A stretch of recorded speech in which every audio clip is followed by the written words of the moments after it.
It's definitely a big bad luck. And you're right. It's Jonathan Milan.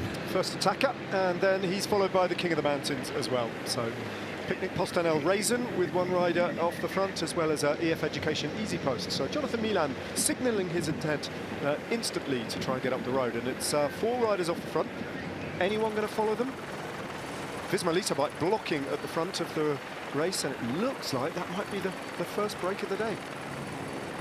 It's going to be very hard believing that just 4 riders are going to be willing to go on the attack today, because the stage itself is really a call for action. So later on we might see some other riders going and try their luck. We're missing Bardiani at the moment. Movistar, why not? The Rockets as well. Well, Jonathan Milan, his presence at the front of the race will be effectively, if they do get to the intermediate sprint at Venafro, he'll be done, because there's none of his big rivals in the Maglia Ciclamino. He will be expecting to take those 12 points just to limit his losses to Paul Magnier. Magnier hasn't bothered trying to attack and get up the road. He's conceding those 12 points. But if Milan gets to that point, he'll probably sit up and drop back. Yeah, I think his target is to make up the point he was constantly losing in these recent days. He needs to wait for the other 3 riders, though. Yeah. But they moved clear, the trio here. Maybe Rafferty. No, it's Jim Shaw, I think, from EF, if I'm not mistaken. No, I think you might be right. I think it's Darren. I think you're right. I think it's Darren Rafferty. Just wait for confirmation of who that is. Casper van der Wal, possibly? No. Postanel? No. Definitely the blue jersey of Diego Sevilla, though. And we've got a counter-attack, so it could be that 5 riders off the front. It's the Canadian Nick Zukowski. Not the first time that we've seen him off the front. Left it a little bit late, Zukowski, trying to weave his way up the side of the peloton to find a little bit of space through that blocked front end of the peloton. But he should be able to get across, and they'll know that he's trying to come, and 5 is definitely better than 4. Yeah. Seems like Visma bike has a clear intention today to control the race, as they show their presence up front and trying to block the road and prevent other attacks to go. And probably Zukowski get caught a little bit by surprise, because I think nobody was really expecting such an easy way to get into the breakaway today. I mean, the problem is Jonas Vingegaard, his strength, his favourite status, the strength of his team, and the fact that he hasn't really done anything yet, and this is a big GC day. Do you think that's just had a chilling effect on the race? Everybody thinks, well, what's the point? It's going to come back for a GC race on Blockhouse. Maybe. I mean, you can see either way, because such a team doesn't have to necessarily bring the breakaway back and go for the stage victory for Jonas Vingegaard.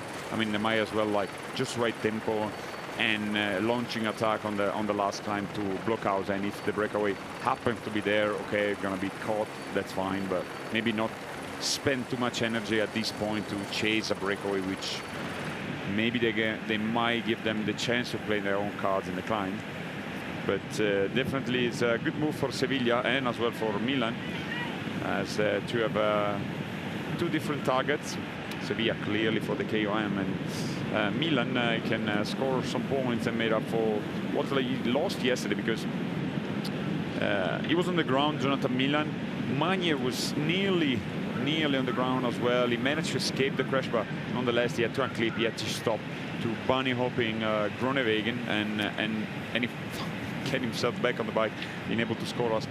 What was an incredible third place, because he was standing there for at least 5 seconds at 300 meters to go. Zukowski, an indication of the speed at the front is not too high, managed to get back at the front very quickly.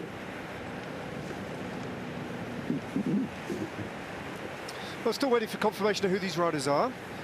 Could be that's Yardi van der Lee. The rider from Picnic Postanel is Tim Naberman. And Nick Zukowski makes the junction, so we've got 5 riders at the front. Yardi van der Lee, it is indeed, from EF Education Easy Post. Jonathan Milan, Tim Naberman, Nick Zukowski, and Diego Sevilla. And good on Diego Sevilla for picking the move. He didn't hesitate, he went straight after Jonathan Milan. And he's got a good chance, Diego Sevilla, of getting to the Roccaraso climb and picking up King of the Mountains points here. It's a long way off, though. They get over Roccaraso with just 77.6 kilometres to go, so he's got around about 170 kilometres to get to that point even. Yeah, it's a very long way to go, but he has no other choice than go straight after the finish, after the start, sorry, because he doesn't want to get too much involved into some bagarre between the peloton, but it seems like really the gap hasn't really increased, or whether to be seen if at the back somebody's attacking and try to reopen the stage. It's weird that both Bardiani and other teams such the Unibet Rose Rockets are missing from this move. You know, it could be a very good day for the breakaway, but so far having just 5 riders at the front makes the race very easy to control at the back, especially considering that some of them are pure sprinters such Jonathan Milan. Yeah, there's not really a pure climber in that group of any description. So that's the dream situation really for Visma Lease Bike and all the other teams that are going to want to control this. Sepp Kuss just a little bit detached from his teammates who are blocking the road at the front. Could be a day when we start to see Sepp Kuss doing some work in this year's Giro. He's been totally invisible up to this point, being saved for the final week. As often he does, you know, when he's the kind of rider that if there is not a climb or his job is not necessary, needed, you know, he just prefers to stay at the back and save a little bit extra energy. I think it's gonna be even more, you know, obvious, this attitude from the strong American riders later on, once the general classification would be a little bit more settled. Jonas Vingegaard can benefit also from the presence of in the GC from Piganzoli, which was very much present up the front when we had the stage of Valico Tarnovo. But for the moment, they've been quite quiet as a team so far. They did just one action, and it was exactly with Piganzoli that indeed in that stage. So to be seen if they're gonna try something today. I mean, it seemed like they want to control, or at least filtering the breakaway of the day, and sooner or later they're gonna start controlling. I mean, with this group up front here on your screen, they have a good chance to controlling the race and the stage in a kind of an easier manner than you would expect from a larger breakaway. Here we see Zukowski going on the attack a little bit. Oh, just bumping his way through there, wasn't he? Yeah. Looking desperately for that gap that wasn't really there. Just forcing his way through a gap past one of the riders from Jayco Alula. And but he made a pretty good effort there. That was a 20-second gap he had to ride across all on his own. It didn't take him long. So an Italian, 2 Dutch riders, a Spaniard and a Canadian at the front of the race. Good for this crowd here to see one of the big Italian heroes, Jonathan Milan, right on the front of the Giro d'Italia on not the Queen stage, but the longest stage of them all. But he has not had an ideal Giro d'Italia, far from it. Jonathan Milan has not quite, it just hasn't quite clicked for him, and he's had a good measure of bad luck as well. So Jonathan Milan has had a frustrating start to the Giro, and even now, even though this is only stage 7, his opportunities to shine, to get a stage win, are relatively few now. Only 2 absolutely guaranteed sprints, you would imagine, in Milan and Rome. Other stages in the final, well, in the second week, might offer up the opportunity for a bunch sprint, but he's going to have to work very hard to get there. So Milan's Giro is already, you could say, over halfway through. Yeah. The other possible sprint might be Novi Ligure, because we think like Chiavari is going to be a very demanding one, almost impossible for the sprinters. So it's not the kindest Giro d'Italia for the sprinters this year. So as you mentioned, for Jonathan Milan, you know, half of the chances to get a victory are basically gone. And let's be honest, he was a bit unlucky in the second stage in Sofia, where he lost grip of the real wheel. I mean, this spinning while he was in the hunt of stage victory. And yeah, yesterday was caught up in the crash. So that's made 2 out of the 3 sprints he was contesting out of his out of his control, and yeah, you said frustrated. I think that sum up quite good how he's feeling. Every time he was giving interviews, you see that he's looking for that victory, for that result he was preparing for, and let's hope he can get it, because he was coming to this Giro with a lot of ambitions, having won the Ciclamino jersey the last 2 times he was present, having won the Maglia Verde, the green jersey, in the Tour de France last year. So in the last 3 years, he basically won the points classification in all the 3 Grand Tours he was taking part of.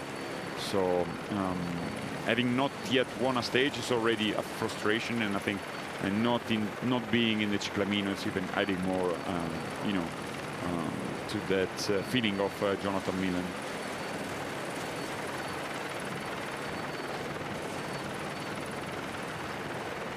Well, get ready for plenty of this as we move from Lazio into Abruzzo eventually. The white walls and the very light coloured terracotta roofs of these hilltop towns. This one is Itri, divided into 2 parts by a very small river, the Pontone River. And the Itrani, as the people in Itri are called, they speak a very particular dialect called Itrano, which is part of the family of Neapolitan languages, Italian dialects.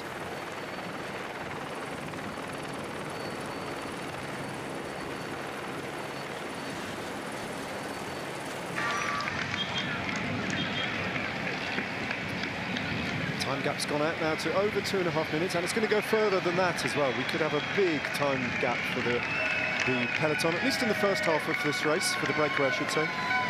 Could even get way beyond 5 minutes, could even get to 10 minutes.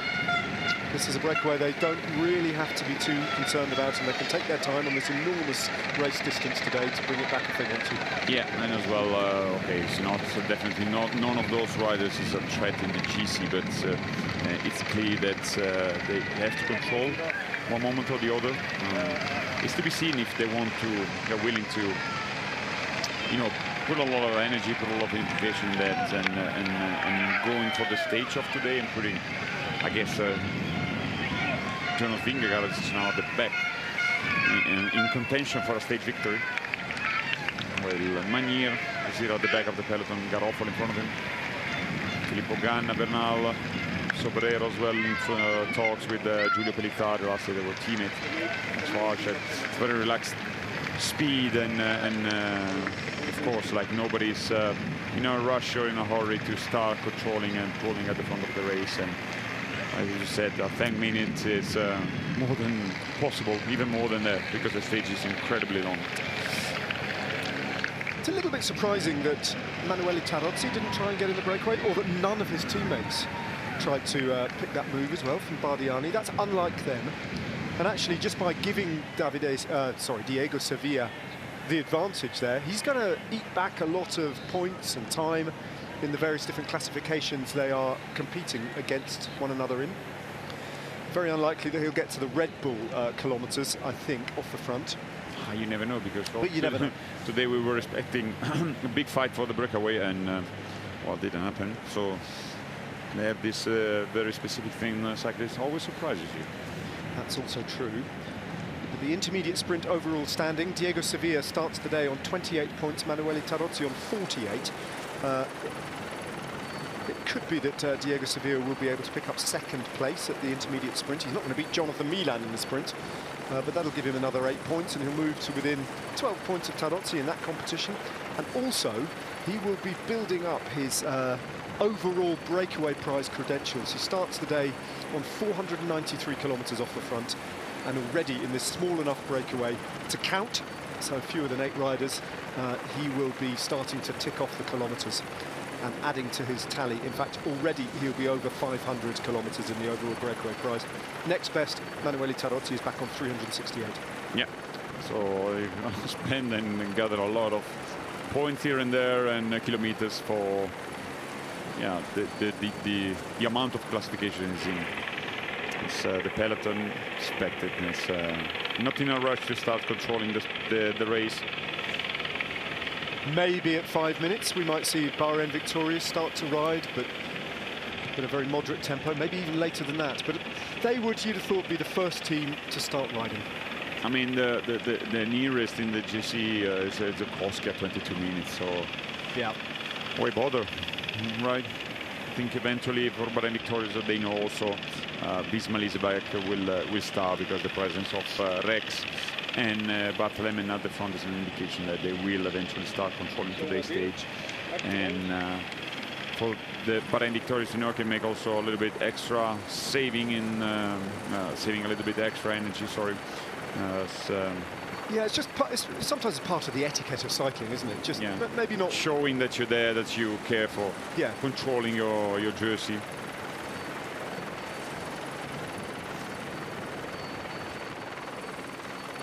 We're almost at the top of the very first uncategorized climb.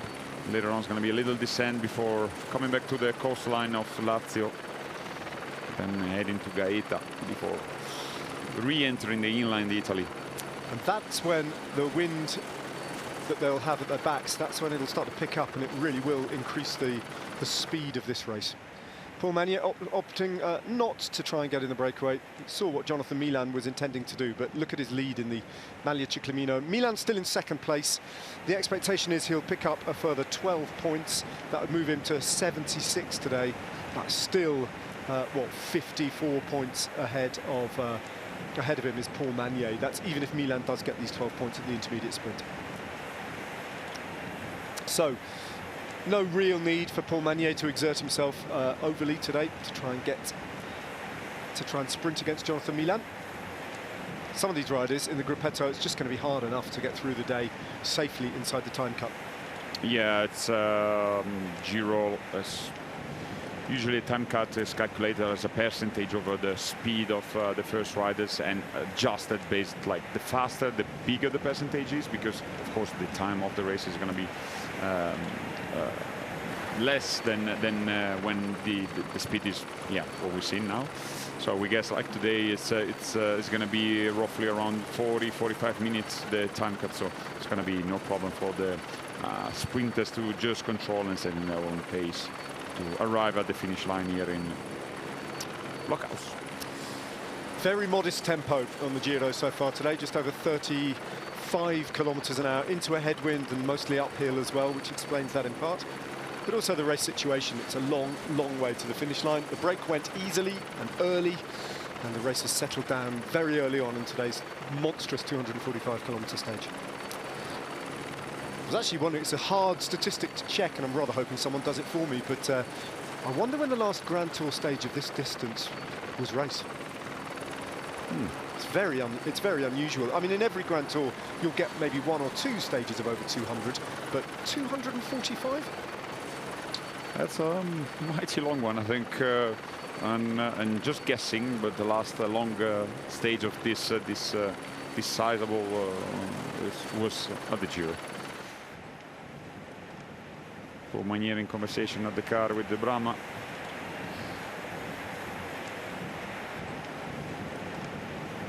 So the breakaway has now reached a gap of 3:47. So nice little statistic. Last year Magnier was third in the very same finish, not very same finish town of Naples. Completely different situation that we are now as yesterday. He was starting as a main favorite for the stage. He just got caught up in a crash. Otherwise, we could possibly hear talking about a different story.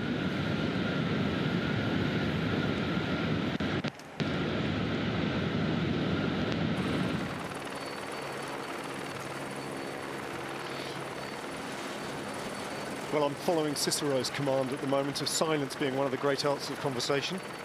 And one of the reasons why I'm doing that is I'm just looking back over recent editions of the Giro d'Italia. I've got as far as 2021, and there's nothing close to 245 kilometers.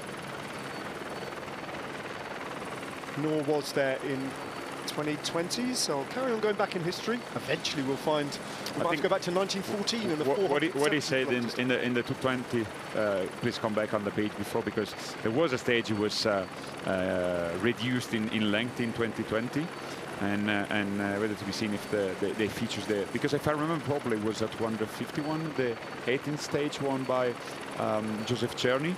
It was a different one, and I think at the beginning it wasn't race the full length of the stage, but I think it was at 257 stage. 258. 258. It was envisaged to be 258, but it wasn't actually raced that distance. It was raced over to 124.5. So there you go. I don't think that counts. But well remembered. Because I was there, I was part of the... Yeah, you would, you would have remembered that. I was part of the riders. That was part of the kind of a strike we put in place in there. So. Ooh, 244 kilometres in 2018. A stage won by Matej Moric to Gualdo Tadino.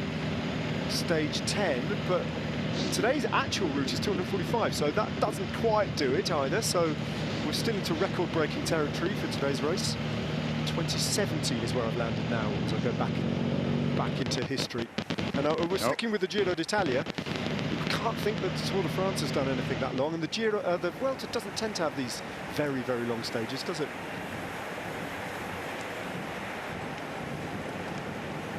There's a 240-kilometre stage in 2016, won by Matteo Trentin. Ah, there we go. Here's the answer. 2015. 2015 was the last time we had a stage longer than this in a Grand Tour. The 2015 Giro d'Italia, it was stage 7 from Grosseto to Fiuggi, and the stage was won by Diego Ulissi. A stage of 264 kilometres in length. And there's your answer. Yeah, it's long ago, eh? Yeah, cycling has quite changed over the years, but yeah, I mean, kilometers here, kilometer there, it's a long stage.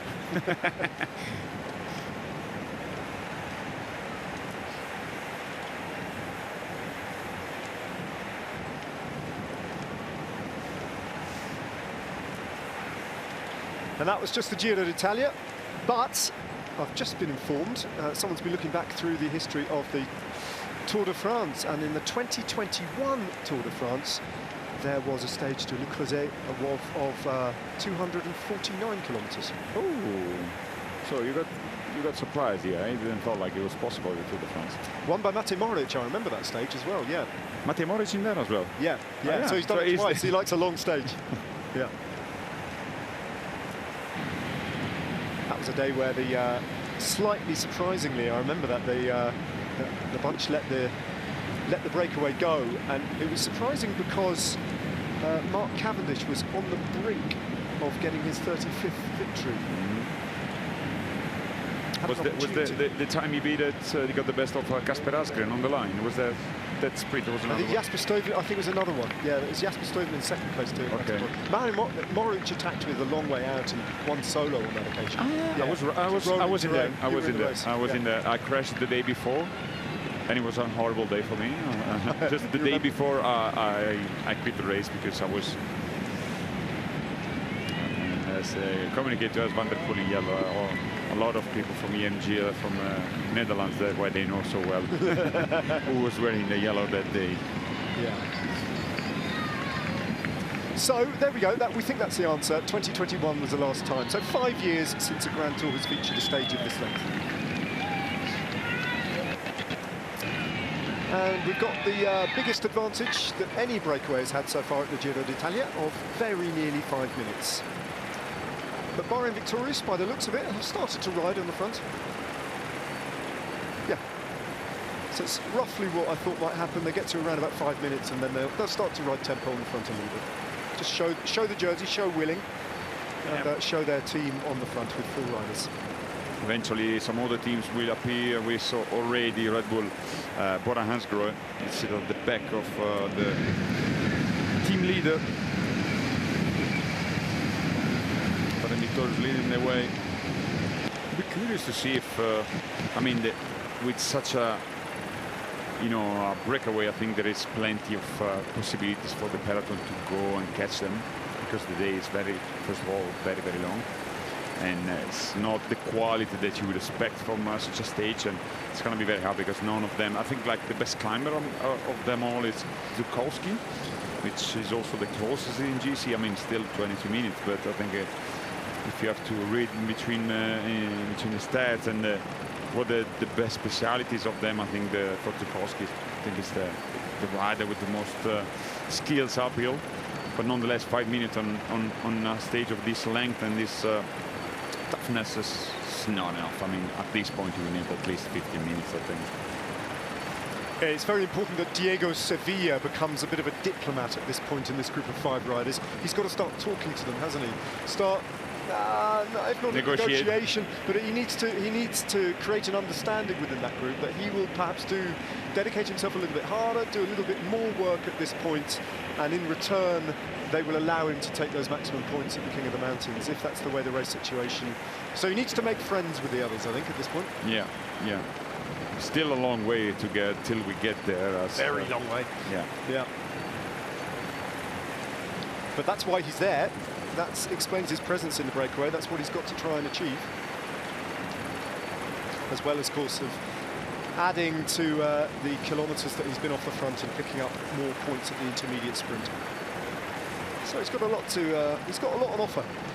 Probably more so than Van der Lee and Zukowski, or even Tim Naberman.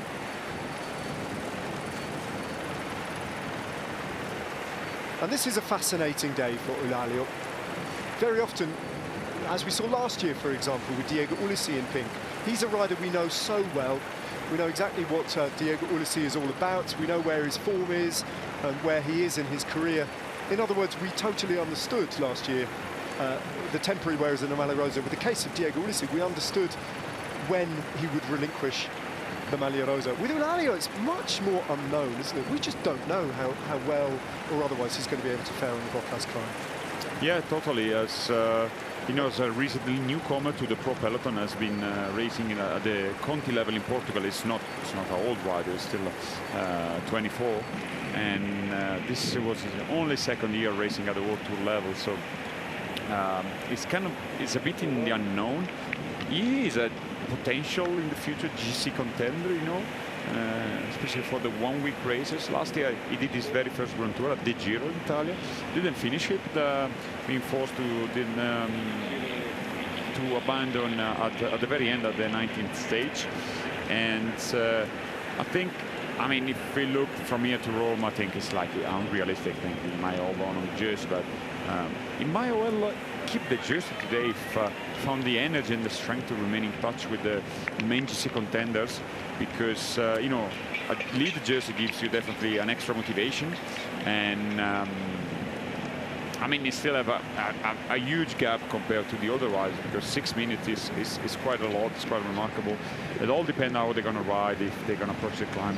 It's fireworks since the very first kilometer of the Blockhouse, but he can hold on that, and maybe also tomorrow. So to be seen. I think the motivation is there for the younger Portuguese rider. It might be, you know, his breakthrough kind of race. I remember when up, and he was also at the Blockhouse when João Lopes, now at Movistar, back then was a little track. The race was won by Lennart Kamna from at the time I think it was a Red Bull or a track, I don't really remember. And João Lopes was second. He got the leader jersey, was able to hold on the jersey for quite some days, and nobody expected that, you know. So I think once you got the jersey, you got a slight advantage. You might as well give it a try and see where it goes.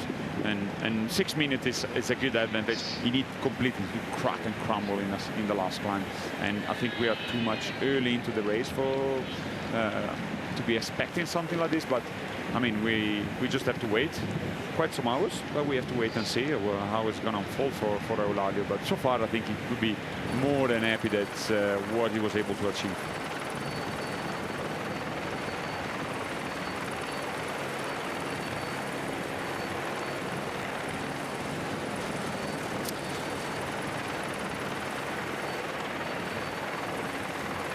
Well, the race is heading in a predominantly southern direction down to the southern Lazio coast now. I think the coast will run fairly soon. go along the coastal road through a few tunnels onto some headlands, and then they'll switch direction and pick up this northeasterly trajectory, which they'll hold all the way really into Abruzzo, and then they'll switch and go due north through waypoints like Scapoli and Roccaraso, which is the only Category 2 climb, the only categorised climb before Blockhouse. But it's due north after the sprint all the way to the Red Bull kilometre and the foot of the final ascent of Blockhouse. Peloton now a breakaway in Fondi. Europe's second largest agri-food centre, 1.15 million tonnes of fruit and veg. Passes through Fondi annually here. That's something I didn't know. There you go. Impressive amount of.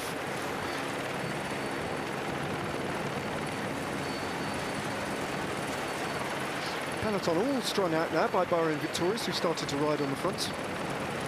The average speed is creeping up now, back up to close to 40 kilometres an hour. Once they've been over that climb, you can see the coast beyond. But they're still predominantly riding into a bit of a headwind, cross headwind at the moment. The time gap creeps up to 5 minutes and 40 seconds, and will probably continue to go out.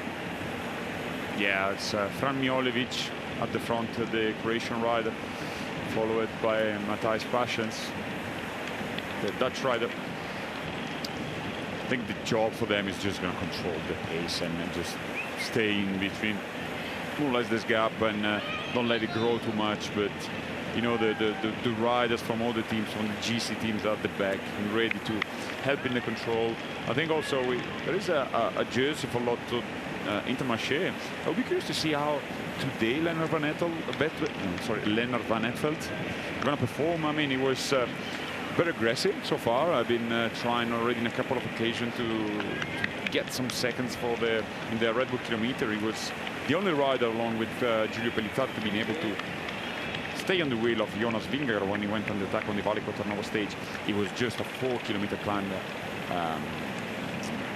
mountain, and today's totally a different story. Well, we'll be curious to see if he can perform. I mean, he started in here with a lot of ambition, the young Belgian rider, and I was expecting a lot from him today. You know, it's very aggressive ride so far from Lennart Van Etvelt. Well, you look at his outstanding performance in his career, the victory at the UAE Tour.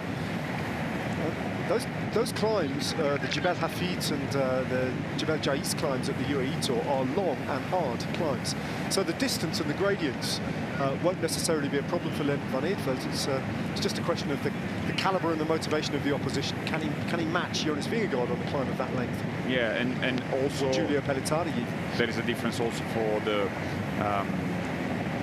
amount of altitude meters you have to approach before, because in UAE, of course, is only the last climb. Yeah. Before that, it's completely flat, as you would imagine.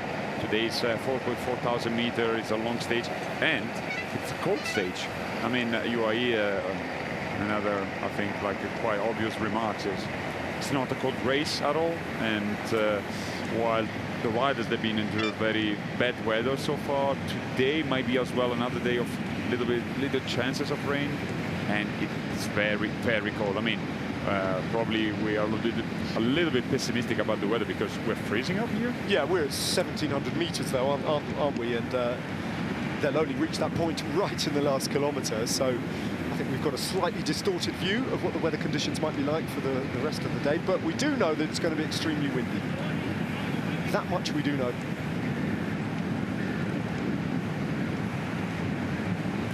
Mania rejoined the peloton.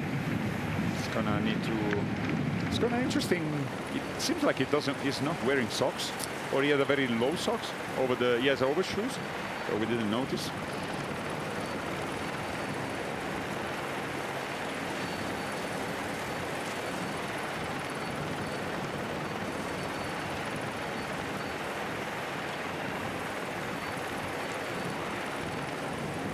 Quite a line up at the peloton at this point.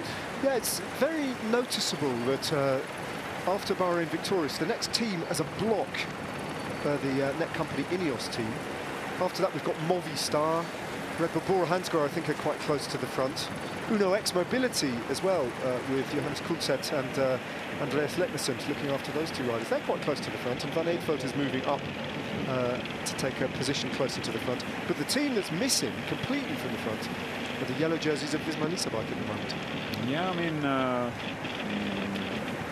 it's quite unique what we saw in the recent sprint stages, where, okay, we know Visma Lease bike have nothing to do for the results of the stage, but they've been acting a little bit different than in the past. Very often we've seen teams of the GC contenders lined up at the front, in order to protect their leader. But they used a different tactic. They've been seated at the back the whole time, and I think yesterday we were kind of speculating there was no communication about it, but I think like they just checked the statistic, how many times happened that a crash in the sprint stages was a factor in the outcome of a Grand Tour, and I guess the result was 0 times, so they decided just to have a different, go and follow what statistic and rational says, rather than just on emotion and being up front the whole day, and especially in the finale to protect the leader. And today again they're going to do the same. I think the main job today is to save a little bit, saving extra energy, and rather than spending. It's a long day, and if you can stay seated in the bubble of the peloton, in the belly of it, you're surrounded by more riders, is definitely going to spend less energy.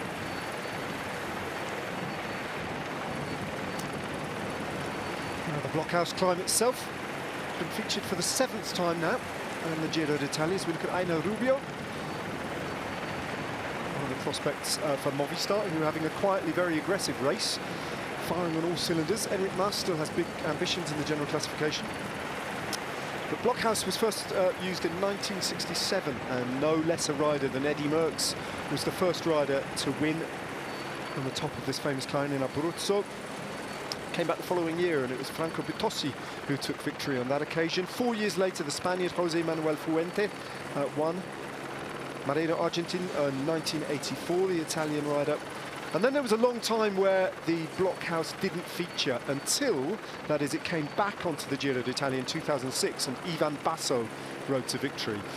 3 years later, a very controversial victory for Franco Pellizzotti, who was then stripped of his victory at blockhouse due to doping infringement, handing, in theory, Stefano Gazzelli, who finished in 2nd place, the win, although that is recorded as no victory in 2009.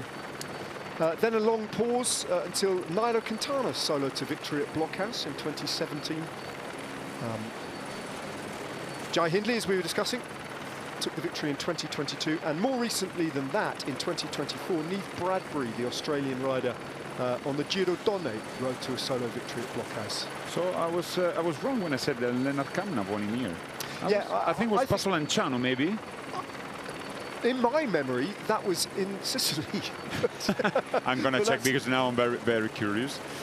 I remember it as being the Etna stage, but that might be a complete mistake. Oh, yeah, you're right. Am I? Well, yeah, there we go. That's a rare collector's item. Yeah. For me, it's just, I don't see when I was a rider, because I was there present that way. I got memories of that. I don't see like the name of climber, just see surviving, thriving. that was the only thing I was seeing, like just calculated in time cut, and yeah, whatever the climb, just surviving, Yeah. There's a British, ex-British rider called Dan Lloyd, who used to do this job actually alongside me a long time ago, 10 years ago. But now is well known as a television presenter and an internet host. But he raced the Tour de France once in his career, Dan Lloyd, and he rode for the Cervelo team that was led by Carlos Sastre. Thank you. My mind went completely blank. Carlos Sastre. The year after he won the Tour de France. Yeah. He came back the following year, having switched from CSC to the Cervelo team, and one of his teammates was Dan Lloyd. And Dan's very funny about this, talking about it, because with respect to his teammate, it wasn't the strongest team. And Carlos Sastre's general classification hopes in defending his title, they finished pretty early on. And his patience kind of snapped, Carlos Sastre, towards the end of the 2nd week, when once again on the team bus, waiting for the stage to start. The only discussion amongst all his teammates was how to survive the cut every single day. They were all just obsessed with staying in the Tour de France. And he said, guys, look at me, I've got #1 on my back. I won this race last year, look at you lot. At which point Dan said, yeah, fair enough. It was not yet the year that Henrik Hausler won the stage as well as pouring rain. And then Torushov as well. Was that? Maybe they did, but there was no GC race. No, Carlos GC. Yeah, no. Carlos Sastre was all on his own. Yeah. Yeah, they did have Hausler, and they had a decent team, but they were all like on the mountain stages. They were all. They were an amazing and strong team for the classic. Yeah, I do remember that. Yeah, I was lucky enough just in a couple of occasions to be myself involved with a GC contender that was in my first Grand Tour. Actually, I started off, the Grand Tour adventures with a victory, because in 2010, a very young Nibali won his very first Grand Tour at the Vuelta. And I was the dedicated rider to do the first, like the Fran Miolovic at that time was me in Liquigas. But we won the race. So I thought, what an experience. Yeah, this is easy, this Grand Tour racing thing. Exactly. No, easy no, but it was good and rewarding. And then the second time as well, and it was in 14 then for a long moment, for 3 years, I was not featuring any Grand Tour, and then I made my way back in 2014 with Astana, and it was Fabio Aru, who was 4th or 5th, I think, in this very edition of the Vuelta. And again, it was more controlled rather than doing lead outs as I was doing in all the year after that. And so after 2014, so 15 on, the average weight of my team I was racing for was always very, on the high end of the classification on there. So we were mainly focused on surviving. Although in 15 and 16, while I was in the lineup of Katyusha, I had the chance to ride and to be teammates with Purito Rodriguez. So I was 1 year he was focusing on the GC, and he was 16, and the year before he won the KUM classification, getting home with 2 victories in the mountain. So not just heavy riders at the time. Are you a teammate of Ilnur Zakarin as well? Yeah, when he won, and I can tell you much. When one day he was when he won the stage in the Tour de France in 16. In Fino Emisson in Switzerland, I remember. If you remember, he was second a few days before. I think it was Le Grand Colombier, something like this. Yeah. Maika won it. Yes. And he was Ilnur Zakarin was distanced in the descent, because he lost his lenses, because he used to have glasses. That's right. And he lost one. How do you call it? Contact lens. Contact lens. Yeah. And he lost one, so he was descending blind. Already was not a great descender, so he was even more in trouble descending, and he ultimately got lost contact with Rafa Maika. But then eventually won some days later.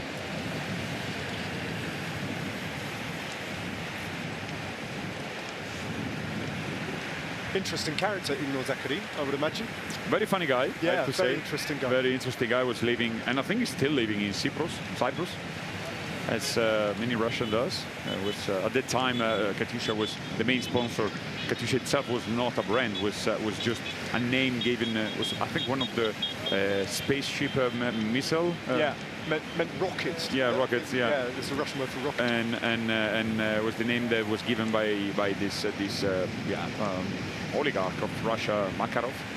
I remember the coming of the team, I think it was 2008, if I'm not mistaken, or 9. And then he was in the business for about 10 years, I would say, before merging with then it was Israel.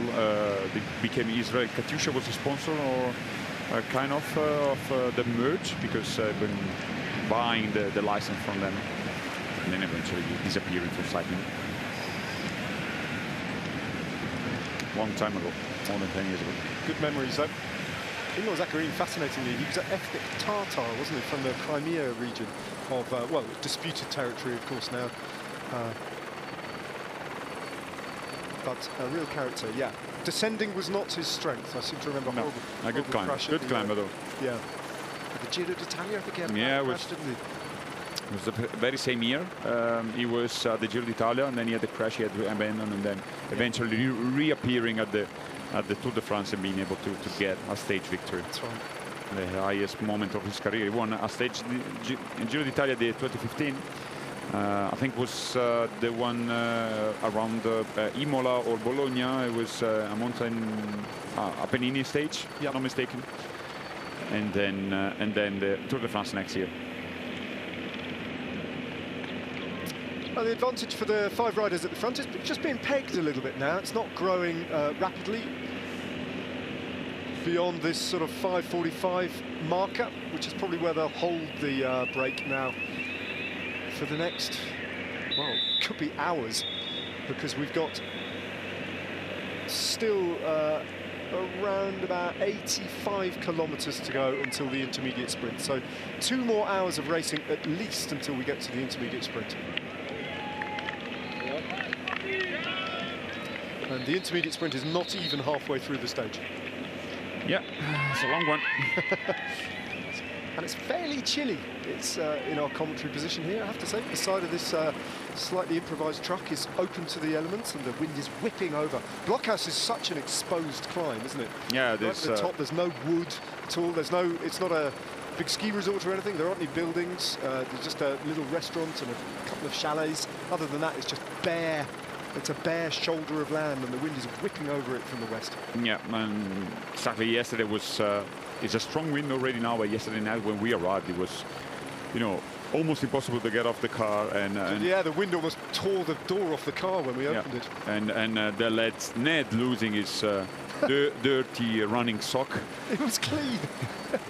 Kind of. But eventually, anyway. This morning it was. Now it's a little bit covered. Well, the thing is, you know, you like to go running in the morning. I like to go running in the morning. I know. Wait. I don't like it. Well, I know. Neither of us like it. We just do it. But then you have to hand wash your kit, and then during the day you put it in the car to try and dry it. Anyway, we drove into the night time, drove up into Abruzzo, had no idea how strong the wind was. No. I think we opened 2 car doors. That was the mistake. There was because then tunneling. The car just became a tunnel, and one of my socks that had been hanging out to dry just kind of caught in the wind and flipped up. Yeah. But and then we say, okay, that's it. Yeah. But eventually this morning, as you know, it was very sunny, very blue sky. So I went off after breakfast, you know, taking my usual video. You know, I really like taking video of the view from there. And there was a sock.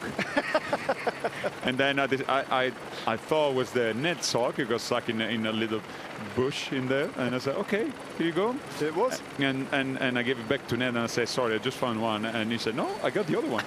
Okay, back in there. It couldn't be more different from this Lazio coast that we're looking at in nice warm sunshine as well. To think this is all part of the same stage. We're looking at this lovely Tyrrhenian coastline, and then the relatively warm sunshine that they're going through at the moment. And it's a different world up here at the finish line in Blockhouse, a long, long way inland and up to the north. Yeah, if they will have, because they almost come at the bottom, the nearest side of this climb to the Adriatic Sea. If they will have gone straight, we can reach the other side of Italy. So from sea to sea, a real Tirreno Adriatico in one day. Yeah, Tirreno Adriatico, which is an 8-day stage race. They're doing it all in one day today. Surprised me, since we have the chance to see Bardiani and CSF Sabre, that they didn't try to get in the 2-day breakaway. That's the surprising thing. I mean, you can try and fail, can't you? That's fine, but not even to try seems very odd. Yeah. And very unlike them as well. And that's the second time in the opening 7 stages that they've chosen quite deliberately not to try and get in a breakaway, which is it's unusual for Bardiani.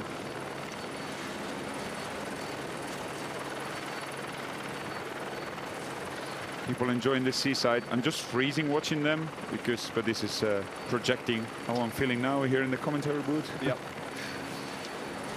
It's not overly sunny as well in there. But enjoy some time on the paddle. First time the sun appears for the peloton. Other riders a lot of riders wearing arm warmers and vests. It's an indication that the temperatures nonetheless is not too high. Yeah, we saw the weather forecast at the start line there. It flashed up on the screen and it was given a 25% chance of rain. It's difficult to predict today. There we are, 25% chance of rain But those winds are very strong, 25 kilometers an hour from the southwest, gusting much more strongly than that, gaining in strength throughout the afternoon and in altitude as well. As soon as you get higher, the winds get stronger. Grey clouds at the top of Blockhaus. And when we arrived here, just in the valley to the north of Blockhaus, just hanging in the middle of the air for a good 5 minutes, actually, the most iridescent rainbow. Absolutely beautiful it was. A little break in the clouds, allowing a shaft of sunlight just to catch in the air, and a rainbow, perfect rainbow forming in the valley.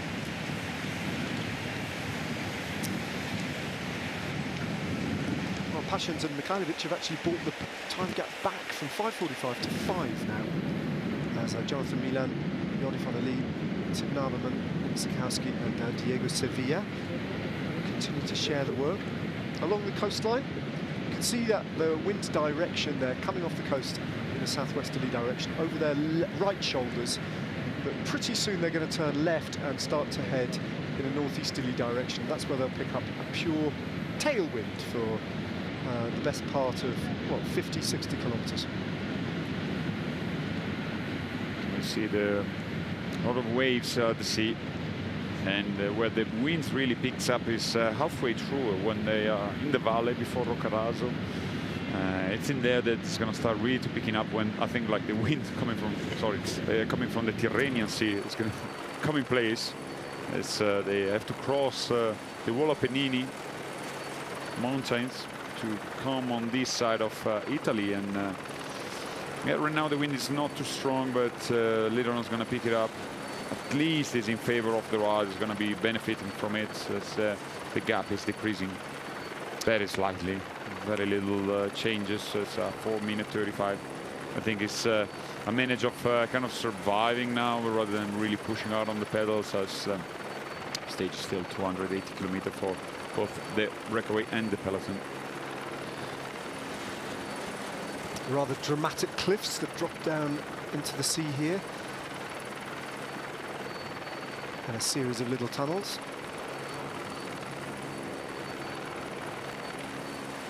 See if we can spot those yellow jerseys of Visma Lease bike. Nowhere near the fronts. There's one, and there they are. Jonas Vingegaard, identifiable with his differently coloured helmets, but they're around about halfway down that peloton, a little bit further actually, maybe 2/3 of the way down the line of riders. And the wind battering the waves against those cliffs. You can almost hear those waves crashing through those holes in the cliffs. The air getting sucked out as the waves recede and then crash in again.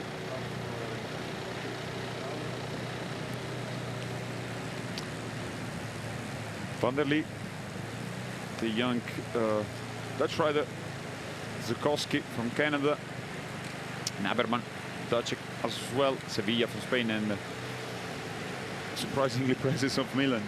I think it was first one hitting the road looking for the breakaway. I think it left him so angry after yesterday and disappointment that just want to get it done and just get some points. I mean, he is far from Manier, you know, in a sense, but with the 12 points he's going to be very likely to score today.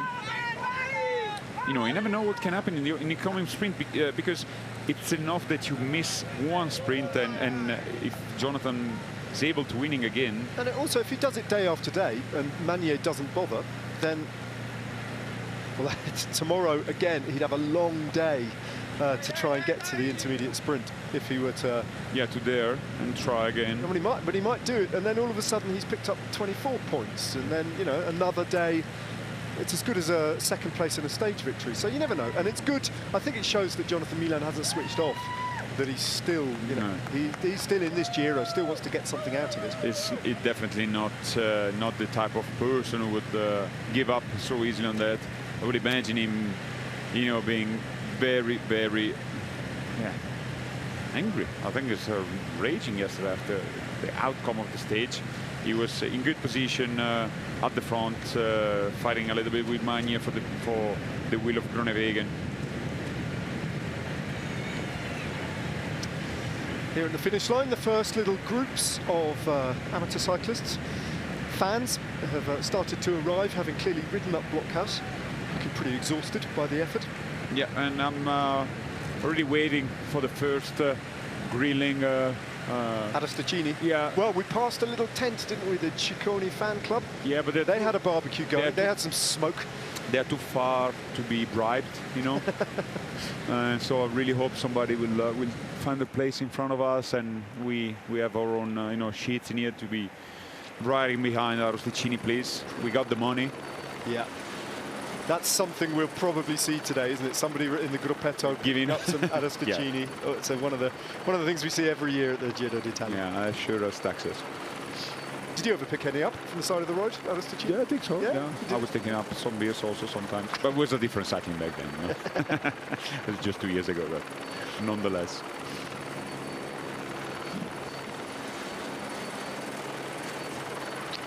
Red Bull Border Hansgrohe with their twin leadership of Jai Hindley, one of just 2 riders who have won the Giro d'Italia in the past, the other one being Egan Bernal, the year before Hindley. He's such an interesting guy, Jai Hindley, because he's almost, I wouldn't say he's quite a quiet character. He's certainly not flamboyant in terms of either the way he races particularly, or certainly the way he deals with the media. He's quietly spoken, he's very assured, but I think all that disguises or masks Jacopo a really hard character. I think he's a very determined soul, isn't he, Jai Hindley? And I think he's got enormous self-belief as well. Yeah, I think sometimes with riders and in general with people, like you have an outcome when you talking to media, you know, and it's another story when you are on a bike. Another perfect example for that would be like Jonas Vingegaard. You know, you would not imagine to be so aggressive, so successful on the bike. And I think Jai, you pointed out correctly, he's very calm, always very not relaxed, just, you know, composed when he's talking with media, with journalists, and then on the bike he shows quite some grit and willpower. So it's definitely a two-faced, you know, person in a way, with the media, very composed, and when on the bike definitely is taking out the strong energy from himself.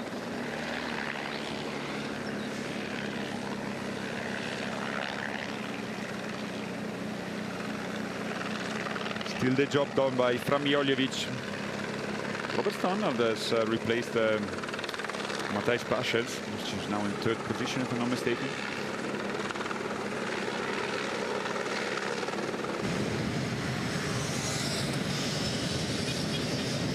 Here back at the front of the race with Jonathan Milan, the giant figure of the Italian sprinter.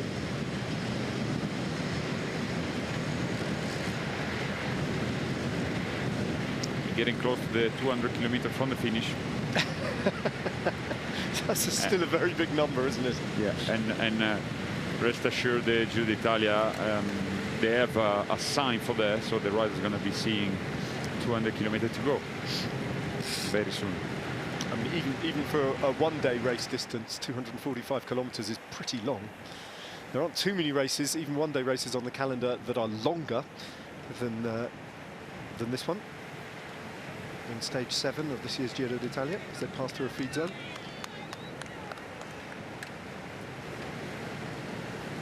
So of course it can't be raced full-bloodedly throughout. It's going to be a very, very controlled pace for hours on end on today's stage. So flags give an indication of just how strong the wind is.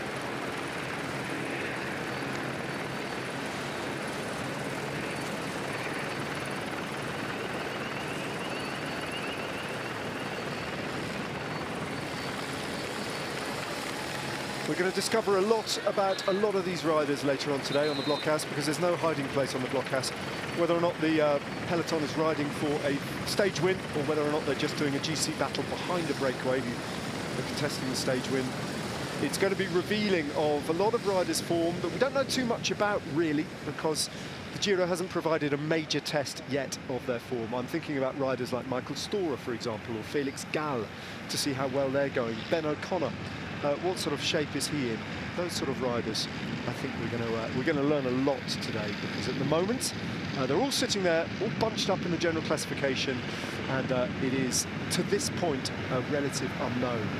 What we do know is more of a positive sort of assessment of some riders. We do know that Giulio Pellizzari looks as if he's in great form. We do know that Jonas Vingegaard, as we've seen all year, frankly, just looks very strong.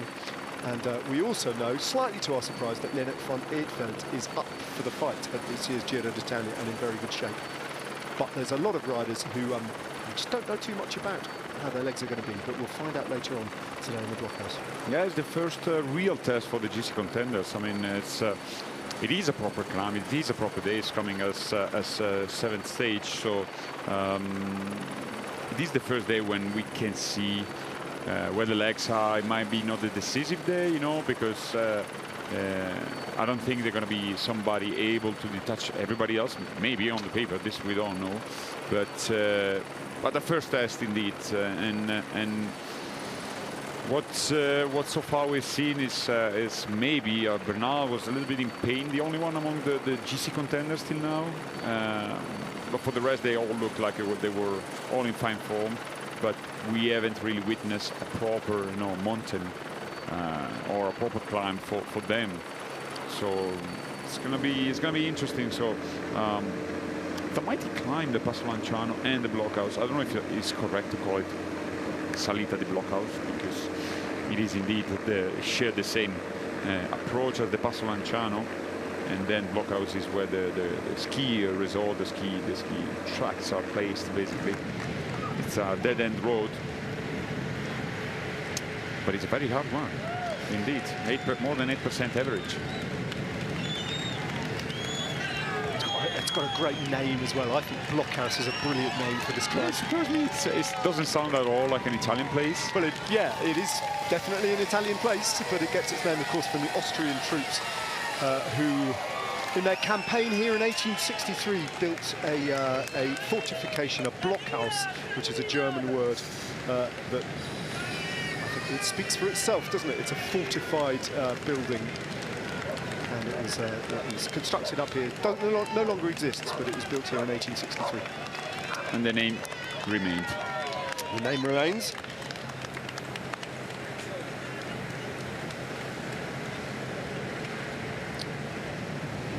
Quite fast indication that the wind is really helping the riders. The implication for them is not great, but nonetheless 44 per hour average. Well, that's good for all concerned, I think, to keep this average speed high, because it's been quite a feature of this year's Giro d'Italia that for a variety of different reasons, there's not one reason in particular, but lots of different reasons. Almost every day, the race has been behind the slowest schedule, so yeah, it's been coming in late. It was late again yesterday. That was, I think, due to a headwind, mostly. The day before that, it was just slow because it was so wet. So on the descents, they were losing a lot of time. Yeah, usually the play or the timing, you know, the spectrum to coming at the finish line is around 5 o'clock, but as you mentioned now, it's 5:30, isn't it? Yeah. And this is due to sometimes the nature of the parcours, for the wind, road conditions. So far it was much more time spent on the saddle for the riders, for us commentating. A Portuguese flag has appeared at the finish line, right at the finishing arch. A Portuguese supporter has managed to bring a Portuguese flag here to celebrate the Portuguese Malha Rosa, who he'll be hoping will be surviving the day in pink.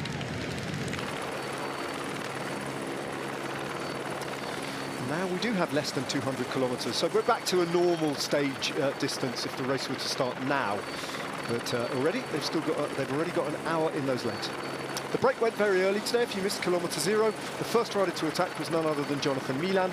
Didn't hesitate, and he teased out a reaction from 4 other riders, the last of whom was Nick Zakowski. But I think of most significance, Diego Sevilla is in the breakaway with Jonathan Milan as well. He's picked a good day to get in the break. He's a smart rider, Diego Sevilla. He's done a really good Giro to this point. If he does succeed, and I think it's an if, because he's in this breakaway with some decent riders, but if he does succeed in picking up the 18 points, then he'll move to 60 points in the King of the Mountains, and that will probably, well, it will probably give him a 10-point lead over whoever wins the blockhouse stage, who won't be a rider targeting the King of the Mountains competition, I think. Yeah, and tomorrow the climbs are going to be third and fourth category, 1 third and 3 fourth category climbs, so not much points available on tomorrow's stage. So there must be a good chance for him to stay an extra day in the leadership. And then in Cornwall-Escala as well, the finish line is the only place where it's going to be some KOM. So I mean, he could take it into the next rest day as well.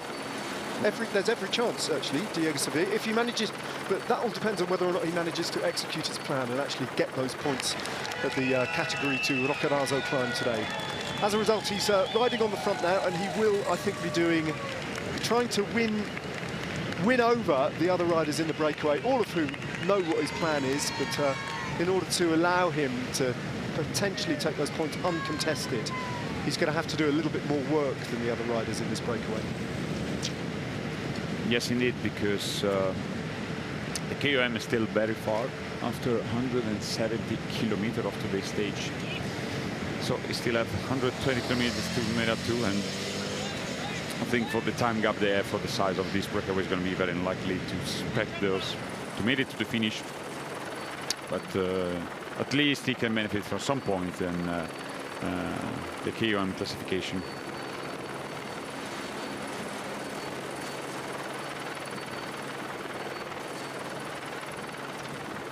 La montagna spaccata, you know what does it mean? No, tell me. The split, but meaning broken montagna, so splitted in two. That's a pretty good description of what we're looking at, I think. And a fort on this rocky promontory heading out into the coast, into the sea.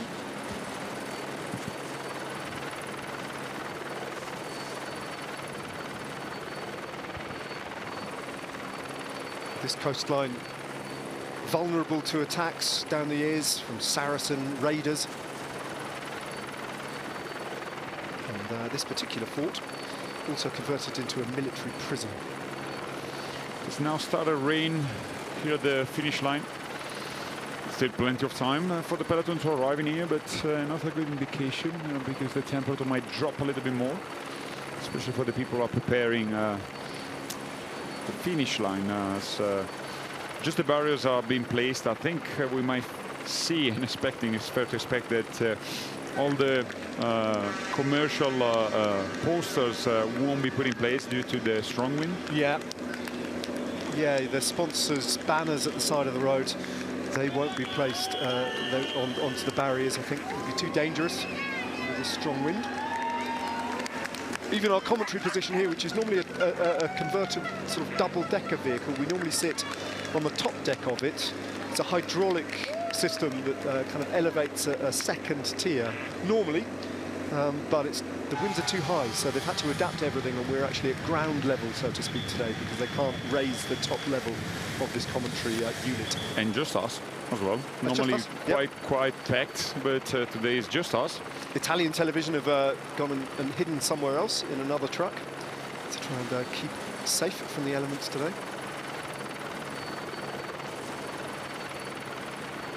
Gaeta, province of Latina. Can't quite believe we're still on the coast. Got a long way to go.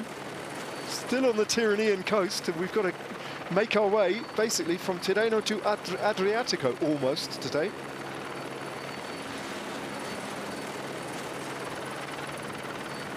I mean, it's spectacularly beautiful, but it is adding a lot of kilometers to today's immense distance. Back in the municipality of Formia, which is where the race started today. So Formia getting 2 bites at the cherry. And I can only imagine in the economics of bike racing that this is the reason why we've done a big loop around the coast, because Formia, who have paid money for the stage start, want us all to see just what they're all about. As our commentary position, the rain starts to fall, and our commentary position just rocks a little bit like one of these boats in the harbour in Formia. Yeah, caught on the wind at the top of Blockhouse. And it's now properly raining, and the wind is so strong, we can see, because it's our decker is completely open. The rain is coming horizontally at this very moment.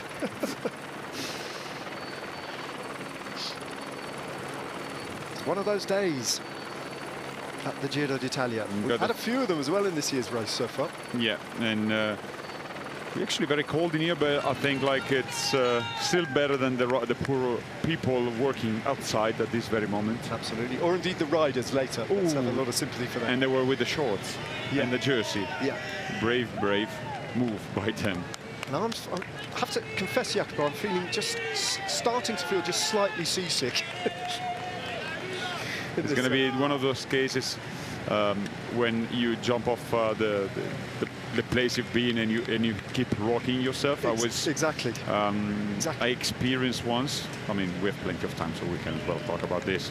I experienced once to sleep in a boat parked in a canal in Copenhagen. Right. I was very young. Yeah. Because I thought it was fun. Yeah. And then after 4 days, I was very young, I was 21. We were going to pubs and going out. And I found myself and my best friend, when we were standing and waiting to get our beers, we were floating as well. We were moving left or right because that's what we used to have all night. You had your sea legs. Yeah. Yeah. I need to keep the same, rolling movement to feel good. Friday lunchtime here in Formia. A lot of people occurred on the road. Huge crowds. Amazing. Yeah. The town has made a real effort with the Giro d'Italia hosting the start of this stage. A Uruguayan flag being held aloft and caught on this strong breeze. Hoping to catch a glimpse of the former Maglia Rosa when the peloton comes past. Thomas Silva. We've had a Frenchman, an Italian, a Uruguayan, and now a Portuguese rider lead this race in this very international peloton.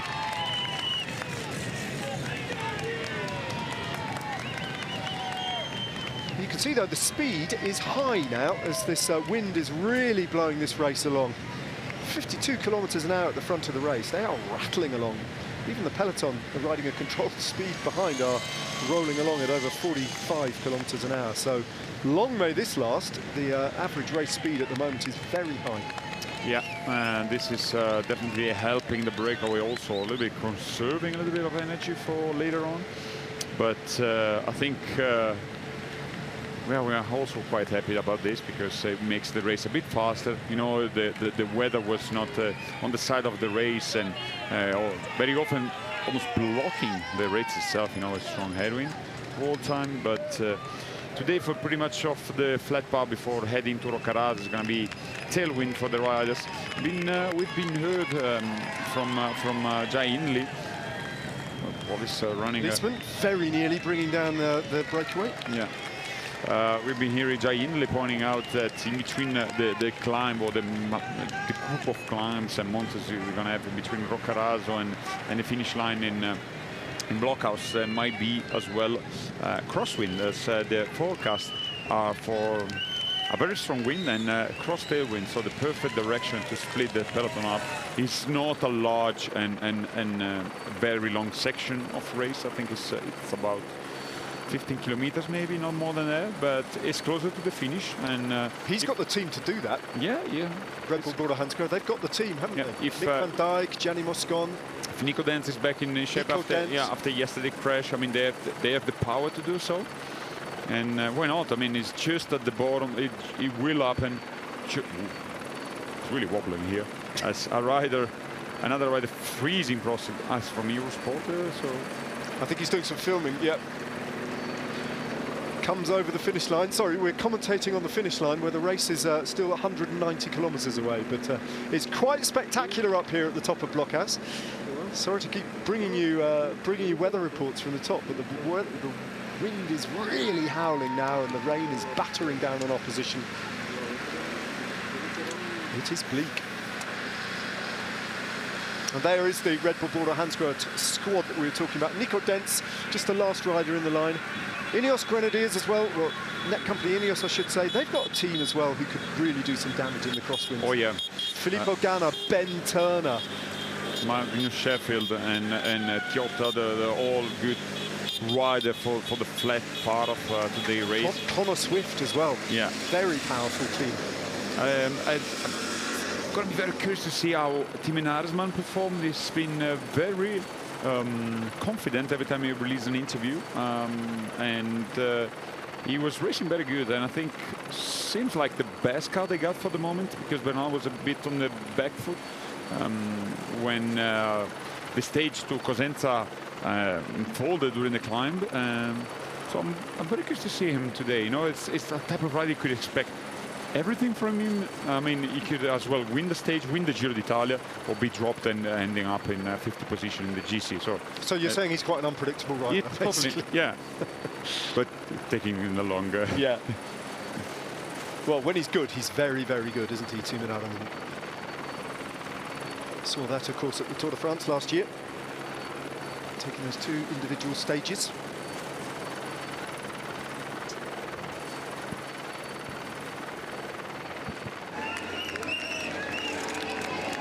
Peloton in form as well. Gaeta, sorry.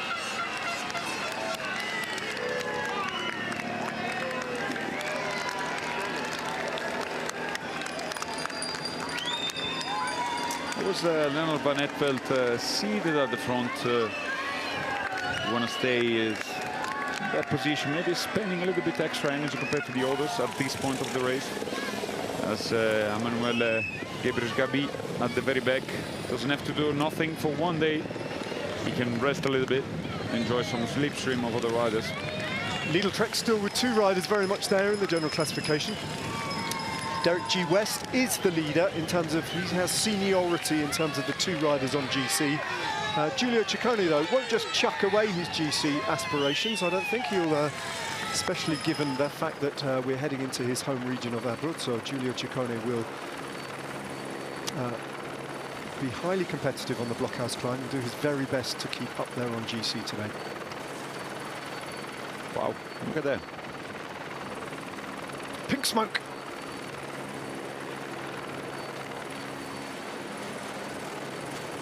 You can see just how strong that wind is, though. That smoke bomb is really giving you a sense of how it's howling at the coast, and due to get stronger throughout the afternoon as well.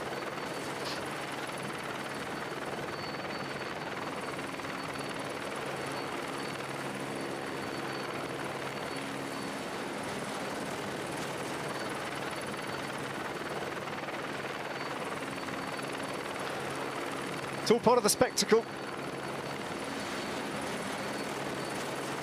Wherever this race goes, it is welcomed with this particular colour that speaks of May, speaks of Italy, and speaks of the Giro d'Italia.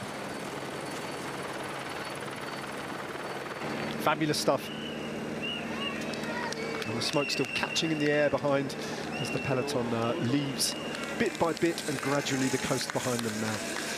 And a slightly more reasonable race distance remaining now of 187.8 kilometres. Just if you're joining us, you'll know probably that today's stage finishes on the blockhouse climb. What you may not know is that before they get to blockhouse, they've got to get through the day's intermediate sprint at Venafro, which is 131.6 kilometres to go. So that's Jonathan Milan's motivation for getting up the road today. And bit by bit, we are gradually getting to within touching distance of the intermediate sprint. It's only, I say, 56 kilometres from here. And at the speed they're going, that's not much more than about an hour of racing. After that, then, we've got another 50 kilometres, 55 kilometres to go until the Roccaraso climb, which is the only other categorised climb of the day, apart from the finish line of Blockhouse. And that is where Diego Sevilla's, effectively his finish line is.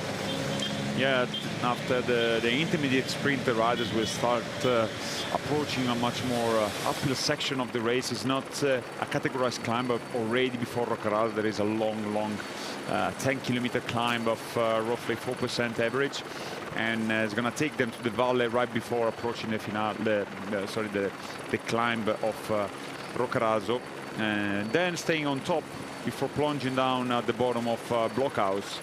This is for the finale. It's going to be for Roccaraso. It's a famous ski resort.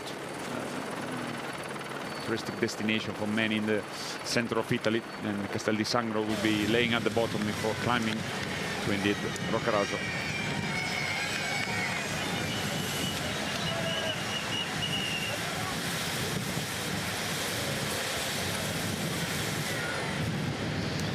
A cluster of 4 riders from Bardiani who refused the option of attacking today, surprising all of us, and I wonder why.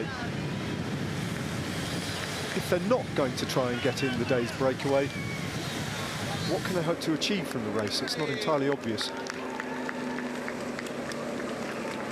Bahrain victorious though for now, doing the work on the front, and they have done ever since the breakaway. Gained about 5 minutes. They started at that point to control the break with 5 riders, 4 riders on the front. Not to Intermarché, who've lost 3 riders from their team. Milan Menton, Arnaud Denis and Josh Giddings have put their remaining riders, all of them, onto the wheels of Bahrain victorious. They are now all in for Lennart van Eetveld's general classification ambitions. That's beautiful, isn't it? That villa.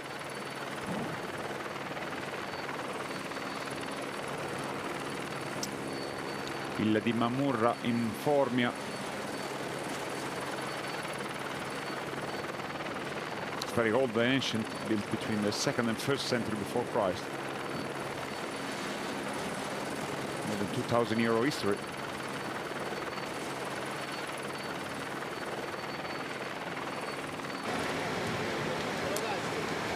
Damiano Caruso, the veteran, started again another Giro d'Italia, saying that he's here for the stage victories, but he might as well be featuring the top 10 at the end of this very Giro d'Italia. Last year finished 5th at 39 years of age.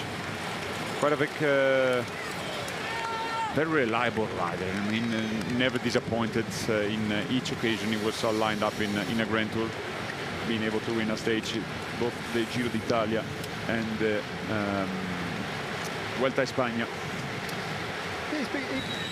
It took him a long time in his career to become a leader, Damiano Caruso. He was.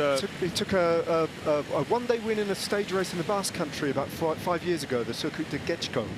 And that kind of seemed to trigger a different Damiano Caruso, because for many, many years as a younger rider, he was a domestique with the BMC team. Yeah, even before that, with the Liquigas, with Nipali. So it's he found it really, as you said, I think the breakthrough season, the 2 seasons when he got eventually got 2nd place at the Giro d'Italia behind the year Bernal won, and it was a remarkable result for the Italian. Very strong and reliable.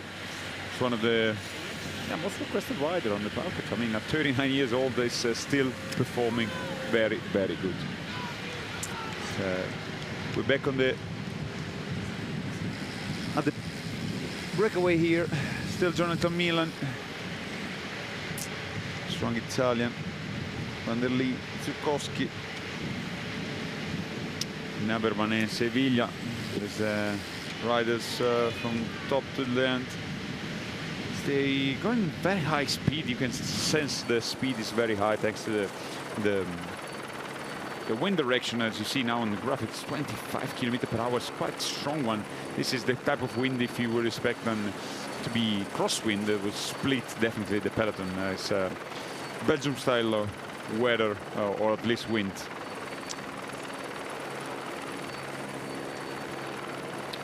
Yeah, the wind is plenty strong enough to do damage to this race, if the race situation permits it. If the teams are motivated to try and do some damage, and why not? The opportunity is there. A lot of these teams, so far these GC teams, haven't done too much, haven't had to do too much yet, except survive safely in some of these stages.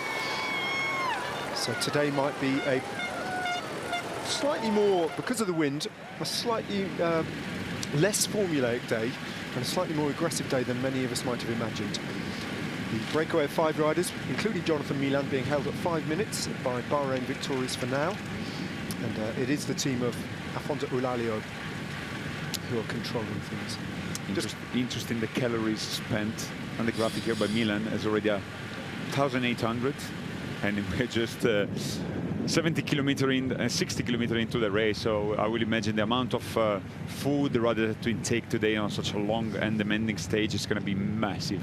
Well, I'm about to put about 1,000 calories worth of cheese and bread into my mouth because we have just been served lunch by our colleague Massi, to which we're very grateful. Proper mountain food here, isn't it, that we've been given? Hometown boy, almost, living in Abruzzo.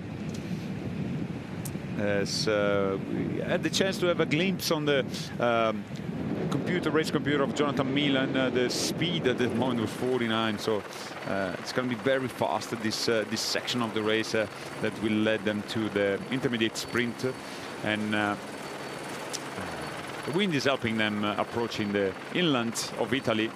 From now on, basically the direction is going to be from west to east, heading to Tyrrhenian Sea.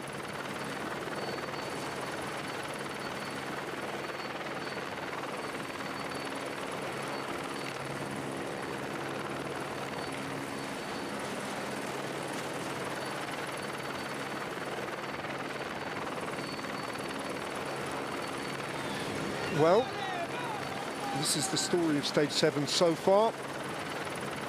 The early breakaway went, and it went at kilometre 0. Their biggest advantage, they've been given just over 6 minutes. The average speed of the peloton at the moment, 44.5 kilometres an hour. That, at this stage of the race, is very fast indeed.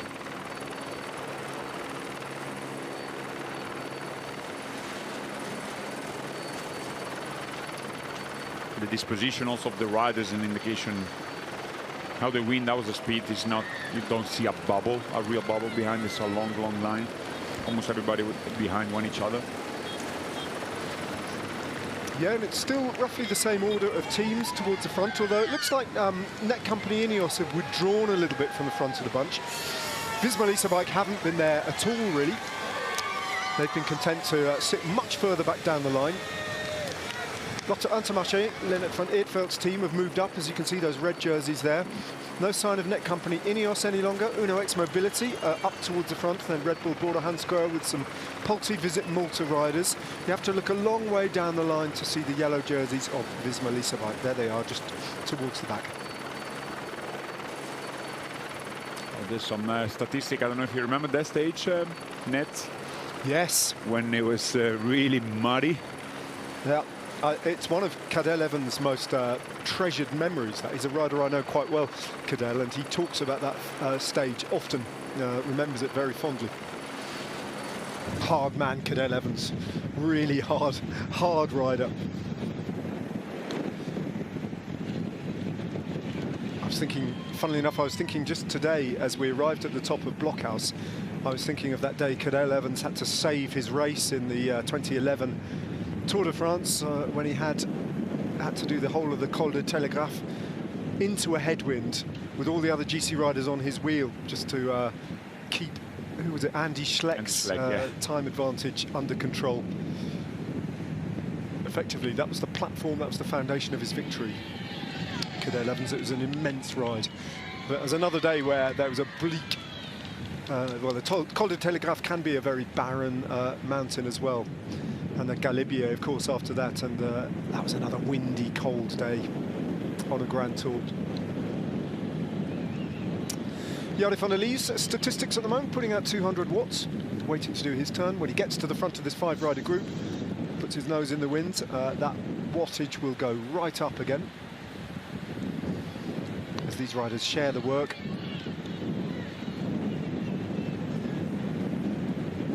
Seen him attacking from time to time, Van der Lee. He's had a little bit of he's had quite an active start to the Giro d'Italia without any tangible reward or really being in a breakaway that's had a realistic chance of success. And I don't think this one does either. Not with just a 5-minute advantage and all the climbing still to go. So really, it's Jonathan Milan and Diego Sevilla who've got potentially going to get something out of today's breakaway. It's hard to see what the other riders are really going to achieve today.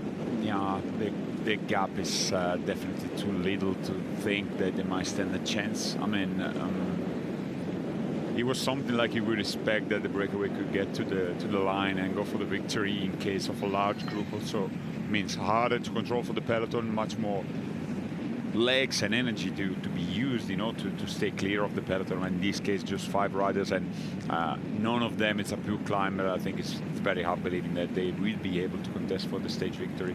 And we're not here ruling out that Jonathan Milan could stop riding with them after the intermediate sprint.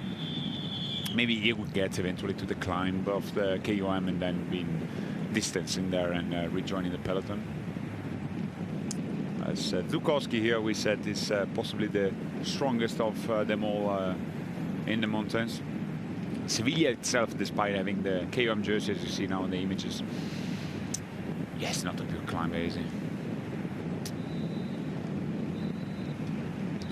No, he isn't, but he's the only rider so far in this edition of the Giro d'Italia to have worn the blue jersey of the King of the Mountains competition, and if he pulls off his tactic today, he could be taking it into the first proper rest day, 9 stages into the race, almost halfway, which would be a good achievement for Polti Visit Malta. It guarantees them a presence on the podium every single day, which is pretty much what they need to do to attract sponsorship going forward, and he's doing his job admirably. Yeah, still a long way. I mean, we don't rule out the chance that he might be slaughtered in some breakaway later on and trying to be a real contender for the jersey later on in Rome. But as we said, very often when you have an uphill finish, you know, it features a first category climb, and there's a lot of points up for grab, and that's why often you see the leader jersey, the leaders of the GC being also in play for the KOM classification. There is the big race favourite to take victory in Rome, Jonas Vingegaard. Possibly just stopped at the side of the road for a pee, just calmly making his way, supported by his team, to the back of the peloton. No stress whatsoever. Just putting out 160 watts, which for a rider like Jonas Vingegaard is barely breathing, to be honest. So a very relaxed start for Jonas Vingegaard to what could be a significant day in the general classification shake-up. Playing down his chances, though, of actually claiming the Maglia Rosa today, because, of course, the peloton, the race, decided that they didn't need to, well, the other day, that they could hand Afonso Eulalia the opportunity of taking a 6-minute lead, a 6-minute plus lead in the general classification. And that's, even for a rider like Jonas Vingegaard against a talented climber like Afonso Eulalia, that is probably too much to contemplate taking today. So will we see Vingegaard or even Pelletari in pink today? That seems unlikely, but you never know. If Eulalia cracks, then everything could change. And another little interesting, I think we discussed it yesterday, but it's not impossible that Igor Arrieta could end up in the pink jersey today. Yeah, I mean, because it seems like we kind of forget that there is, from Eulalia to Ciccone, the first of the proper GC contenders, there are 4 riders, actually. It's Arrieta, Scaroni, and Racagninoviero, and Cruzet as well. Cruzet is another rider that it came here with ambitions for the GC, so I mean, if you take the first 5 riders, probably it's the best of the climber. Just sitting a minute ahead now of Ciccone and the other GC contenders, but even Scaroni can manage himself to stay not too far from the front of the race. So I think we are in for a very interesting evolution of events for the Maglia Rosa, despite what and who will be victorious in today's stage. So be with us, because I think the blockhouse is going to provide a lot of show, and it's the first uphill finish of this very Giro d'Italia, first of many, because we have some other interesting stages to come. The first one in just a couple of days. Cornale Scale is another uphill finish for the Giro. So I think it's a brand new climb at the Giro d'Italia, isn't it? It's being used for the first time.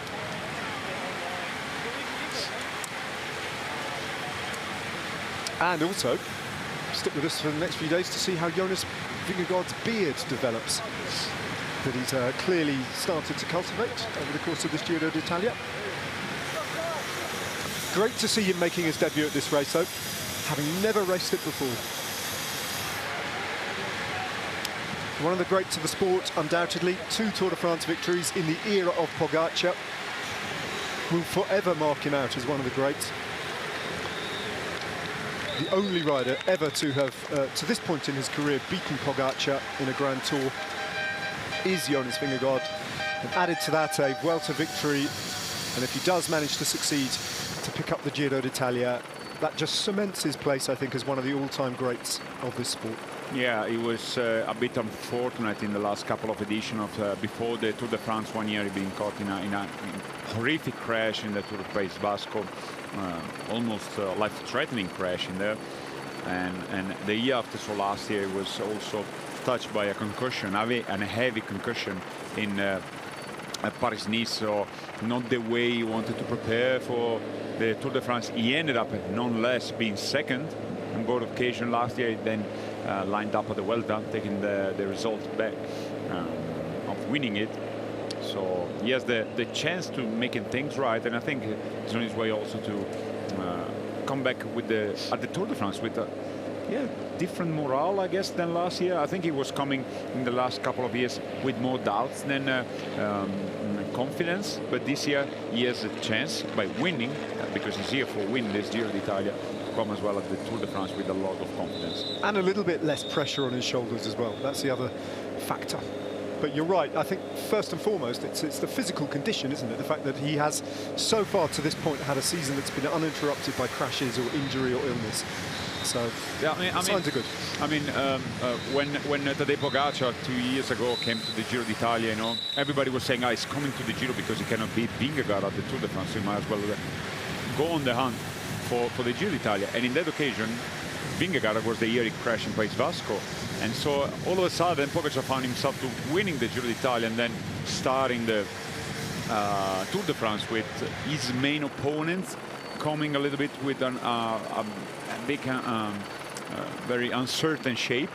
And you never know what can happen, you know, because it's not for granted. Often we say, like, if Pogacar is at the start line or if Vingegaard is at the start line, we know the results already. It's not like this. Cycling is a very unpredictable sport. We saw it yesterday, definitely. There is more than just being strong and being in shape.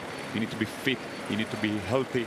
You need to be lucky in a way. You need to stay upright. I mean, everything can happen, and the outcome is never for granted. So we're in for an amazing 3 weeks of racing, and well, we hope for the best of the show. We have not probably a favorite rider, so we're more than excited to see what will be the outcome of this Giro d'Italia. Yeah, absolutely. And today we begin to find out some of the answers, or some of the pieces of the jigsaw will fall into place today as we see how the legs are for all the big GC aspirants at the finish line in Blockhausen. I think one of the most extraordinary things about Jonas Vingegaard and Tadej Pogacar, and what we've witnessed ever since they started to race one another beginning in 2021, is the fact that at the Tour de France, since then, so over the last 6 editions of the race, they've finished first and second in different orders, and that is completely unprecedented. There's never been a rivalry at the Tour de France as enduring as Vingegaard and Pogacar. That's never happened. You can factor in Anquetil, Merckx, you can talk about the Hinault era, you can mention Fignon, Le Mans, you can even talk about Lance Armstrong if you want to, Indurain, you can talk about Bartoli and Coppi, you can talk about the great riders of the pre-war era. It's never happened that we've had a rivalry like Vingegaard and Pogacar. Yeah, and that what makes looking at those races even more interesting, because you know when there is a big duality, you're in for a great show, because when two riders of this level, of this status, they clash one each other, is definitely a good show. But again, you never know what's coming next. I mean, we're talking so much about post-Asias, you know, the next big thing in cycling, so we might as well be having a third protagonist in those races in the near future, already now possibly. So everything can change, and nothing is from granted, and you might think you're on the throne, finding yourself at the bottom of it the very next minute. Some sun, but it's a cloud in front of the peloton of the breakaway near. That's the indication what they're heading to. The month is going to be much more covered, much more cold and chilly than it is right now for the peloton. But the wind is blowing, as you see on the flag on your left, in favor of them. But with all the lights of the breakaway, they have to deal with long distance in only 5 riders. So having the benefit of a little bit of helps from Mother Nature definitely is have them happy. You can see a slight diagonal shape as well, because now they're heading inland. It's just got this cross tailwind element to it, so it's a little bit over their left shoulders. And the breakaway are just cresting a very short, uncategorized climb of no more than around about 2 kilometers. It's just been a steady little climb that they've gone up and over. They're just going over the top of that now. The peloton, a couple of kilometers behind, are just starting that uncategorized climb. Marble being quarried from these hillsides, some of the best marble in the world. And a tricolore flag indicating the strength of that wind on this hilltop town. It is horizontal, that flag.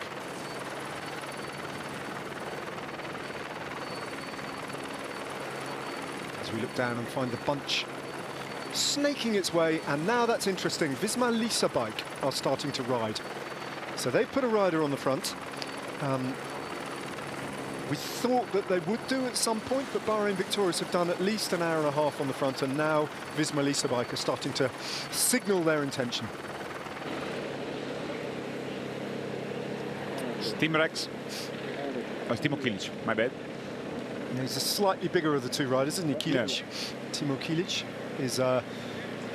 has moved to the front, and he'll sit on the front now for a long time. Whether or not he shares the work with Bahrain Victorious or does it all on his own, we'll have to wait and see. But he's got to the front, and he is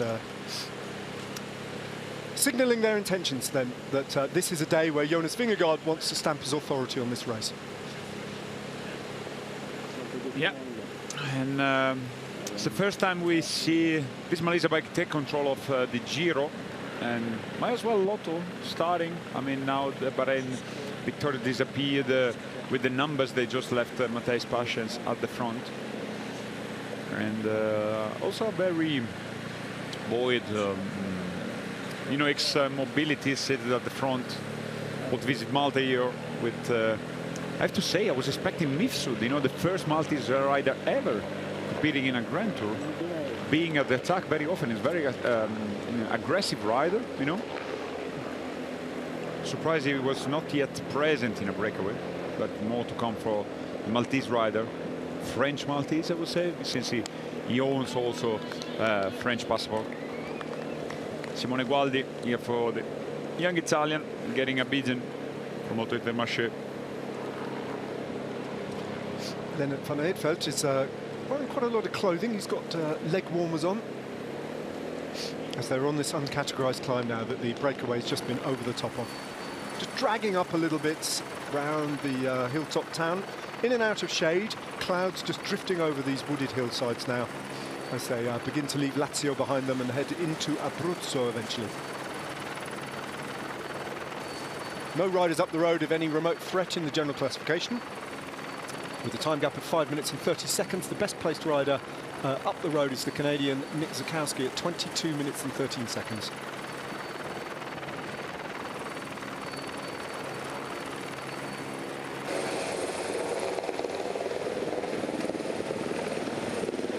Some fans along the road. Also back in the peloton, Giovanni Aleotti here for Red Bull Bora Hansgrohe. Cellusi, distinctive way of pedaling for Bardiani, CSF. Yesterday on the attack, but it was not the day for the breakaway.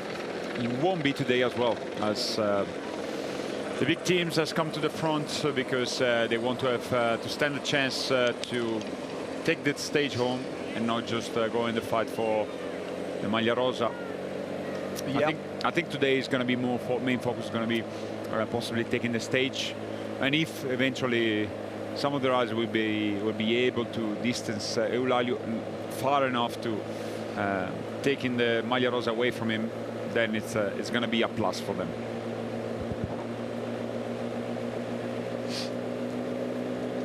Average speed very nearly 45 kilometers an hour.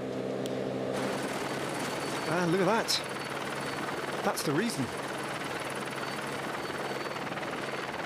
Wow. They weren't kidding about the weather warning, were they, that was issued? That is a gale force wind. That's not just a strong wind, that's a gale. All right, so it's an exposed hilltop town there, and the wind is going to be much stronger up there than perhaps down on the road beneath, but nonetheless, howling up the valley. And at the moment, the way they are travelling in a northeasterly direction, it is absolutely perfectly aligned at their backs. Yeah, as they enter in the valley of Lazio before entering Abruzzo a little bit later on.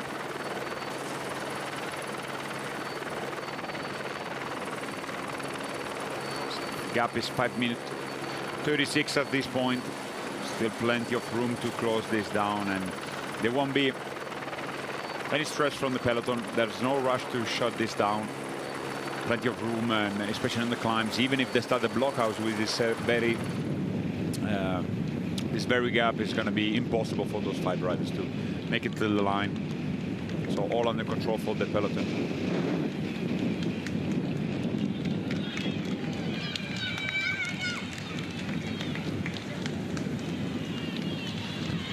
A lot of people on the road today, despite being working day. It's Friday, and all the village is crowded, while the people come to cheer the Giro d'Italia. San Giorgio Aliri, we're in the province of Frosinone. Are we still in Lazio here, Yeah. Jacopo? Yeah, we are. Frosinone is still Lazio. Bright sunshine, strong sunshine. And the motivation will all be on the shoulders of the 2 riders who are doing the lion's share of the work at the moment. They are very different in stature, very different ambitions, but Diego Sevilla, who's working on the front, you can barely see him, actually, the little Spanish rider, and is completely dwarfed by the giant figure of Jonathan Milan tucked in on his wheel. But these 2 have got, particularly Sevilla, he's got high motivation, I think, in this breakaway. As Jonathan Milan, I think he just wants to get the job done. His objective is not too far away now. He's got 33 kilometres to get to the intermediate sprint, and I'd be surprised if Jonathan Milan didn't drop away once he'd achieved that target. Yeah, the only reason for him to stay within the breakaway would be maybe just to, you know, get in distance later on from the breakaway and being caught by the peloton and experiencing a little bit of draft from the peloton rather than being the gruppetto. I think that's a possibility for him. It's True. In the knowledge that he will finish the day in the gruppetto, he might as well limit the time that he spends there and actually buy himself a bit of slipping space. So he might well just carry on for that reason. Yeah, just at least till the bottom of the climb to Roccaraz, then be in distance there from the breakaway, and once being caught from the peloton, just experiences some easy time on the wheel. Also today, you know, when the wind is so strong, look at the trees behind the peloton in this very moment as they're proceeding at 93 per hour. That's pushing hard, so that means also when you want to keep the speed very high, it doesn't cost you much energy. So today for Jonathan Milan, it's the only target of Jonathan Milan today is getting closer to Paul Magnier. Yesterday, they both being caught in the crash up in the last corner, but Magnier managed to stay upright, just a clip and stop on the side of the road, but he managed somehow to sprint and got a 3rd place. So it was another big blow for the ambitions of Jonathan Milan in the classification for the Ciclamino, and today attack has to be seen in that light. Bahrain victorious with Stannard and Mihailovic are still sharing the work with Visma Lease bike, so we've got 2 teams now controlling the breakaway. Not bringing it back yet, just holding it there. Well, the breakaway, it'll be made that bit easier for the breakaway just to protect their margin of 5.5 minutes because of this very strong tailwind that is affecting the whole race at the moment on these long straight roads.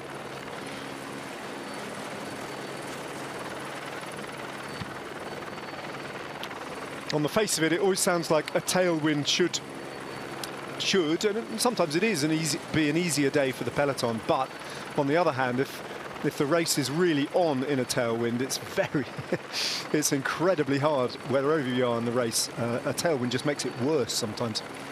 everybody feels like Superman. The pace goes right up and the gaps can open in the group. In a headwind, it's really hard for the riders who are working on the front, but really much less hard if you're sitting in the wheels. But that whole effect in the peloton is diminished when there's a tailwind. And makes very hard, you know, even to when you're following on the wheel, because it seems like at the front there is a little motorbike, you know, powering away from you. So it sounds a bit counterintuitive, but makes it actually harder to race on the wheel when it's very strong, the tailwind, and while it's way easier in a way when the wind is in the face because of the wheel. Obviously you're sitting quite good and without spending too much.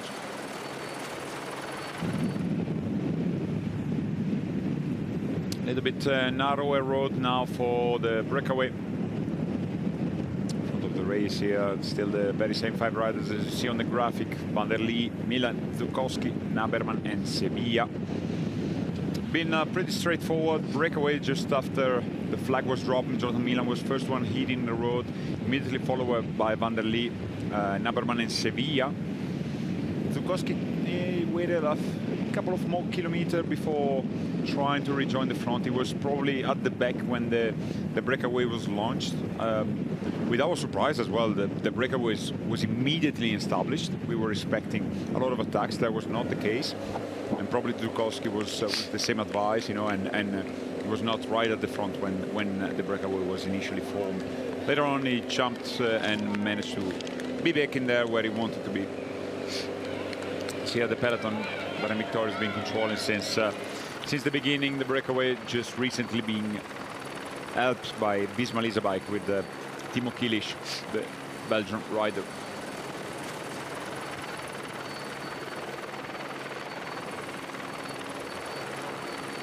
All the while, the average speed is creeping up. Now averaging over 45 kilometers an hour, which is rapid by any standards. That will go down, of course, by the time they get into the mountains. And there's plenty of climbing to do today. 4,600 meters in total, and they've barely started to chip away at that total yet, because the opening 80 kilometers, 85 kilometers of today's stage have been largely, predominantly pan flat, just with a couple of little climbs to get up and over. So the majority of those 4,600 meters still lie ahead of them. Remy Rochas of the Groupama FDJ United team towards the back of this bunch. Net Company Ineos have moved a little bit closer to the front, but still, even though Timo Kilic is starting to work from Visma Lease bike, you can see the yellow jerseys of Jonas Vingegaard's team all around him are halfway down that peloton. I think at the front the energy spent much more, and they don't want to be seated up there right now. The race is still very long also in a way, you know. It's kind of a mental thing when you sit a little bit within the peloton. You feel like a little bit more surrounded by others, and you can, if there is a chance, because it seems like the peloton is quite in a one line, you can have a little talk with somebody else, and you know, when you got a very long day like today, it's also give you also you know, extra, how can I say, to ease off, to relax a little bit before the big finale. So that's a possible reason why they sit at the back. Good statistic courtesy of our colleagues at Pro Cycling Stats. It's just flashed up on my screen. The vertical meters of uphill are 3,600 actually today, and downhill it's just disappeared off my screen, 1,975. So it's a 1,629 meter difference. In other words, the difference between the start and the finish in terms of raw ascension going up is 1.6 kilometers uphill. And possibly that's the exact 8 of the last climb. It is pretty much, isn't it? Because they start from sea level. Exactly that. The blockhouse is around about that height. Those fields were much higher than that, to be fair, because there, as you said, there are no trees here on the top, and I think that's due because of the wind as well, and maybe, I don't know if there was a consequence as they created ski tracks and because there was indeed no trees, or was they removed the trees because of that. But it's very, very windy here on top, and it looks almost we are much higher, 2,500 meters than 1,006. Yeah, it feels like we're on top of the world at the moment. Clouds are not far from our heads, and not very clear either. Very dark clouds at the moment. The rains has been falling quite constantly for the last hour.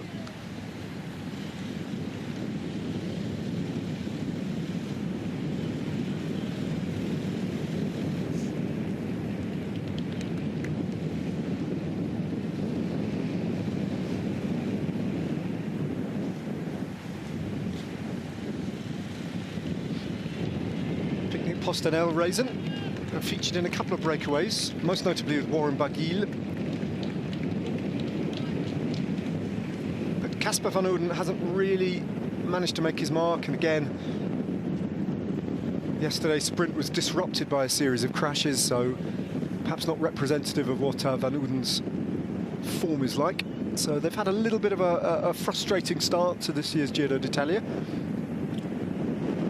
Sending Tim Naberman up the road today might not be the answer to their woes, because this is a breakaway that has a scant chance of success.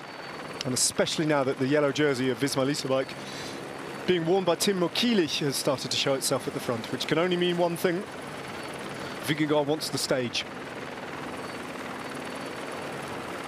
And he has the team to do so as well, despite takeaway much more rider for the flat part, such as Kilic and Rex.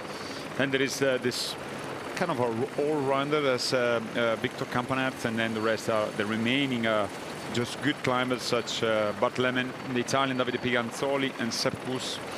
I mean, plenty of firepower to ignite the finale and the climbs. Would not be surprised if at the end there would be company from his teammates. Sepp Kuss, if he will be up front, I think nobody will be surprised. A very strong team surrounding Jonas Vingegaard, the main favorite of this Giro d'Italia.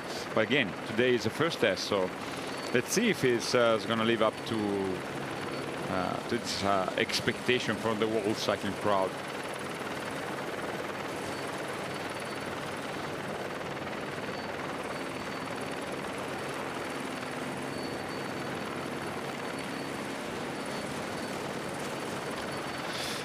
Tops of those trees being agitated by this strong wind, but their early summer leaves just glinting in this lovely warm sunshine the peloton is enjoying. After a couple of days of horrible conditions, it was a little bit rainy yesterday. The day before it was cataclysmic, the Potenza stage. The chill and the damp in their bones will only just be getting out of their system.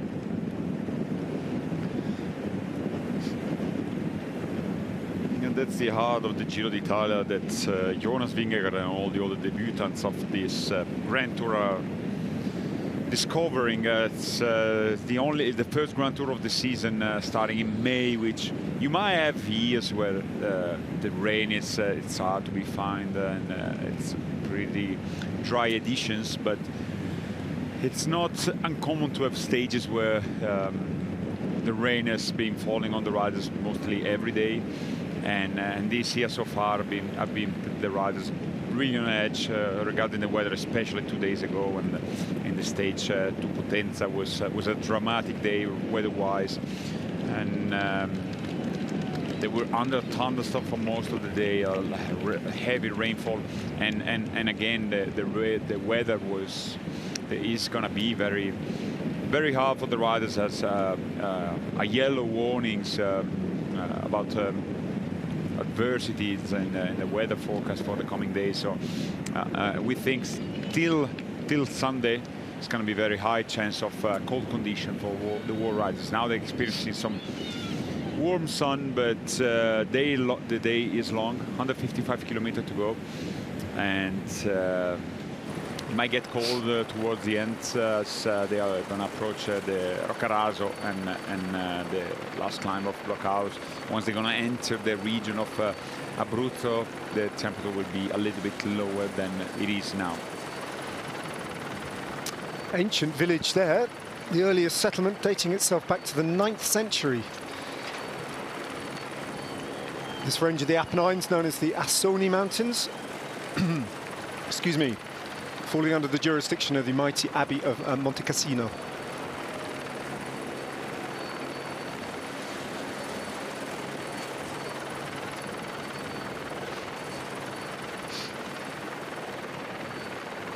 Back on the peloton with helicopter shots. It's pretty much in one line, and it's an indication that the speed is quite high. Polti Visit Malta are right up towards the front now, aren't they? With remaining riders, other than their teammates up the road, Diego Sevilla. The rest of them are all bunched around. They're the third team in line, just tucked in on the wheels of the Norwegian team, Uno X Mobility. Ludovico Crescioli is the dedicated GC contenders, as they lost, I don't know if the correct term, they say goodbye to Piganzoli. Last year was near the top 10 as the previous one, and this year is in the likes of Bismaliza bike, so that's they lost a possible top 10 finisher, but with Crescioli they tried to build him up for the future. He was on the attack in the stage of Potenza, tried to regain a little bit of ground over the main contenders, succeeding in that indeed. And today they are all, as Ned pointed out, all seated comfortably at the front of the peloton. They have been on the front foot, Polti Visit Malta, so far in this race. They've had an excellent start to the Giro d'Italia. So too is Manuele Tarozzi of Bardiani. I think he has also really made his mark on the opening week or so of racing in Bulgaria and in Italy.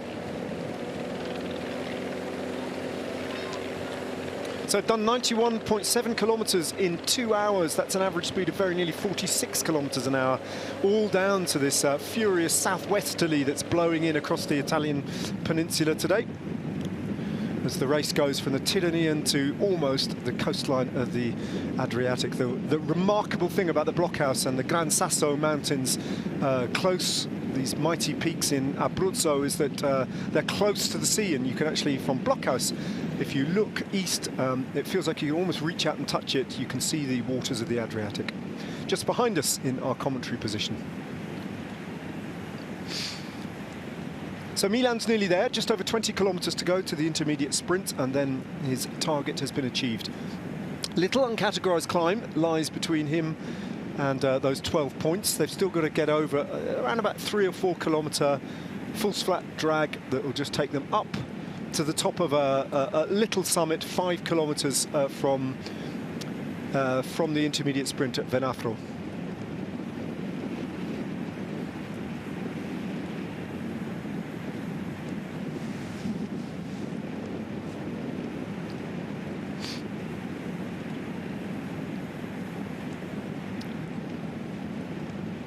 Regulars at that bar, making sure that the name of the bar is emblazoned on the banner at the side of the road for this global TV audience.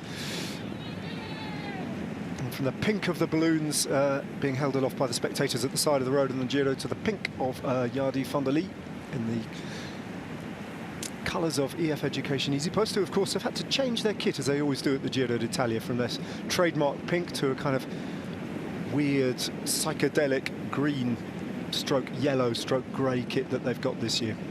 Yeah, with an alien printed at the front and a cow being dragged by an alien ship at the back. They always brought some unique kit in the recent years. I don't know which one was your favorite, because first one to me was a big thing, if you remember, with the palace on it. Didn't quite strike on me. I did like a lot when Bettiol won the blue one, almost like lovely kit. Yeah, lovely kit, that one. It looked almost like a paint for Mondrian, featuring pink indeed, but also yellow, red and blue. I agree, that was a fine kit. I tell you what, the peloton is very blue this year, isn't it? Yeah, there is. It's for our commentating, when the helicopter shot come in place, it's very hard to distinguish the Decathlon from Bahrain. They're quite similar. And Groupama from Alpecin, for me, is the hardest, because they're both featuring the same white helmet. Yep. And from the top, you cannot really see the red sleeve of Groupama, FDJ United. And yeah, it seems like it's the year of the blue. definitely.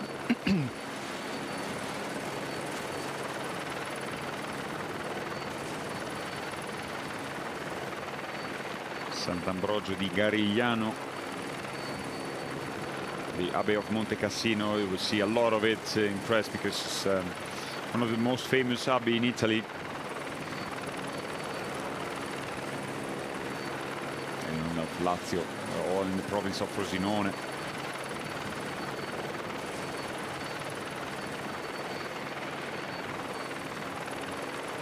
Sun at their backs now, as well as the wind. Red Bull brought a Hansgrohe, looking after the interests of Jai Hindley, the former winner, the only winner in this peloton of a blockhouse stage.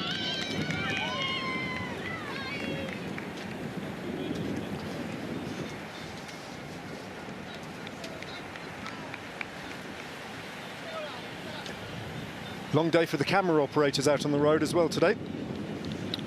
Trying to keep themselves entertained as well by looking for different shots as we pick the breakaway up in the rear view mirror of the motorbike. This one is going to be exiting the village. As you see, the Apennines looming at the background of this stage. Yesterday, basically, we ridden with the car almost the very same parcours, just avoiding to go up to Roccaraso.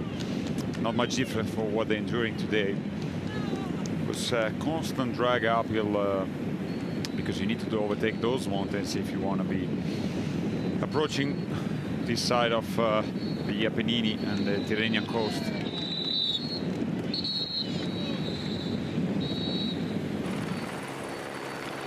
Jacopo Guarnieri currently running up and down on the spot next to me in the commentary booth, just to try and keep warm here at the top of the blockhouse climb in our commentary position.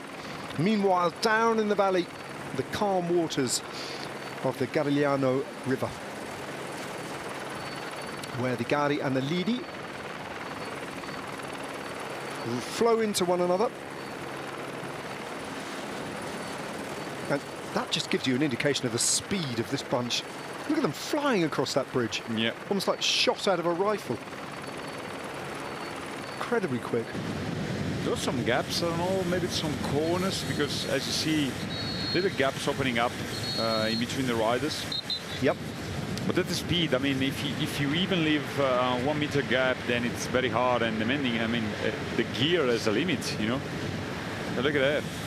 Yeah, there's a proper split there. You can see the main body of the peloton just going around the corner there, and then there's a 1-2 second gap to riders trying to chase back on. I'm sure that'll come back together again, but an indication perhaps of how careful they have to be, these riders, how cautious they have to be, and what might come, because there's a lot of road like this until they approach the final series of climbs. And that's an indication. That's why 36 average in the second hour of racing, and this is due to more rather than the dangers of the breakaway because of the winds.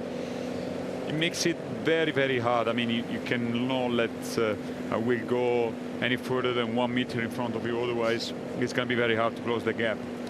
Would Visma Lease bike maybe at this point be advised just to bring Jonas Vingegaard a little bit closer to the front of the race? He's still sitting there halfway down. Depending if he was caught up in the little gap in there. If he was, he might have noted that, and then, yeah. If it happened behind him, he probably wasn't aware that it had just happened. It's been nowhere near the front. Jonas Vingegaard and all the rest of Visma Lease bike. Only one man, Timo Kilic, at the front, doing most of the job with Matthijs Paschens and Robert Stannard, yeah. I was checking if he was still him and or if he was replaced by Fran Miolovic. For they used 3 riders, the Bahrain victorious team. Now saving a little bit of energy for the riders. The hopes are going to be useful later on, protect and help Alfonso Laulio, the Portuguese, in Maglia Rosa, to retain the lead jersey. Not far to go now for Jonathan Milan. 16 kilometers at these speeds will be done very quickly.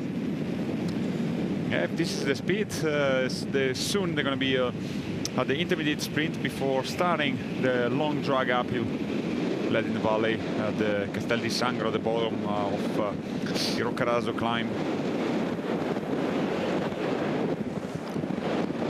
And you can hear also in the camera the noise, the windy noise, because it's blowing hard and the speed is definitely very high.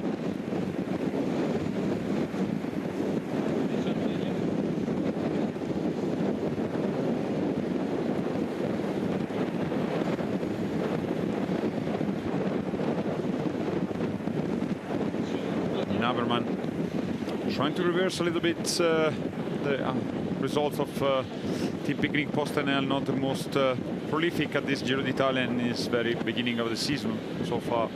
Only been able to score one victory with Casper Van Ouden at the recent Tour of Turkey. He's hoping to got the same one in here as he won last year, his very first stage in a Grand Tour in sprint in Lecce. Jacopo, in all seriousness, if you were a director in the Picnic Postenel car, would you not be tempted to get on the radio and say to Tim Naberman, just drop back? No, why? What do you think? No, I think like, I mean, if you have a slight chance, they know they don't have a pure climber. They will have in theory or a few years ago with the Varenberg Hill. But at this point, I mean, you have to see it through to the end, I suppose. Yeah. But it doesn't make much logical sense, does it?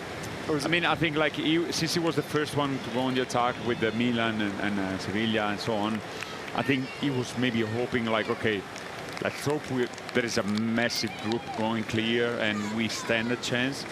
I think you want to find yourself in a good position to get a victory and hoping that the group is large enough to haul off the peloton. But it was not the case today because with 5 riders it's going to be impossible.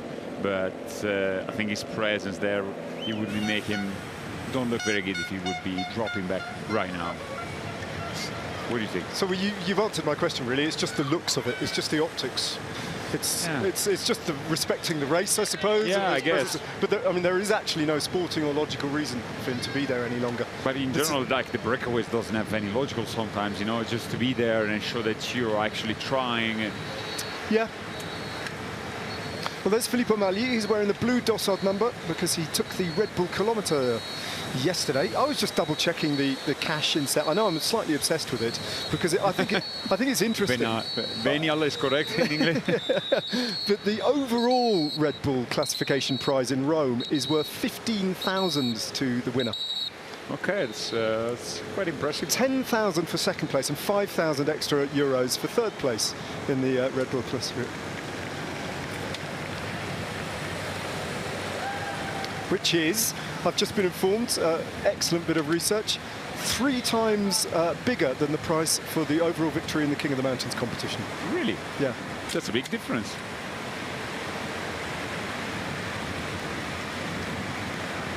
A total of 100,000 euros being put up by the sponsors for the everyday Red Bull kilometre prizes, and a further 30,000 at the finish line. It's £130,000 worth of prize money in total for the Red Bull kilometres being accorded. It's fair to say that cycling doesn't live up to the prizes that you can get in a race, but more rather than the salary of the rider themselves. And but nonetheless, got good money. And well, that's true of the men's peloton. It's not really true of the women's peloton very often. There's been a dramatic difference in between the salary. Yeah, I think we're getting there, but I know there's still a huge gap. Some riders, they're getting a lot of money, but it's in between. There is not like a common high salary for all the riders featuring the World Tour level in the women's cycling. And that's yeah, it's on its way up because it's definitely positive. I think if you look at the trend, is going up, but to be seen when the wealth or the money is going to be more spread all over the peloton than rather being condensed in few riders.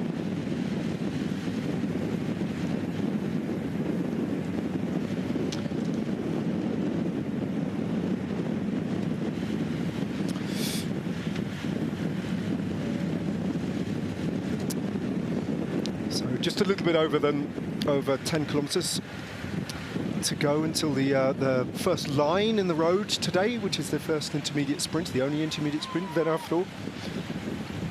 Everything is pretty spaced out today, but as ever, the Red Bull kilometer, pretty close to the finish line. It's at the foot of the blockhouse climb, and that could well come into play again today for the general classification riders. In fact, you never quite know when a course is designed for a Grand Tour and you put bonus seconds close to the finish line. You don't really know how often you're going to see those bonus seconds really contested, but pretty much every day we've had a bit of action at the Red Bull kilometer. Very few days where we haven't had something of interest and intrigue that has been provoked by the Red Bull kilometer. Yeah, I think also today, since it's placed right at the bottom of the blockhouse climb, I think there is a fair chance it might be for the GC contenders. Yesterday it was a full peloton. We were so speculating so much about who's going to be go for it, which GC guy, what they're going to try, and then at the end it was the most random choice of rider, because he saw the likes of Filippo Maglio who won it. Then there was Kershaw, if I'm not mistaken, involved, Lennart Van Etvelt, and even Jansen Plowright. So it's a nice recap of the podium stages for Jasper Stuyven. Not yet able to winning, despite the great strength of the Belgian rider. Third this year in, right before the Giro d'Italia in Paris-Roubaix. Yesterday, both him and Ballerini, they were dedicated lead-outs for their own sprinters. Jasper Stuyven for Paul Magnier, while Ballerini for Malucelli. So they both spent quite some energy before the actual sprint started, but it was at the end Ballerini got the best of the expert Belgian rider Jasper Stuyven. Jasper Stuyven has not won as many bike races as you might think. That's the remarkable thing about this. He's one of those riders a bit like Tish Benoot, who's been a really top rider and a top performer for many years, but actually hasn't won that many victories. But they tend to be big when they come. Yeah. Obviously, in the case of Jasper Stuyven, his biggest victory was Milan-San Remo. Something of a veteran rider, though, now. The rider from Leuven in Brabant, Flemish Brabant. If you happen to be in there, get a chance to taste one of his chocolate creation, as his family, his uncle, and his part of it has run a business of chocolaterie. Yeah, famous chocolatiers of Leuven, the Stuyven family. Beautiful town, Leuven, one of my favourite places in all of Belgium, actually.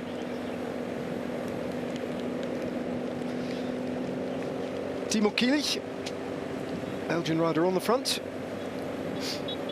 Not working at the moment to bring the breakaway back, but we're a long way from the finish line. Still 141 kilometres, not even at the halfway point of the race, although we're approaching it.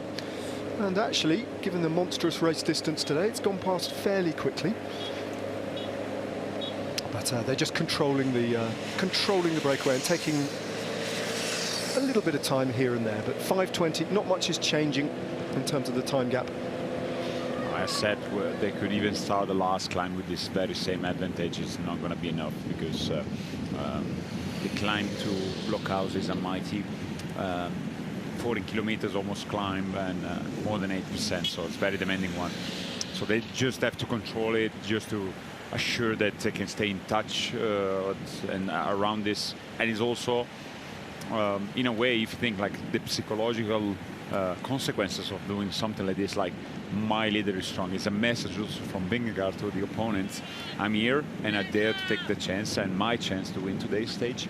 And you know, it's also works sometimes to just scare off a little bit the opponents sometimes. So it has this double effect on the opponents of Jonas Vingegaard. As a little drag now before coming down again to the sprint of Venafro. It's not going to last much, and it's not very hard, but in about 3 kilometers it's going to go down.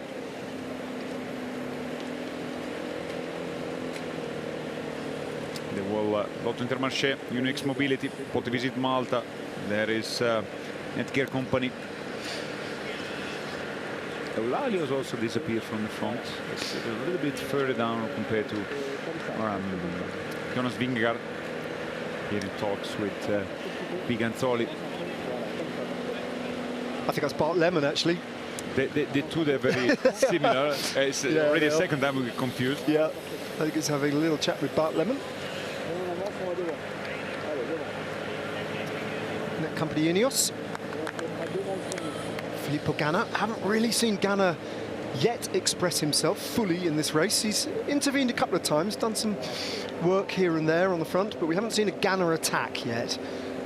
We're not going to see that today. I don't think the climb is too hard for him, but could be that Net company Ineos will do something surprising today, try and take control if they feel that the wind conditions allow for them to put everybody under a bit of pressure. Enric Mas has looked good, did a little bit of work as well as a teammate of Aular on that stage that Movistar absolutely dominated. Stage 4, wasn't it, of the Giro, when they absolutely took control. Yeah, they shaped the stage, and also for a long part of the stage to Potenza, I think they were about to shape the stage and taking the control of the Maglia Rosa, thanks to Einer Rubio, seated very much up front in the GC, but it was not his day. He was ultimately dropped, and I'm very curious to see later on some the performance, first of all, from Enric Mas, how is it going to go, but as well from Milesi, from Lorenzo, from the young Italian, seen very, very fine form, and will not be surprised to see a lot more from him in the coming days. As a team, they've impressed, haven't they, Movistar, to this point? Yeah, they've been very aggressive. Yeah, they've been on the front foot. They seem motivated. They seem cohesive. Their tactics seem on point. They've been doing the right things and intervening repeatedly in this race. So, been a good start for Movistar. Igor Arrieta scored by the reduced U18 Emirates. Morgado yesterday was caught up in the crash, also was mingling himself, also trying to get a good position. Jonathan Narvaez, we were hoping him, kind of projecting definitely our hopes to see him contesting for the sprint yesterday, but at the end was Morgado. Not very lucky, but he was there. So the peloton now also on this little uncategorized climb that leads to the day's intermediate sprint. Timo Kilich out of the saddle and just standing on those pedals a little bit, just to keep the pace high, match the speed of the riders at the front, hold them there at just under 5.5 minutes. As the overall race distance now comes to within 140 kilometers of the finish line.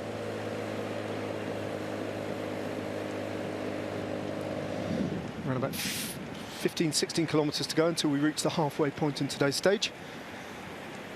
And Jonathan Milan now close to achieving his objective, his obvious objective of the day of going off in search of 12 points in the Maglia Ciclamino. 12 points that will have come at some expense, really, when you consider he'll have been off the front and working for over 100 kilometers just to get himself 12 points and limit his losses to Paul Magnier that he sustained in the finish line yesterday of that stage into Napoli, where he didn't pick up any points, but Magnier did for third place. So he's having to take back those points the hard way. And in the meantime, the very likeable Portuguese Afonso Eulalio is enjoying his second day in pink.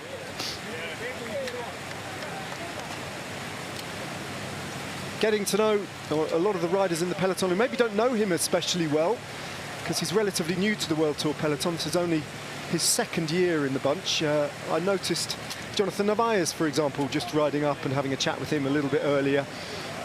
Everybody knows him now, Afonso Eulalio, and it could be a prolonged stay in pink if he can survive the final claim today, and there's no reason why he shouldn't be able to with his big advantage in the general classification. The threat might come from behind, though, not from the GC group. The threat might come from the likes of Johannes Koolset, Igor Arrieta, or even Christian Scaroni, in particular, those riders. If they sense a bit of weakness by Eulalio, they will not hesitate, if their legs are good, to try and wrestle that pink jersey from him. So lots of different permutations possible in the general classification shake-up on Blockhouse today.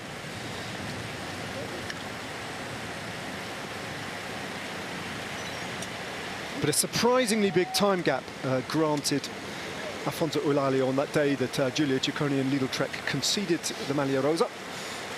Leaves him in a position with a very, very defendable time gap, at least over the GC favourites. Even by Jonas Vingegaard's admission, it's probably going to be too much of an ask, even with a big attack from Jonas Vingegaard, to make up 6.5 minutes on Eulalia. It's just going to be very interesting to see what Arrieta, Scaroni and Kulsek managed to do today in terms of possibly taking the Maglia Rosa from Eulalia. I mean, the other day when Eulalia and Arrieta, at first they hit the road, it was very far from the finish, roughly. Arrieta was the first one at 60, and then Eulalia some kilometers after. You will think like at the back they're going to be able to rejoin there, but the way they rode showed that they're in great form. So I think like for Scaroni, it's not going to be easy to overtake these two guys.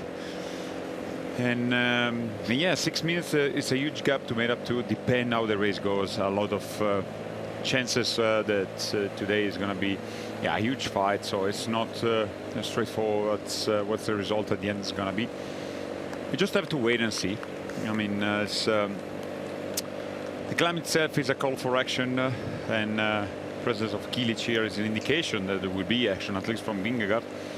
Then it's going to be up to Eulalia to try. I think he won't respond directly to what they're doing, the attacks they're coming, but it's rather going to try to, pace himself and try to lose as little as possible. We're here at the back of the peloton. Tournarts, one of the remaining riders from Lotto Intermarché. Rocca De Vandro.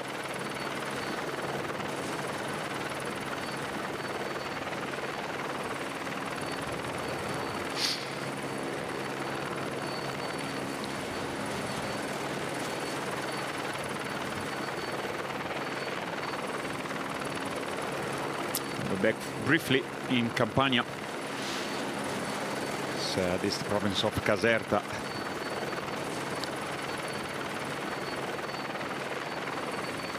That's where the three regions meet, the borders of Lazio, Abruzzo and Campania.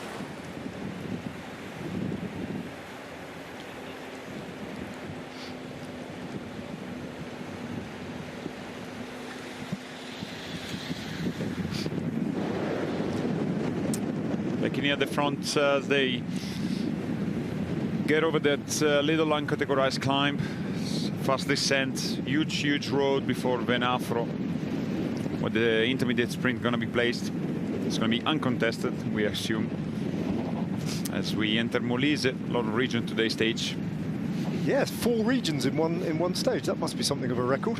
Yeah, and Molise, as I explained Ned the other day, as a very unique way of presenting himself. As a region very often doesn't feature much in the national news.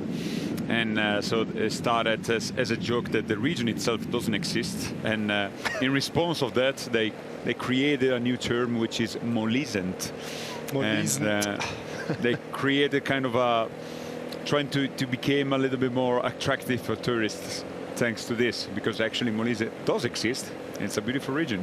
But it's by far the smallest region in Italy, isn't it? Yeah. Nothing's close to Molise. It's tiny compared to all the other regions. So 3.5 kilometers to go to the intermediate sprint at Venafro.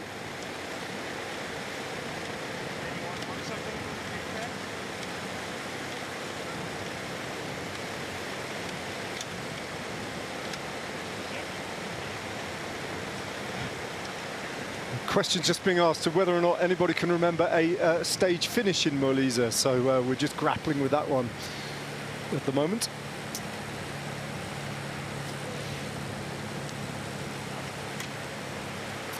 Back at the peloton here.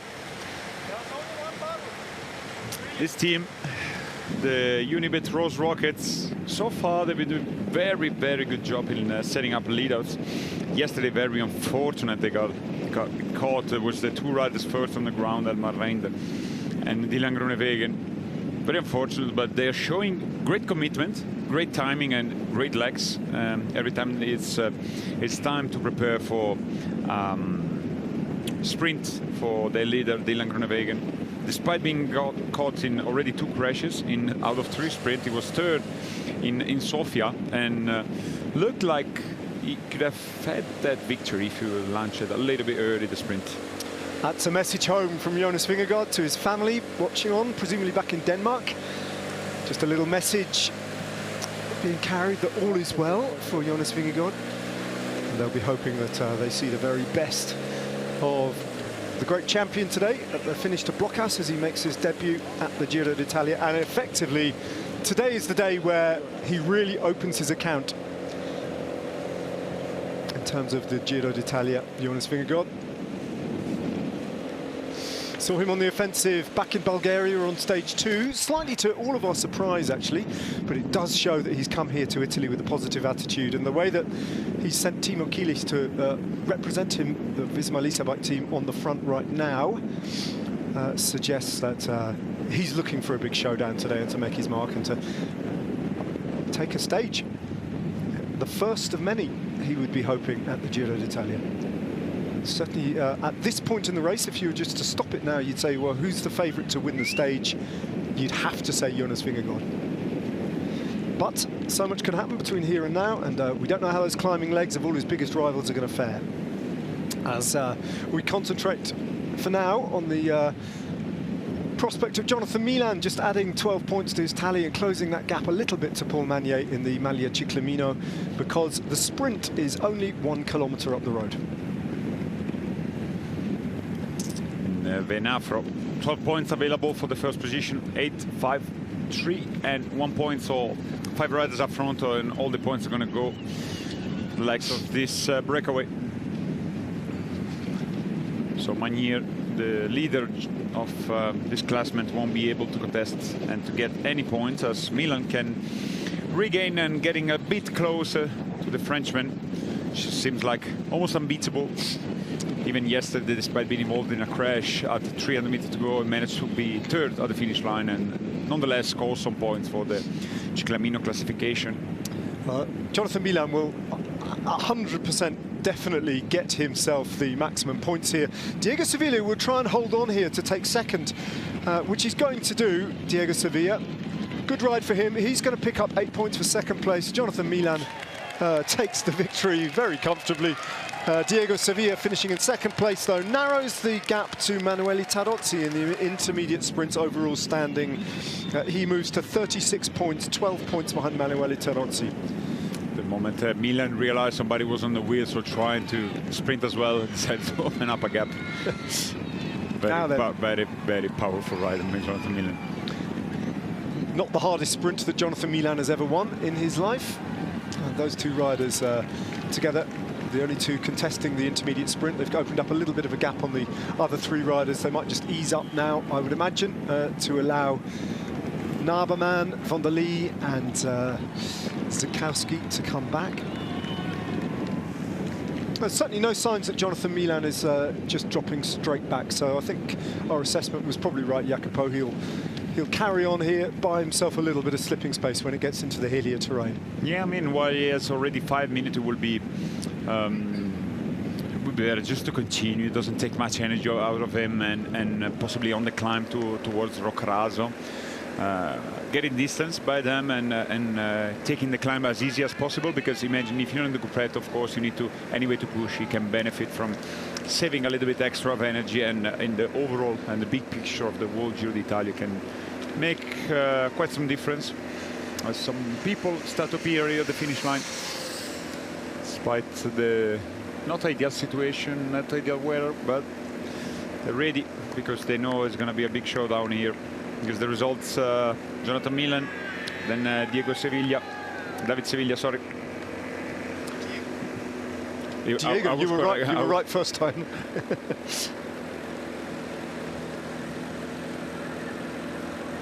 And it's the overall. It's now seated at, well, it's 44 points. No, sorry.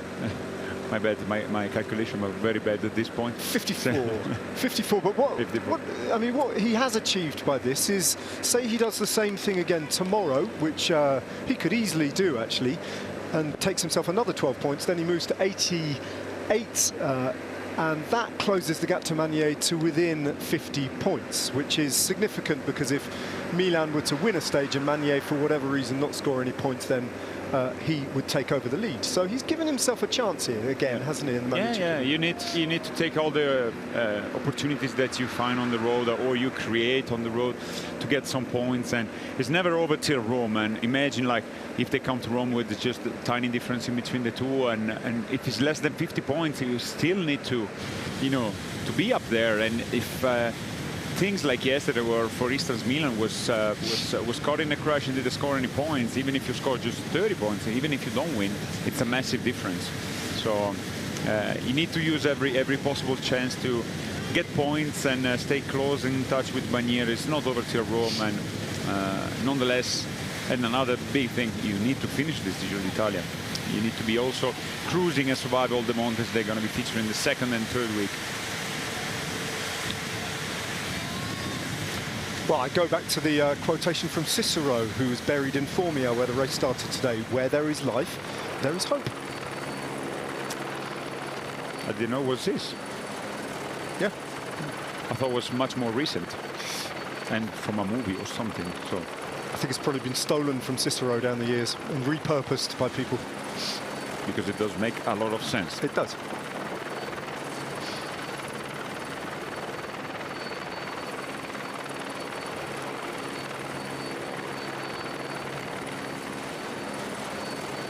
Got the shots of the Pennini region. Venafro.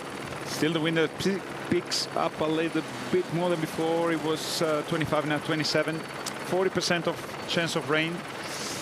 It's getting a little bit higher, but they're still under dry condition. Luckily for them, they endured not the best weather in the recent days.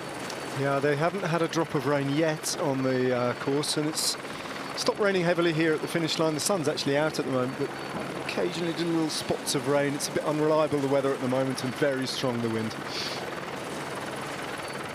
Long line of the peloton. Cariniab from helicopter shot. They're going to be starting to climb the Roccaraso climb in significantly less than 1 hour, actually. The beginning of the climb is at 86.6 kilometers to go. That's not too far away when they're riding along at these kind of speeds of 45, 46 kilometers an hour. And the Roccaraso climb itself is an unsteady climb. It's a lot of the riders will know it very well. It's a very famous climb. Starts off reasonably flat, then the next 2.5, 3 kilometers are fairly steep with a maximum of 12, and the gradients are not so steep in the final couple of kilometers. Venafro has 33 churches in it. It's quite a remarkable number, isn't it? It is. Although I was lucky enough to visit, just before I came to the Giro d'Italia, I was lucky enough to visit the country of Benin in West Africa, where to the north of that country, the majority of the population are Muslim. And it's very remote, sparsely populated, small villages. But even the smallest village there seemed to have 3 or 4 mosques. Very, very small, almost like baby-sized mosques. But sometimes it seemed that there were one mosque for every 2 or 3 houses. It was literally like that. So they're obviously taking their lead from places like Venafro. 33 churches for one town. And I wonder how many of them have big congregations every Sunday. But there is just one priest. That's the problem. Yes, just the busiest priest in Italy.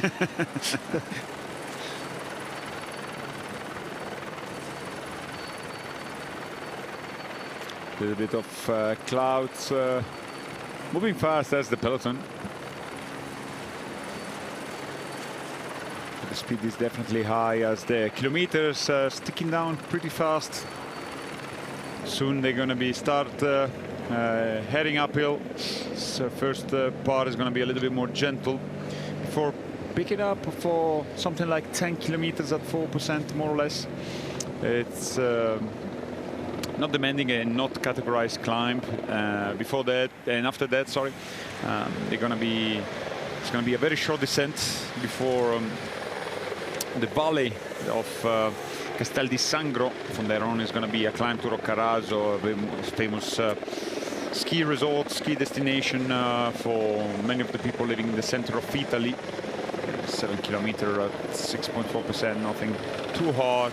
From there on, they're going to be roughly 1,300 meters. It's going to be stay in altitude before a little bit for lumpy parcours for roughly 30 kilometers.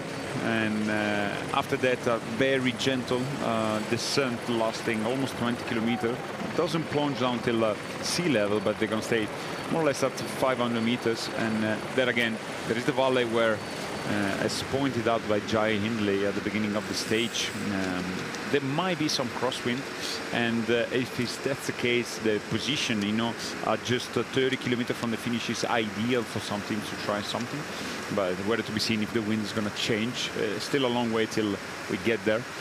At the foot of the climb of Blockhouse, then we have the Red Bull kilometer.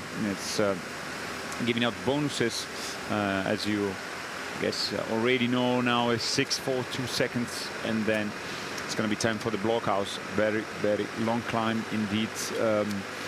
Featuring the first part, share the same road. It is indeed the Passo Lanciano, a very famous climb, been approached many times in recent years in the Giro d'Italia. So the Blockhouse climb is 13.6 kilometers, 8.4% first part, the easiest one, and later on the last roughly 10 kilometers at 9.4%. Yesterday, me and Ned, we were driving up to the Blockhouse with our own car, and indeed it looked very steep. It's a quite wide road. It's not too narrow. It's not too important in a way to be well positioned at the bottom. But we reckon that by then it's not going to be a huge peloton, and position won't feature this much of a climb. But nonetheless, it's a mighty climb, and we're in for the first uphill finish of this Giro d'Italia. All the likes that we're going to have a big fight among the GC contenders, as read an indication that one man at least is confident enough to have a teammate up front controlling the race, and that's Jonas Vingegaard, favorite of this Giro d'Italia. But I think today is also our red line. I mean, till now we've been calling him the main favorite, but today is the first test that he has to show us that, yeah, we're right about this. I've just stepped outside, and I tell you what, Jacopo, at certain points, if the wind is as strong as it is on this final climb, when the race gets there, the riders are going to come to almost a standstill, aren't they? They're going to be almost like riding up the Angliru in Spain, because it's a steep climb. But when occasionally they switch on the hairpin bends and hit the headwind, they're going to be, it's almost like the handbrake's going to be pulled on. This could hamper also the outcome of today's stage, because if it's too much headwind, it's going to be very hard to make a difference between yourself and the remaining of the riders. I have to hands out to people that showing up here and facing the wind that is blowing very hard. There is even a man with the shorts, and he's been seated there for at least 30 minutes. So brave. We are freezing. It's bitterly cold at the top of Blockhouse. It really is. It would be fine if it wasn't for the wind. It would just be a normal sort of slightly chilly day. But the wind chill factor is immense today. We're halfway through today's race. 122.6 kilometers, halfway. And you can see the peloton moving along at 53 kilometers an hour right now on perhaps a flat bit of road with that strong cross-tail tailwind, maybe even slightly downhill as well at this point, and Timo Kielich leading them along at a lick. You can actually see from that helicopter shot, just look at the speed that they are flashing by those parked cars at the side of the road, the houses and everything, scything their way into Abruzzo. One long line, the peloton of the 109th Giro d'Italia, approaching the first big GC showdown, getting ever closer now even at this point, to the foot of the first categorised climb of the day, and before they get there, they've got an uncategorised climb to get up and over. So the climbing begins in the next few kilometres. When they get over the top of the Roccaraso, it is a plateau before they drop down then towards the foot of the final climb of the blockhouse. So almost all of the altitude gains that they still have to do, and the total metres of climbing of 4,600 are about to start. A time gap of 5 minutes and 28 seconds really hasn't changed much over the course of the last few hours. No, it's been quite stable over the course, and I think that this is going to be also for the next kilometre. I think till the climb of Roccaraso is going to be very hard expecting dramatic change in this, because at the back they don't have any interest to shut this down. Even approaching the last climb with the same margin won't be too much of a problem for the much more purer climber. This is what we were saying. The roads constantly drags up, but a little bit later on, in roughly 10 kilometers, is going to be, for me, what is look like a proper climb. It's not categorized, with my surprise, but it's nonetheless quite a long one, roughly 10 kilometers. So it's demanding moment, and the speed will be a little bit slower than it was till now, which was so far very, very high. Really significant battle was fought here, named after this big river, the Volturno River, between Garibaldi's forces and the Bourbon army, as Garibaldi marshalled his troops and started to march ever further north, and the foundation story of the Italian state was being forged against the might of the Bourbon forces to the north. A dividing point between north and south. We are very much in the centre of the Italian peninsula now here in Abruzzo.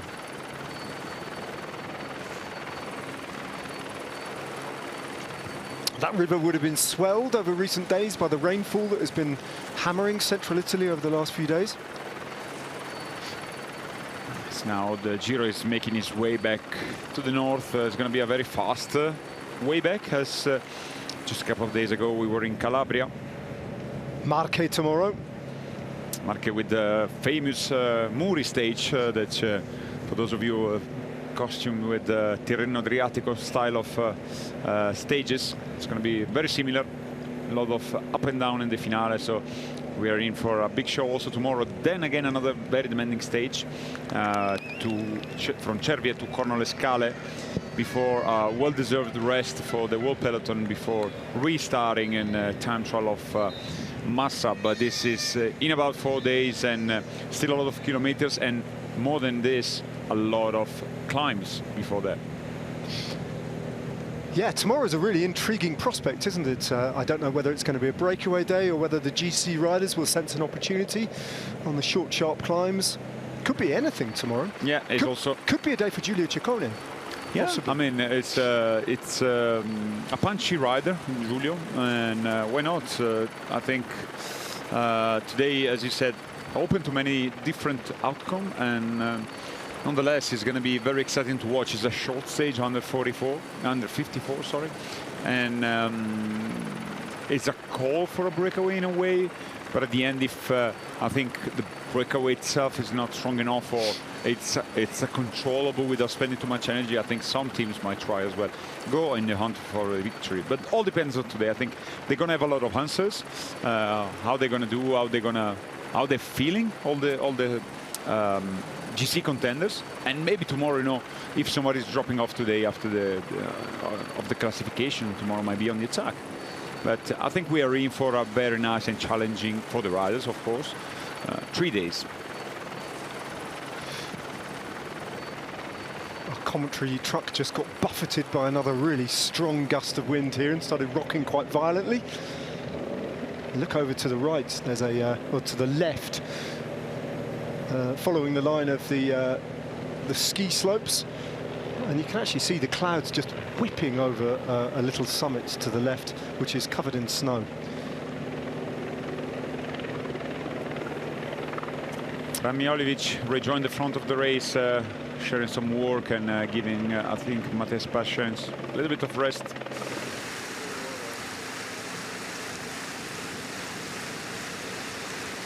Because the long drag we were referring to, as you see, the speed has been taken down a little bit. Jonathan Milan in conversation with the car. Perhaps discussing whether or not he feels like he wants to carry on here, whether or not it might be the right idea to drop back. Let's see what he decides, whether or not he continues to ride. Looks like he is for now.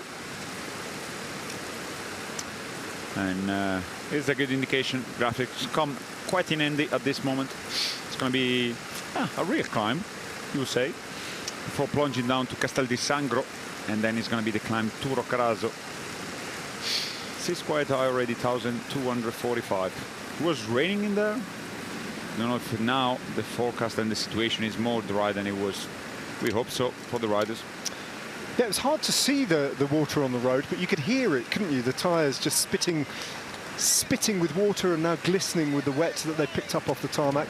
And as Jacopo was just pointing out, they're dark clouds that they're riding into at the moment as they start to gain altitude. And the 5 riders are beginning to lose just a few seconds of time as well, as Mihajlovic and Kielich eat away and bring the time gap down by about 15-20 seconds to 5:13 at the moment.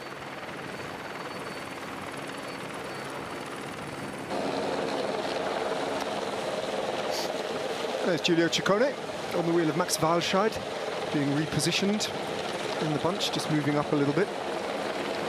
He was hoping yesterday to be able to 2 days ago in Potenza, was able to retain the leader jersey, because today's hometown boy, along with Giulio Pellizzari, the two that share the same name, but they're both from Abruzzo, and I think both of them, they were kind of hoping to coming into Abruzzo with the leader jersey. Ciccone got the chance and got the ability to get the jersey thanks to the bonuses in the stage of Cosenza, but yet to been relegated to give up on the jersey because of the uncontrollable stage to Potenza. But you never know.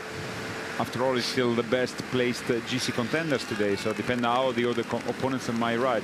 I think the classification, despite the first 5 riders, which they won't be featuring later on in the race in the top 10 on the highest part of the classification for the GC, you can think like Ciccone so far is still the best GC rider.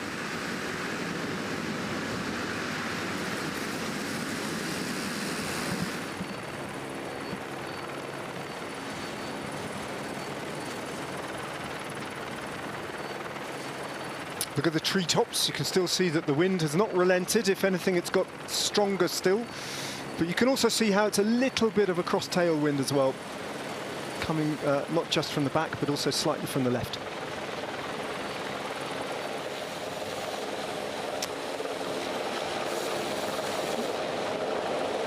Alfonso Eulalia enjoying his day.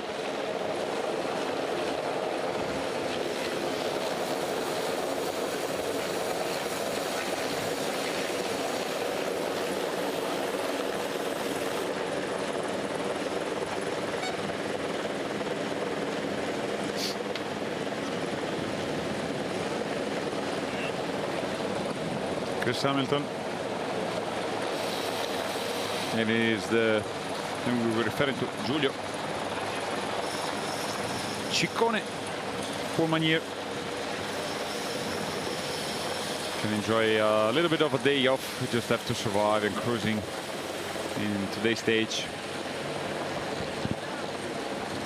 Yeah, I wonder how many more times Paul Magnier will simply allow Jonathan Milan to do that tactic unopposed.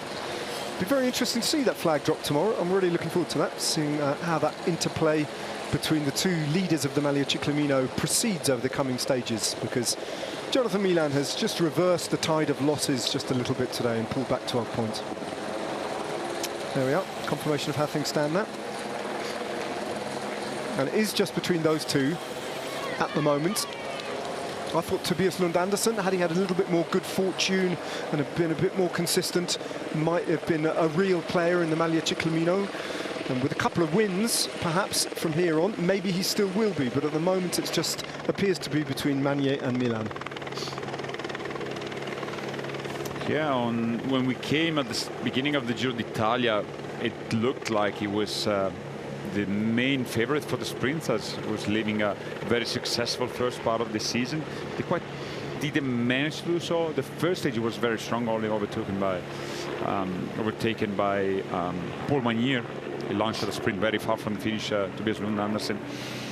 And then he failed really to impress on stage 3 to Sofia, and in Napoli he was caught up in the crash as well. So not much of a luck till now for the Danish rider.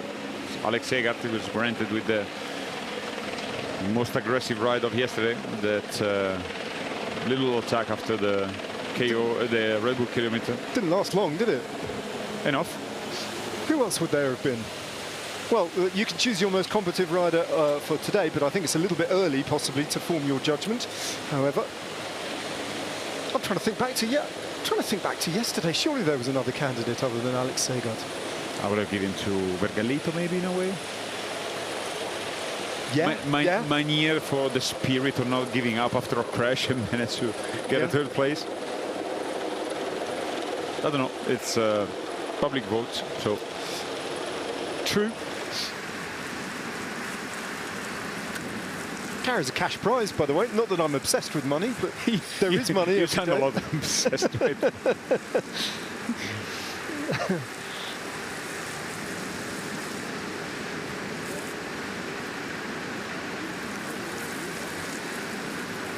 The time gap coming down, as you can see. The little green arrow indicating that at the moment the time gap is being reduced rather than being expanded. Tim Naberman comes back.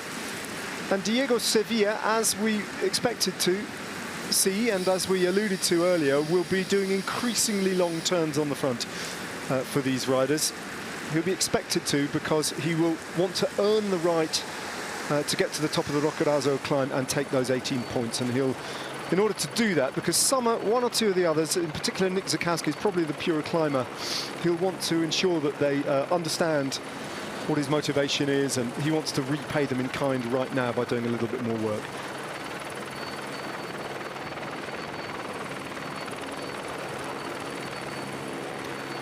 Montequila. Renowned for its sausage and salami, its wine and its extra virgin olive oil. That's not a unique set of things that only Montequila specialises in Italy. But it makes very appealing for living in. It does look like a lovely place. A very small little place, isn't it? Roads start to be wet. So not... Rain jacket being handed over, yeah. These riders have got their team cars right behind them with that 5-minute gap. So they can very, very straightforwardly get what weather gear they need. And Jonathan Milan has to try and pull that on. Over that big frame. I don't know whether his kit supplier there makes an XXL version, but he would definitely need that. Jonathan Milan, one of the biggest riders in the peloton. And another layer as well, a little extra gilet goes on top of that. So waterproof layer and then a layer for warmth. These are the results of Jonathan Milan. Yesterday was very unfortunate. 170 came home with, despite being in top 5 at the last corner when the crash occurred.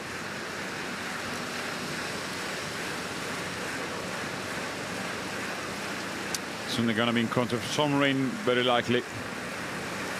To be briefed from all the teams. Basically have a couple of cars anticipating the coming of the peloton, both for giving out biddens to the riders, or either way just indicates them the road condition and also the weather condition.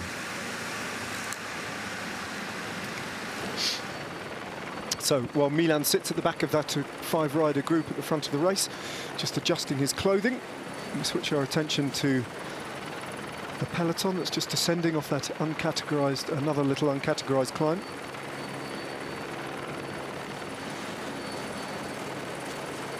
Still in Molise.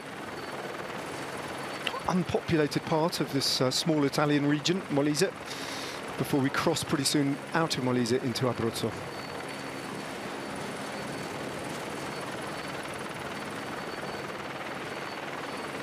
the middle part of the race,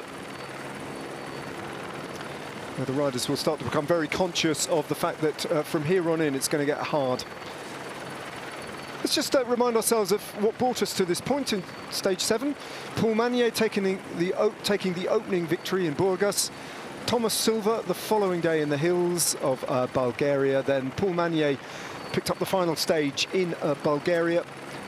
We crossed over after a day of rest, and it was Jonathan Narvaez who took an exceptional win, followed by his teammate the next day, Igor Arrieta, in that day when both he and IItalia crashed. And then yesterday, again, more crashes in the wet, on probably what was, with hindsight, an ill-advised, if dramatic finale on those very shiny cobblestones in the heart of Naples. I'm not sure we're going to see that finish again in a hurry, but that victory went to Davide Ballerini. And we've only had 3 teams winning so far.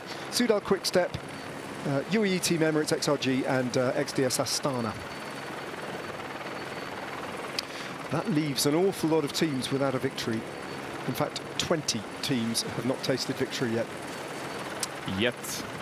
Early on, obviously, still in the Giro, but after today, we're a third of the way through in terms of the number of stages.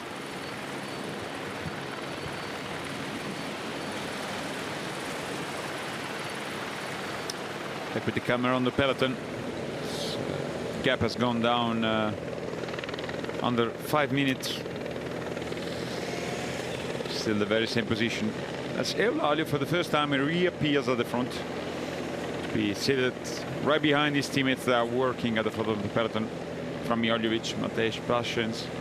Robert Stannard seems stopped working in the recent kilometer, being seated in fourth wheel. Eulalia's getting prepared, the pink jersey, for what he fears is coming his way, and that is rainfall. 134 kilometers, nearly 135 kilometers into today's stage, 110 and a bit to run. The temperature at the top of the Roccaraso climb 12 degrees, and at the finish 11 degrees. However, doesn't feel like it because of the wind. It feels much colder than that. And these are all the provinces.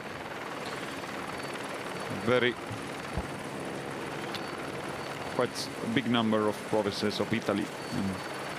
Well, I'm not surprised. It's 245 kilometers, isn't it? You're going to go through a few provinces.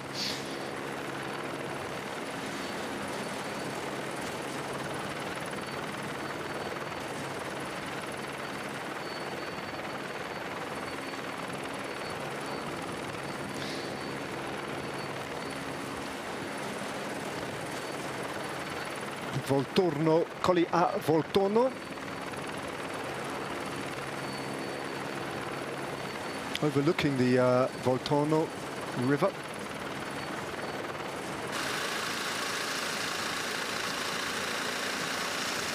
Soigneurs by the side of the roads, waiting for the peloton to come through. These 5 riders, of course, taking feed and water from and drinks from their team cars. And even though we're starting to climb now, the average speed is still close to 45 kilometers an hour. Milan getting a beat in there.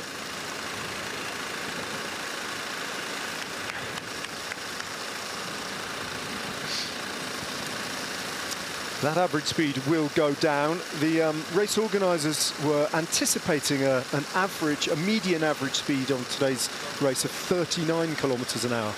The fastest that they imagined was 41 kilometres an hour. We'll have to see where this stage lands.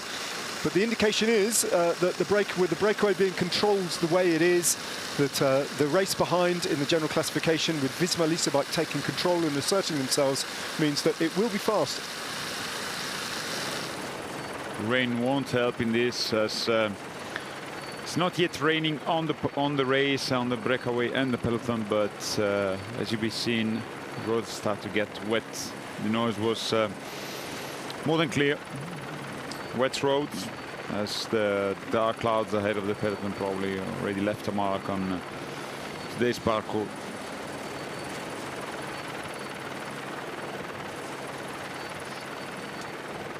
The uncategorised climb they're on at the moment is called the Rio Nero Sanitico.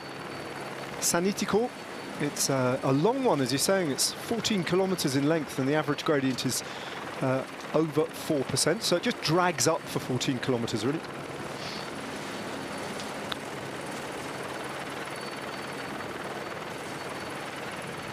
And that's where we're heading, bit by bit, into the biggest mountains in all of Abruzzo. The Gran Sasso and the Blockhaus, the two biggest climbs in Abruzzo. Gran Sasso in particular, visible from miles and miles and miles away in Abruzzo. A very distinctive shape to the mountain.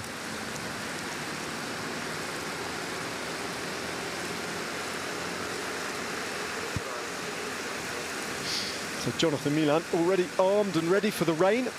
Jordi van der Lee yet to react.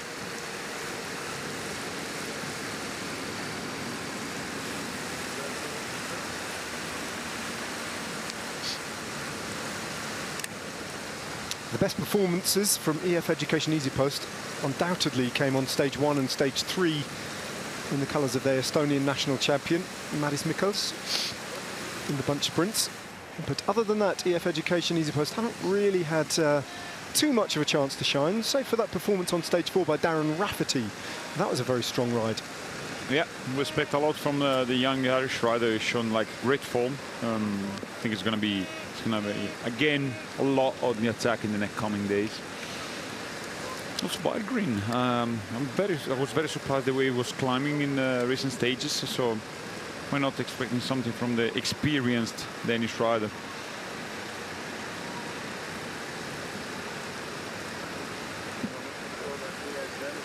It's a close up on Zukowski. Here's Naberman. A little bit of a grin on his face already.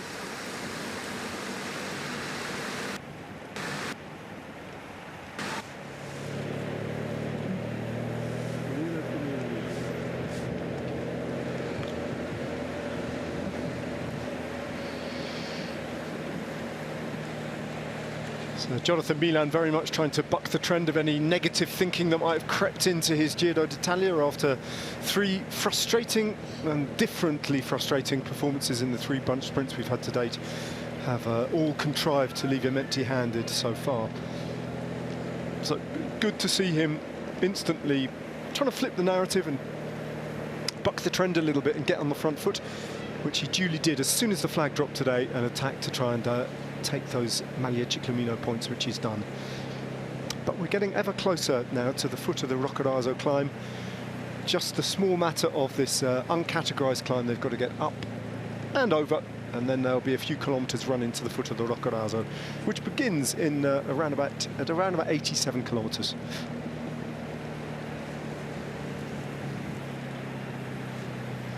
That's where the hard part of today's stage really starts to kick in.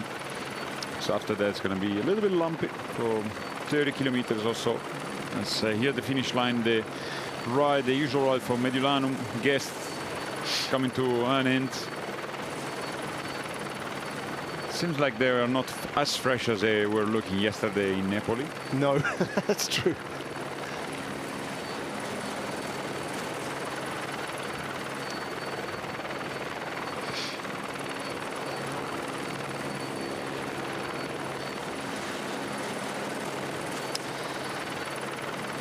So the front of the race is around about a quarter of the way up this 14-kilometre uncategorised climb now. And the race situation is relatively calm, it's becalmed, it's controlled. Visma bike with the addition of one rider on the front, Timo Kielich, indicating signalling really to the entire peloton what the score is going to be, what the narrative of today's stage is going to be. They wouldn't be doing that, Visma bike, unless they wanted to bring this back for their leader to try and ride down a stage win. Maybe take the Maglia Rosa, although that would be possibly a distant prospect, but certainly advance his cause and advance his case, Jonas Vingegaard, against all his big rivals. Feeling good, feeling up for it, and indicating that he wants to strike in his first ever participation in the Giro d'Italia. And this time he's really got the mountain, he's got the length of climb to play with to make a big difference if he can. Sitting on the wheel of Bart Lemon, the Dutchman, the Belgian Victor Campenaerts alongside him, as he always is. A rider who's found a real role in that team, looking after Jonas Vingegaard. Rocchetta Volturno, we're still in the province of Isernia.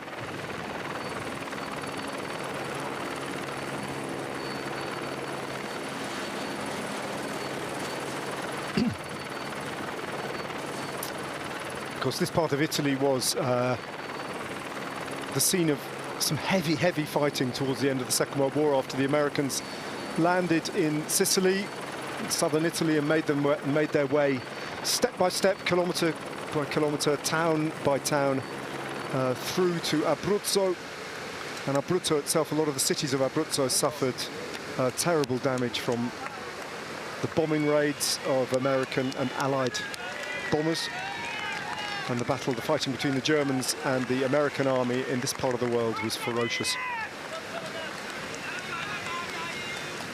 Still climbing, still going uphill. Still very long for them before they're going to reach the top of this uncategorized climb.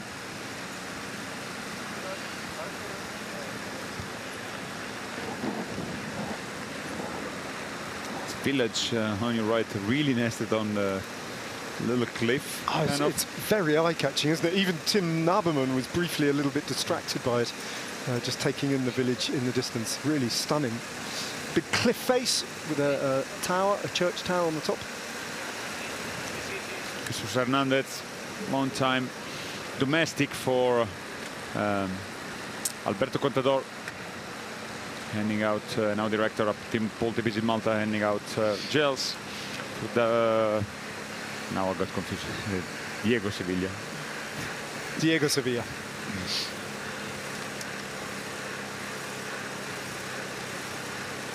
Smart race that Sevilla has done so far, but he's not faced anything like the kind of climb, the kind of test that he now has to deal with.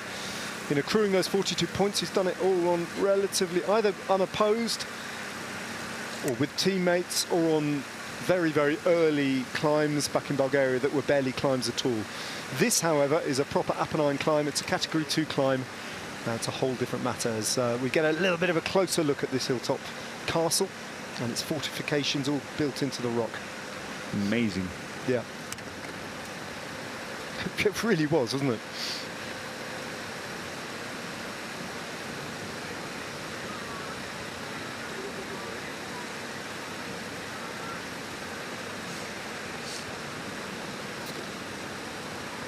Time gap's coming down a little bit further. 4 minutes and 40 seconds now. Still a very long way to go, but I think for the KOM is going to be all fine for Sevilla. Well, around about 18 kilometers to go until the Roccaraso climb starts.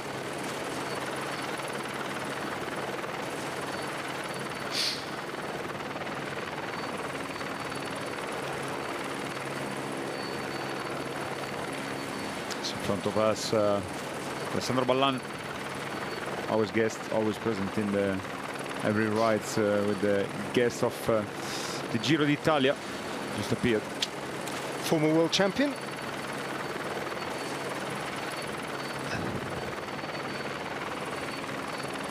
And Tour of Flanders, also winner. The twilight of his career.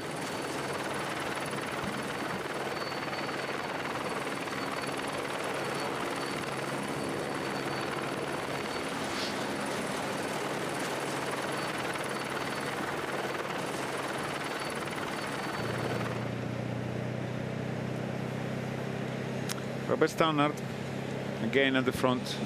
The Bahrain Victorious team is using 2 riders each time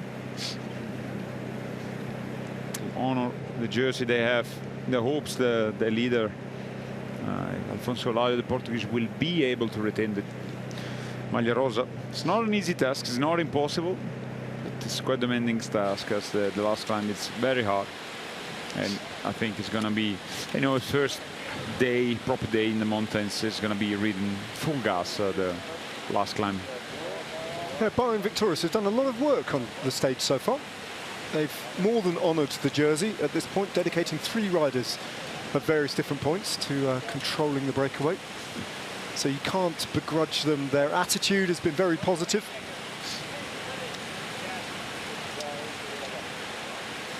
It's Ben O'Connor, the dedicated leader for Jaco Alula.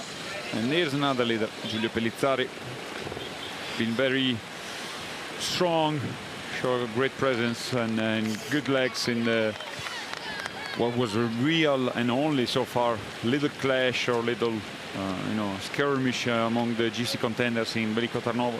Today it is completely another day, another stage. It's going to be a different story.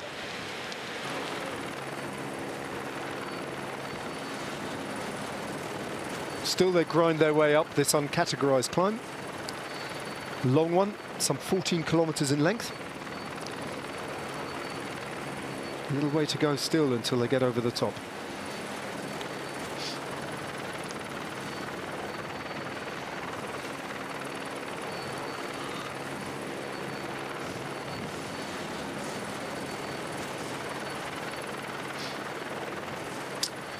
But the condition, it's getting a little bit chillier than it was before. They were starting with 24 degrees at 22, 24 during the start of the stage. Now it's like 16.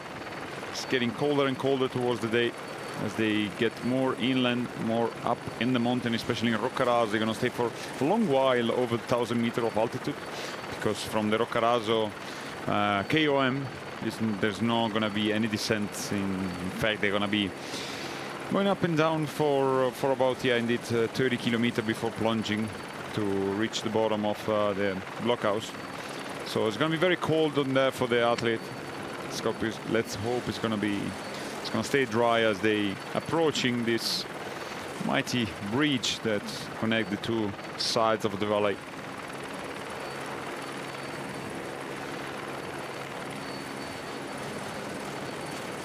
Mighty is the word as well, Jacopo. It's a huge, tall bridge, isn't it? Looks very new in construction, or it's being refurbished? Probably refurbished, because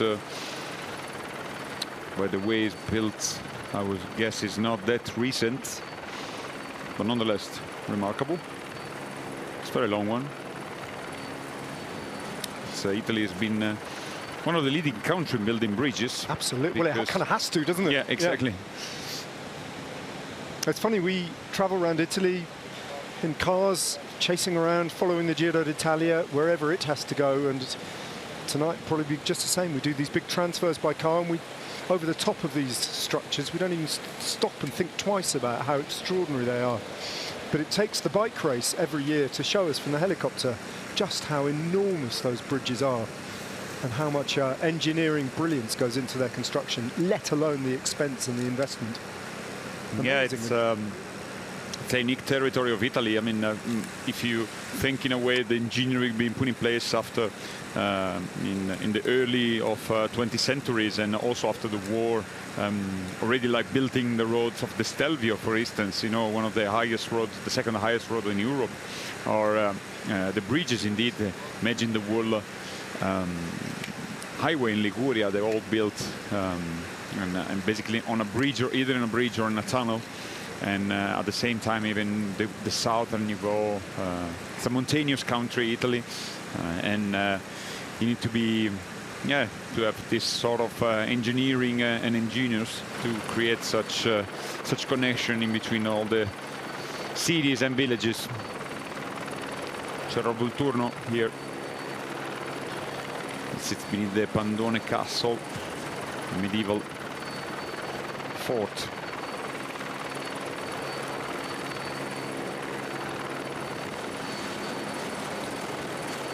The town was founded a long, long time ago as well, as far back as the 3rd century BC. Pandone Castle. That spur of land then, commanding a view over the nearby river valley.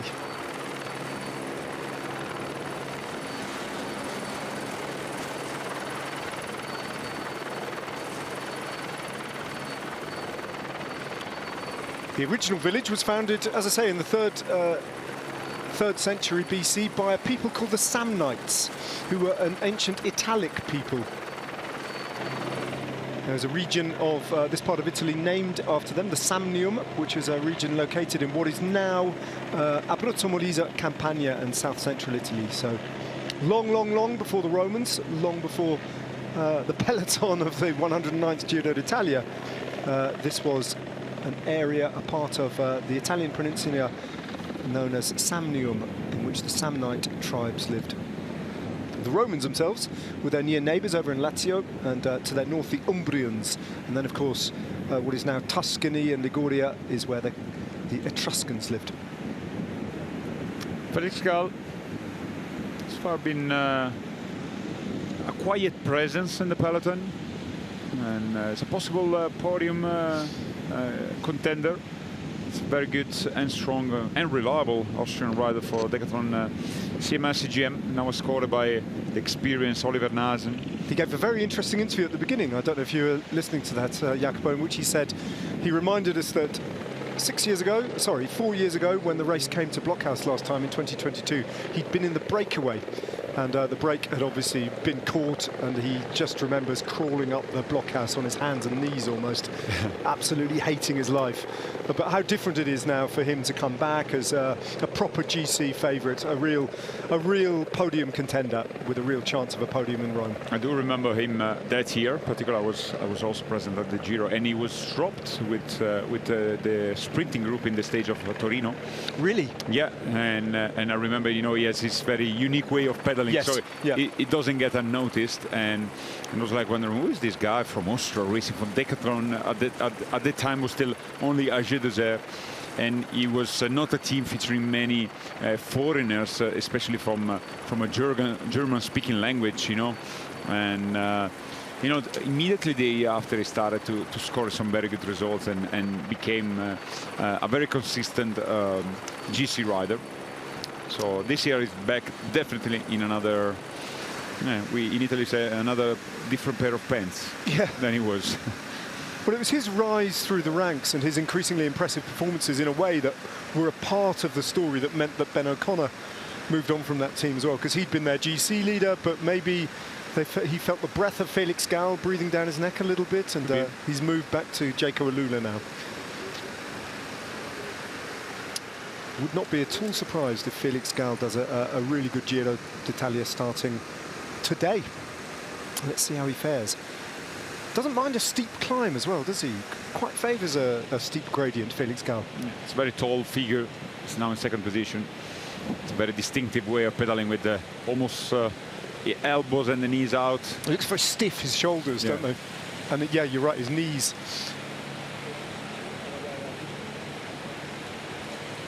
Little bit similar in some ways to Chris Froome's pedalling style back in the day.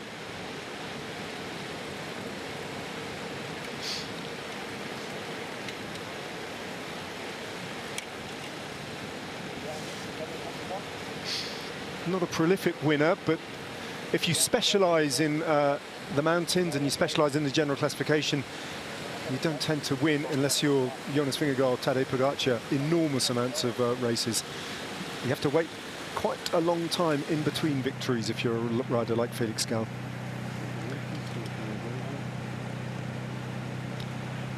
This man here has yet to win a professional race at all, and here he is leading the Giro d'Italia for a second day.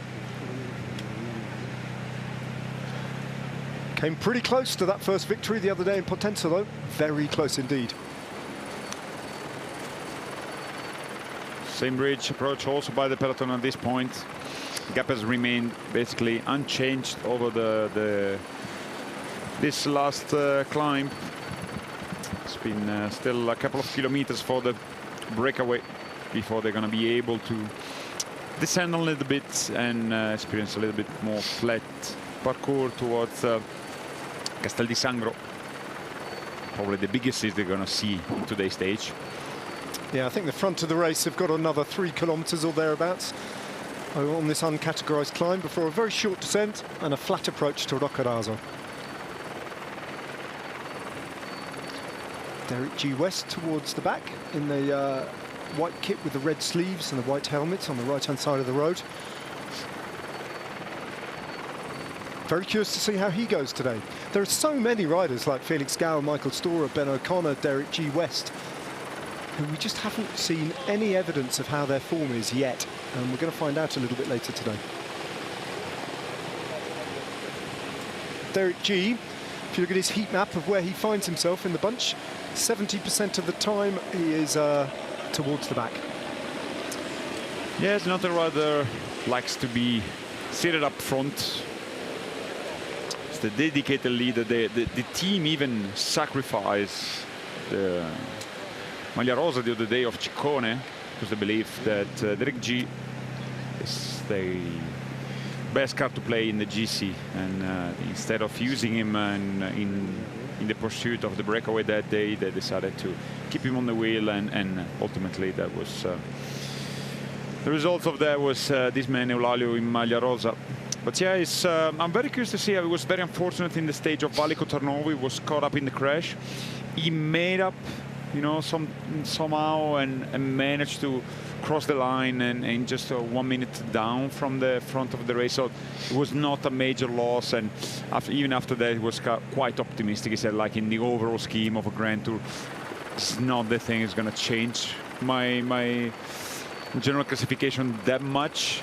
It's quite positive Canadian rider, and to be seen. I would be very curious. Last year was looking better as the race was going in. So the third week was very strong, and even in the stage of the Colle delle Finestre, finishing in Sestriere, where we saw the attack of Simon Yates, he was the only rider almost able to follow him for a long time, and he landed on a very nice and so far the best result in a Grand Tour, 4th place. Last year, you see here the rider is completely on the left of your screen with the very distinctive Canadian flag, the national champion of Canada, with maple. Is maple's leaf? A maple leaf. Maple. Yep. It's interesting, the speed that both parts of the race are climbing at, the same speed, 26 kilometers an hour at the moment. That's an indication of just how hard this uncategorized climb is. There was a road sign to the right that said 6% morning cars. This is a proper testing climb when you consider it's 14 kilometers long. Yeah, I don't know why there wasn't a categorized climb. I don't know if there is a limit they have to stay within. Yeah, well, I don't know. There haven't been that many categorized climbs on any of the stages so far, actually. Today could have been at least a couple of more than this.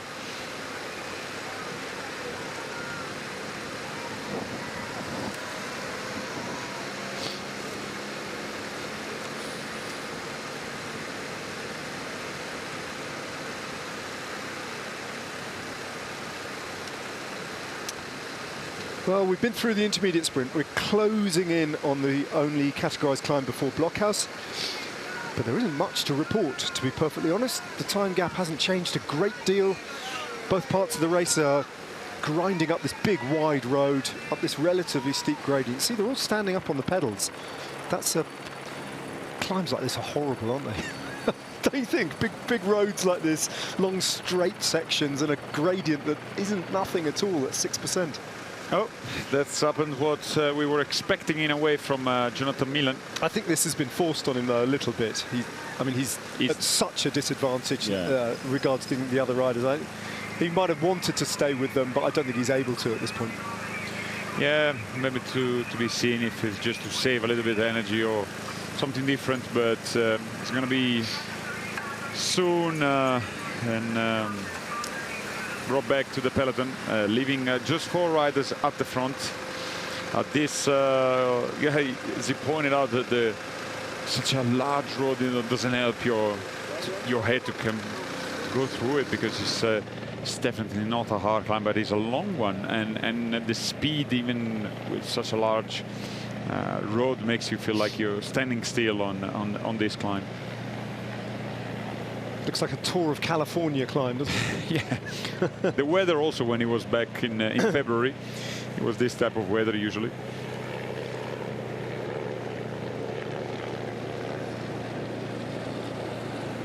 But in victorious, they found a way to make up for the loss of Santiago Buitrago, who was caught up in the crash in the second stage, being forced to abandon the race. And was curious, because we were wondering if Caruso will have stepped up as a GC contender, but they found themselves in the leadership Next to Eulalio. Well, Damiano Caruso isn't not a GC contender. He's still very much in it. He's just being overshadowed at the moment by his young Portuguese teammate. And I think he's more than happy that this is happening. Very loyal and calm leader for Bahrain Victorious. As Timo Kilic continues his job, followed by Robert Stannard, Matthijs Passions and Fran Majolovic.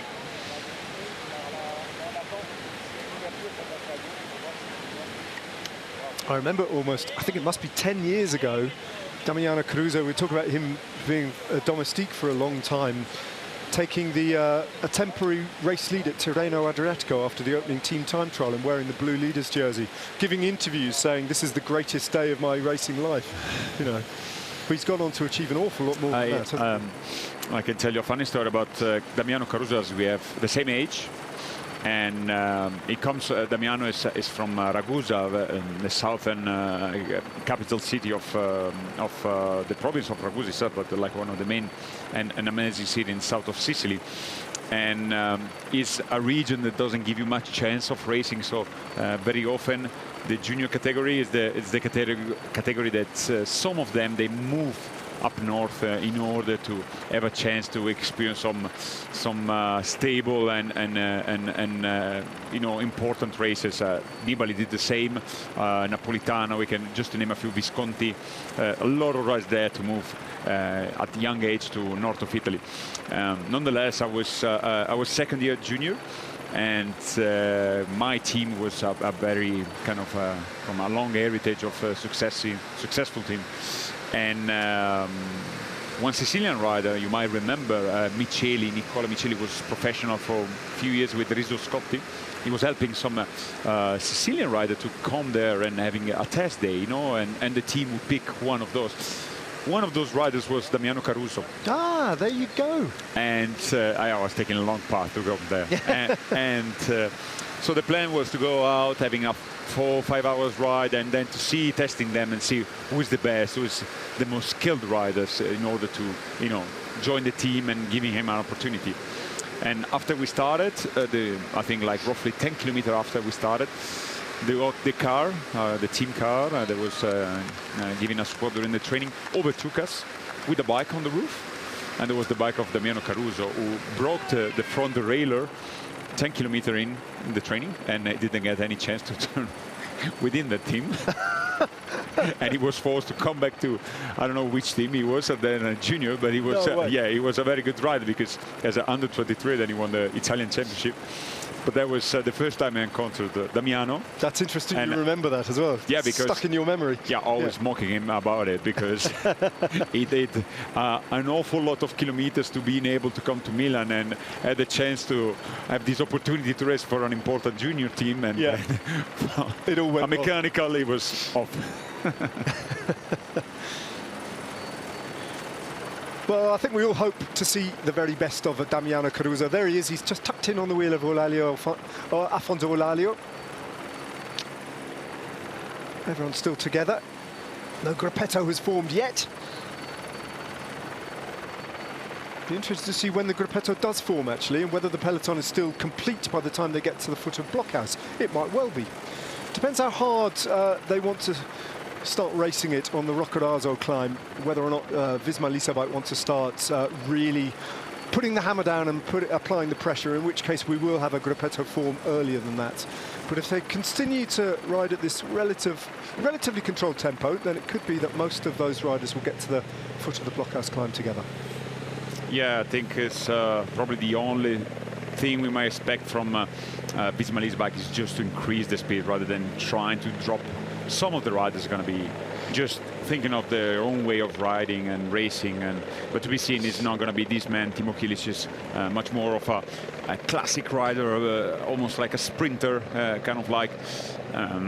So his job is going to just to control the distance between them. But exactly, if he wasn't doing this specific role for this specific team today, he'd be thinking about when he's going to be in the gruppetto. Yeah, probably he's that kind of rider. Yeah, exactly.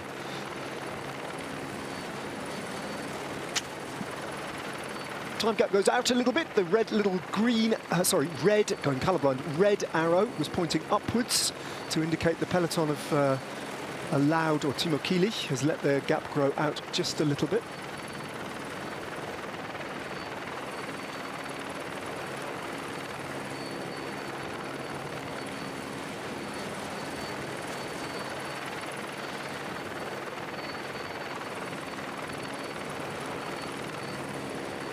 Jonas Vingegaard's moved up a little bit, actually. He's not got any teammates around him, but he's not far behind the Maglia Rosa, just tucked in on the wheel of Damiano Caruso himself. So it's always interesting to see what Vingegaard's doing. He never ends up, it strikes me, he never ends up in a position in the peloton by accident. There's always some thoughts behind it about why he wants to be either at the front or the back, or right now just tucked into the middle of the arrowhead towards the front.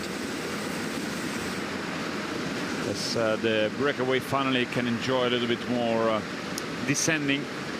You're gonna head to Castel di Sangro very soon. It's ahead of them. Some snow appears at the top of the mountain peak. The gap has been brought back to 5 minutes. This gives probably Sevilla a little bit an extra insurance. A little bit of buffer time that he can use for scoring the points at the KOM of Roccaraso. The climb itself, by irony, is going to be shorter than this one they just approached. In fact, it's going to be half the length of the very climb they've just been to.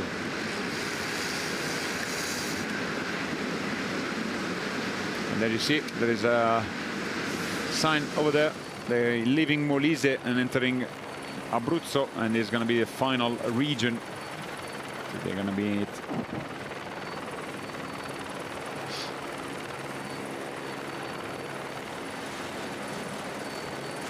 So a little bit of free speed for the four riders at the front at the moment, over the top of that grind of a climb. Eventually they'll come off this big main road.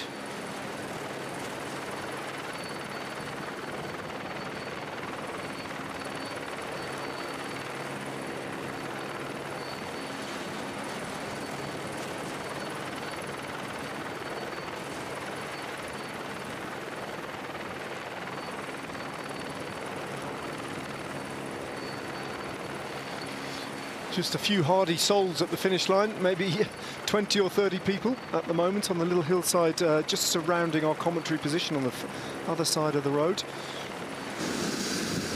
Eating their sandwiches that they've all ridden up to the top with, trying to keep warm. It looks warm. The wind has just slightly subsided a little at the top of Blockhouse, at least for now. So 91.8 kilometres to go. The Roccaraso climb starts at 86.6k to go. Mikel Bjerg here with the mechanical. I think he had to change a wheel.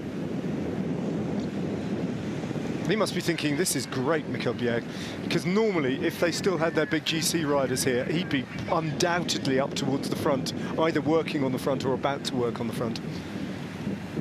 So, and I was adjusting the seat post. Something like you don't often see in a race anymore. But we even saw, and probably was the last guy who was doing this, some riders adjusting the cleats on the go, as you remember. Itching to get away there, wasn't he? Did his mechanic no favours at all, who still had his Allen key in the bike when Mikel Bjerg already pushed off. He was in a rush to rejoin the peloton. So 90.6 kilometres to go. 155 kilometres of today's stage already done.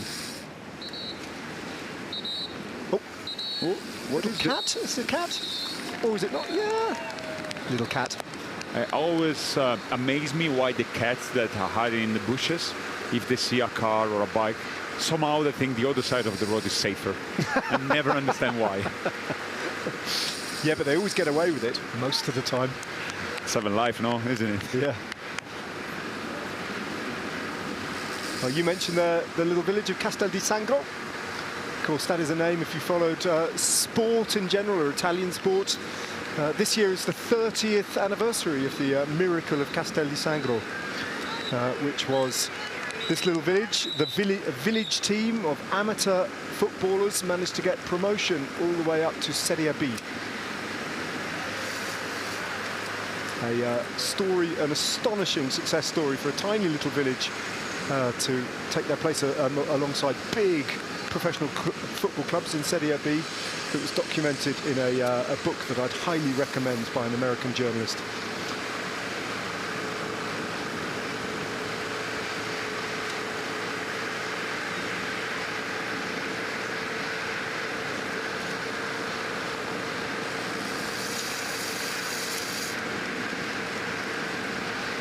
Time goes back out to 5 minutes.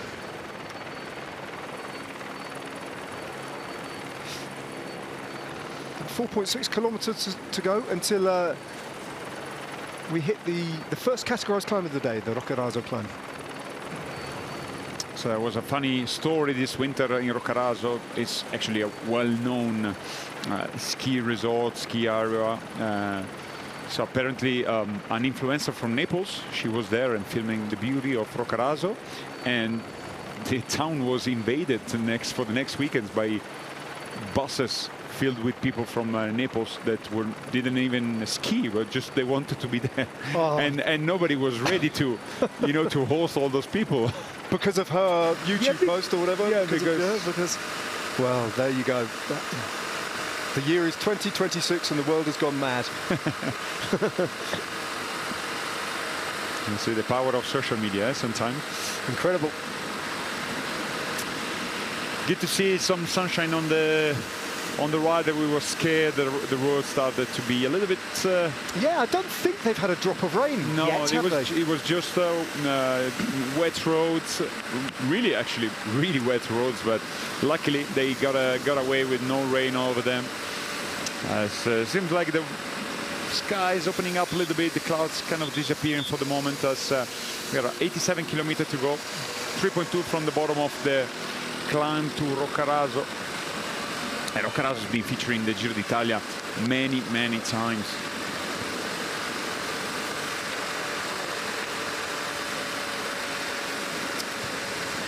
Well, the steepest kilometre of the Roccaraso climb, which is nearly 7 kilometres in length, is 3K into the climb, where it's over 10%.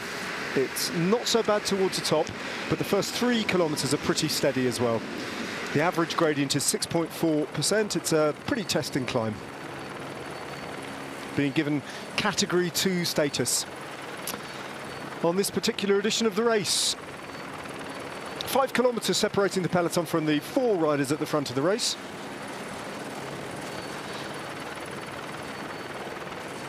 What do you think here, Jacopo? Is Diego Sevilla going to come under a little bit of pressure here? He's going to have to do a hard ride here, isn't he? Because if some of the purer climbers, Van der Lee, maybe Zukowski, if they feel that they're being slowed down by Sevilla, they're not going to wait for him.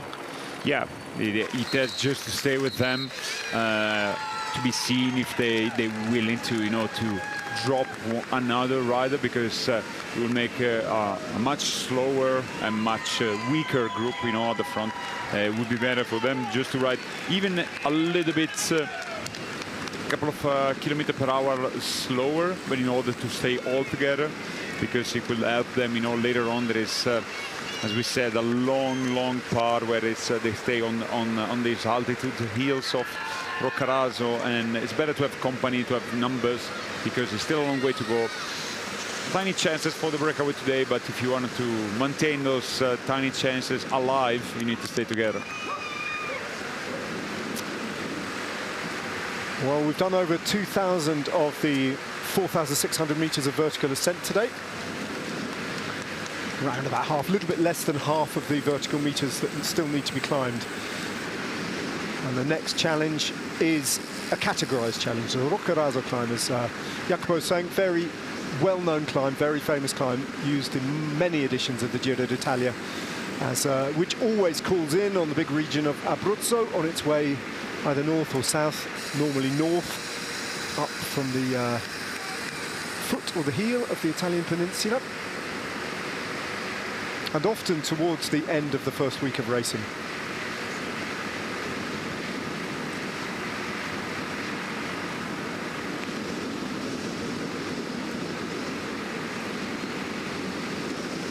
So Yardi van der Leeuw's got a really lovely aerodynamic position on the bike. With Zakowski tucked in on his wheel and Tim Naberman. I wasn't entirely concentrating. I can only assume that Diego Sevilla has just dropped back to his Polti Visit Malta team car, which would explain his absence at the front of the race. So I'd imagine we'll see the figure in blue come back to this trio of riders at the front fairly soon, because we're 400 metres from the foot of the climb.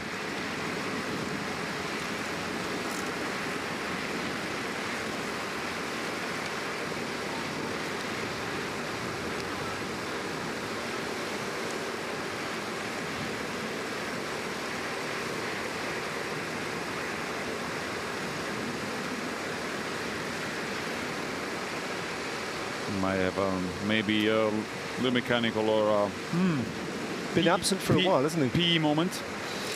Well, he's on to the climb, so we understand he had to stop for a pee, which is perhaps not the ideal moment. He must have really needed to, because we're on to the Roccaraso climb, which is the entire point of Diego Sevilla's presence in the breakaway. This is where he's got to be at his very best now over the course of the next 7 kilometres. Coming back, though, in the nick of time as the climb gets underway. You know, like riders usually get empty their bottle before starting the climb.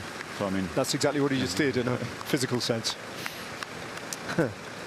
Light as possible. 6.6 kilometer of this climb to Roccaraso, and on the top there's going to be no descent. It's going to stay on the plateau of the Appennini from Abruzzo. So I think the great Sean Kelly always used, I think it was him, always used to insist on, at the foot of a climb, taking his bidons out of his bottle cage and putting them in his jersey, because he felt that was lighter. It made made his bike lighter. Yeah, the biking is indeed lighter. But I can kind of, I mean, it makes no sense actually physically, but I can kind of understand that feeling, and how you might feel that that was a slight advantage.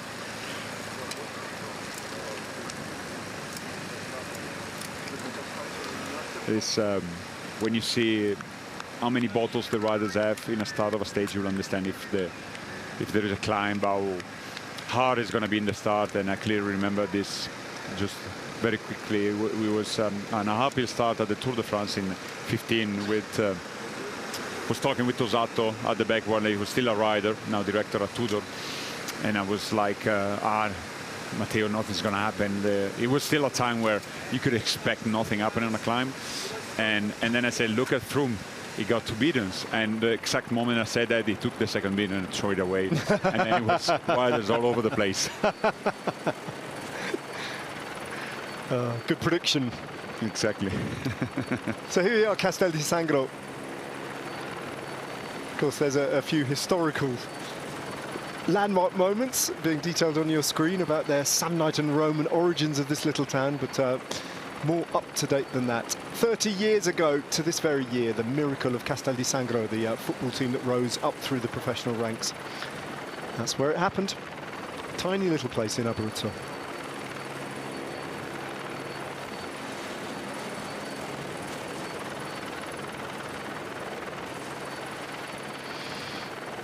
And it was good they didn't make it till the first division, because you need to have a large enough stadium to be part of it.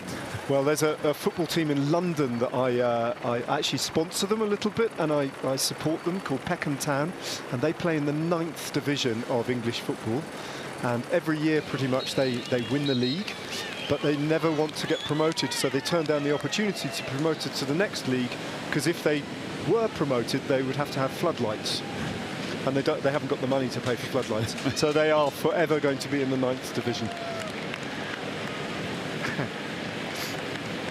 It's not just about the match, is it? No, it's with Peckham Town, it's definitely not.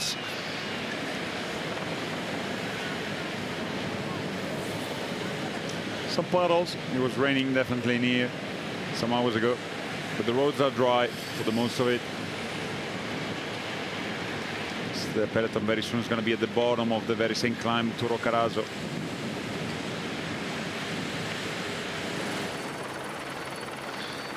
Peckham Town. My final thing about Peckham Town, the team I support. There we are, Castel di Sangro, the famous football ground where the miracle of Castel di Sangro happened. And that stand is actually huge compared to the stand, the only stand at Peckham Town Football Club, which is has a world record of being the smallest football stand in the world. Is that it? You can only get 2 people in it. I was just showing Jacopo a picture of it. They'd do anything, Peckham Town, to get a world record, and they are world record holders for having the cheapest way. Right, leave football behind us and let's head towards the top of this climb. 5.3 kilometers to go. Diego Sevilla looks at the moment like he's got all the cooperation that he wants from this group, and he's taking the responsibility of doing most of the pace setting on this climb. Yes, to do so is also a show and a message to the other riders in the breakaway. Let me do the job, let me handle the climb, and you know, if they're not when you do your own tempo in a climb, it's always better if you like it's riding the way you want to, even if you're suffering a little bit. The watts you're impressing on the pedals, they feel a little bit lighter because you're not, you know, you're on the action and not the reaction from other riders' speed. So it makes feel a little bit lighter, and also it can prevent the other to do too much faster speed. He looks good. He does look very good. If you look at the face and you read, you know, it might be also like just the way of riding and showing the expression on the face, but it looks very good. Diego Sevilla so far. I mean, he's benefiting from the fact that he's got more motivation than the other riders in the breakaway, and he's got a finish line that is now 4.9 kilometers away, effectively, isn't it? He'll carry on, but it's job done for him if he can get to the top of this climb. So it's a more achievable objective for him for the day. But the breakaway are just stretching out their advantage, riding a good tempo being set by Diego Sevilla, and it's pretty calm behind. To be seen if there's going to be some gruppetto forming already on this climb at the back. Definitely not this man. No. He won't be in the gruppetto. Very interested to see what he does today. Giulio Pellizzari. Such an exciting prospect for Italian cycling. Yeah. A lot of hopes on his shoulder. It's been on a rise in just 3 years' time. He stepped up, doing a lot of improvement. Just 2 years' time almost, isn't it? Because this time last year it was the Pogacar edition of the Giro d'Italia, and it was on the final day in the mountains where he excelled getting in a breakaway. Brilliant performance, and it was really that performance that convinced Red Bull Border Hansgrohe to sign the young Italian. But since then, it's just been steady progress. He's climbing up the ladder very impressively. Jonathan Milan was not yet called by the peloton. It's going to be in here very soon. Very calm at the moment. Job done for Jonathan Milan today. 12 points banked in the Maglia Ciclamino. The gap to Paul Magnier reduced, but it's cost him a bit. It'll have cost him a bit of energy, even that effort that he had to make today to get in that breakaway and stay off the front for over 100 kilometers. But nonetheless, I think he needed to react to what happened yesterday, to the crash, and maybe more than the point itself, it was just being there and feel like I'm part of this race. I'm not, you know, kind of a victim of the race, but I'm an actor of it. Yeah. I don't think he needs confirmation that he's good. He just needs to be expressed and do something with his own power and shape.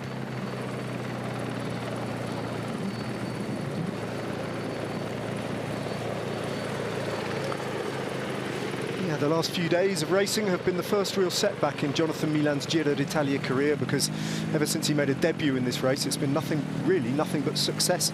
That's all he's ever known at the Giro d'Italia, up until this year, where it's not started perfectly for him. But a much better day today. Jonathan Milan brought back the first rider from the breakaway to be caught by Bahrain victorious, who are setting a pace still at the front of the bunch. And the pink jersey, Afonso Eulalio, just starting to test those climbing legs over the last few kilometers as we enter the Abruzzo Apennines. The big unknown of Afonso Eulalio, how is he going to fare when the big GC racers explode the final climb, which we expect them to do? 3.8 kilometers for the breakaway till the top. Here where they are, the hardest part is almost to be done. Sevilla still on the front. Chances are he's going to do the whole climb. Sitting on the front, Diego Sevilla, in which case he's guaranteed to take the points because no one would try and come round him if that was the case. No, it'd be very hard to see somebody trying to contest the sprint and take away points from Diego Sevilla. I would be very surprised if that would happen. So Zukowski dropping some of the paper, must be a litter zone.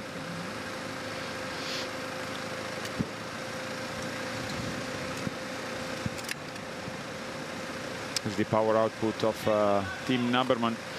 He's a bigger rider, isn't he, than many of the others, certainly than the two at the front, Van der Lee and Sevilla, and as a result he's having to put out a lot of watts just to hold the wheel. Looks a little bit discomforted, Tim Naberman. Out of the saddle, seated, that's always a sign that a rider's not really managed to find the right rhythm. So Naberman under a little bit of pressure.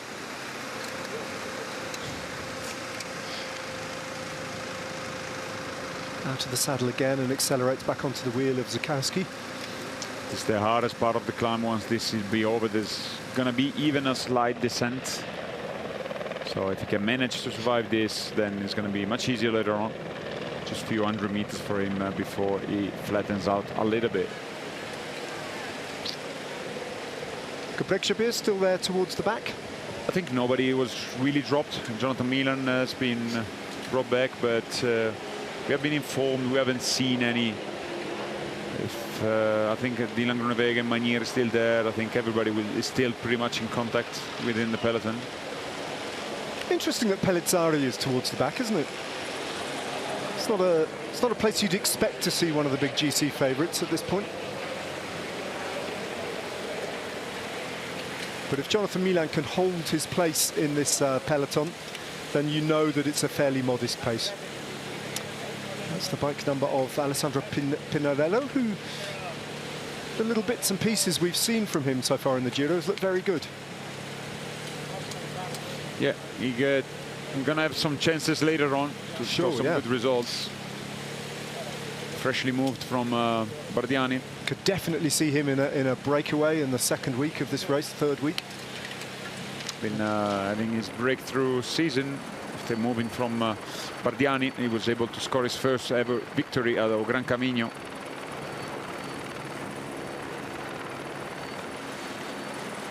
2.5 kilometers, a little bit more than 2.5 kilometers to the top of the Roccaraso. That's the difference in temperature between the bottom, where the intermediate sprint was in Benafro, to the top of Roccaraso.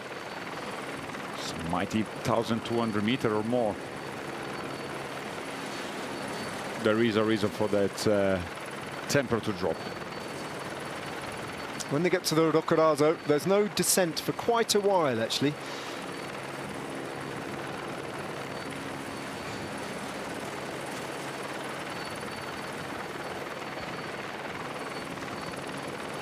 And bearing in mind that the amount of climbing that they've done over the course of the last 30 kilometers, the average speed is still very nearly 42 kilometers an hour on this stage. 80k to go.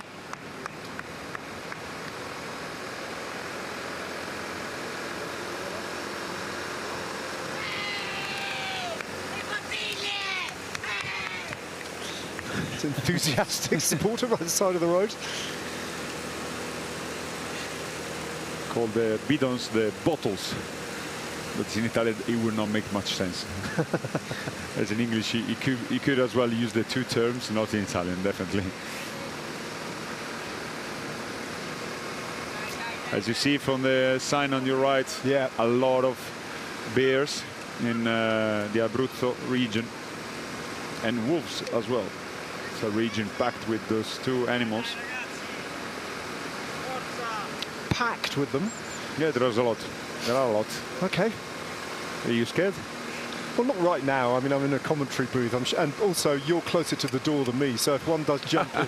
I mean, since the amount of food, meaning by people, that sit outside the booth, I would be very surprised if Abir decided that you'd rather climb inside where we are and pick me. Also, I'm too skinny, you know, I'm just nerves and tiny muscles.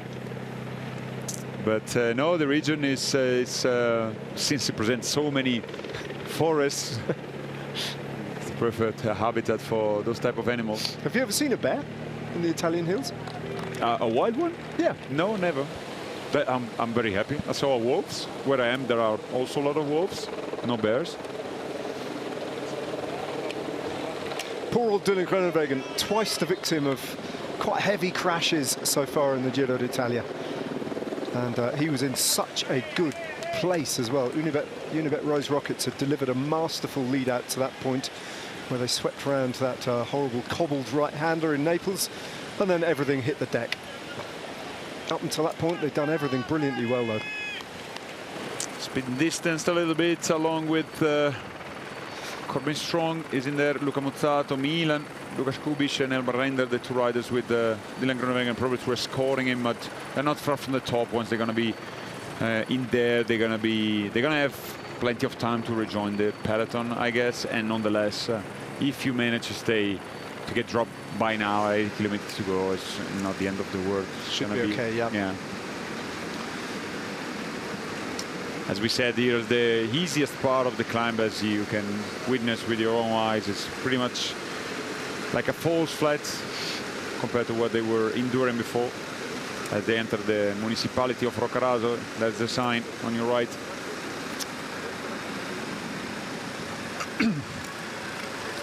Church tower at the top, signalling that's the end of the climb. But then the plateau rolls on a little bit for another 13 kilometers or thereabouts.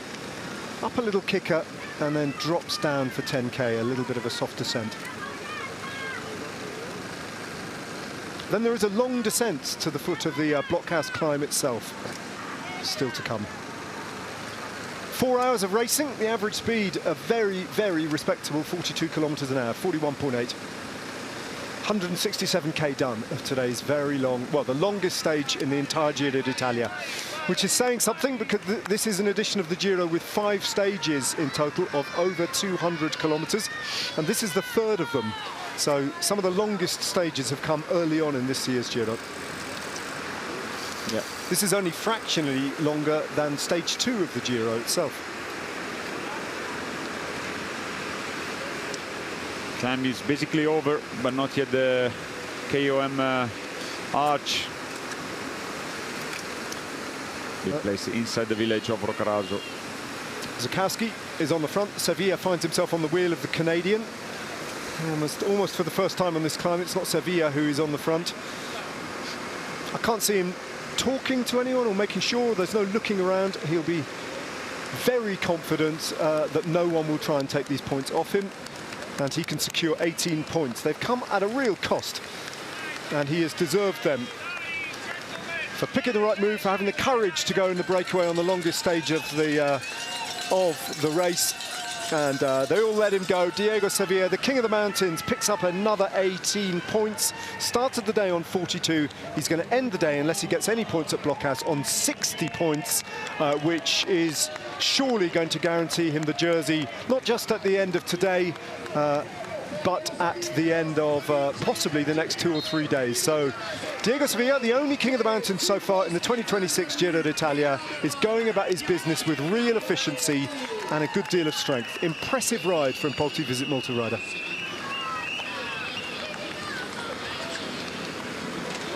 There on top, no descent, as we said. It's gonna be pretty much flat for some kilometers, then a little kicker later on. But the hardest part of this false flight here is done. Yeah, and when you factor in, Jacopo, the previous 14-kilometer uncategorized climb on that big wide road, And then a very short descent, and then a Roccaraso. That is a big block of climbing that they've just done.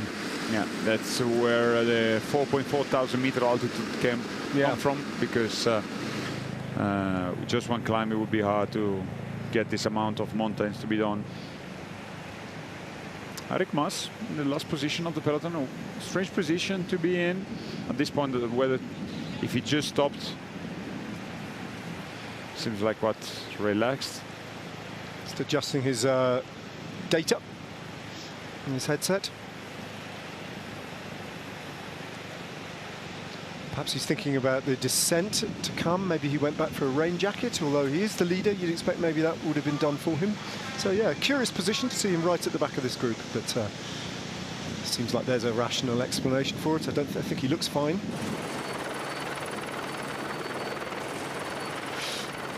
Packed with bears and wolves.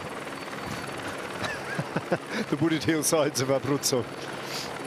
Did they choose the wrong word to say that it's full of it? No, it's just a startling word to use. There are a lot. Yesterday, when we were driving to our rotor, we were in the forest, and I asked Ned, so you can have a laugh at home as well. I asked Ned, imagine if we see a person standing on the side of the road. Well, and Ned was really worried. At first, I thought he was joking, but then I said it another time, and then he was really worried. And he didn't even know there were bears, actually, for real.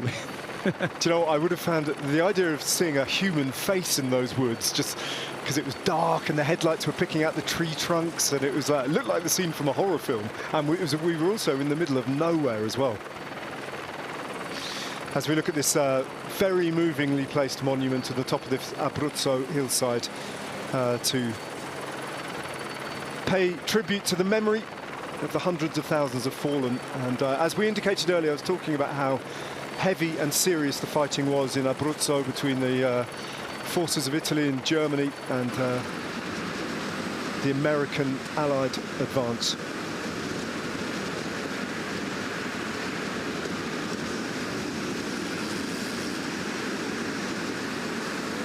So job done, Diego Sevilla. Good day out for him.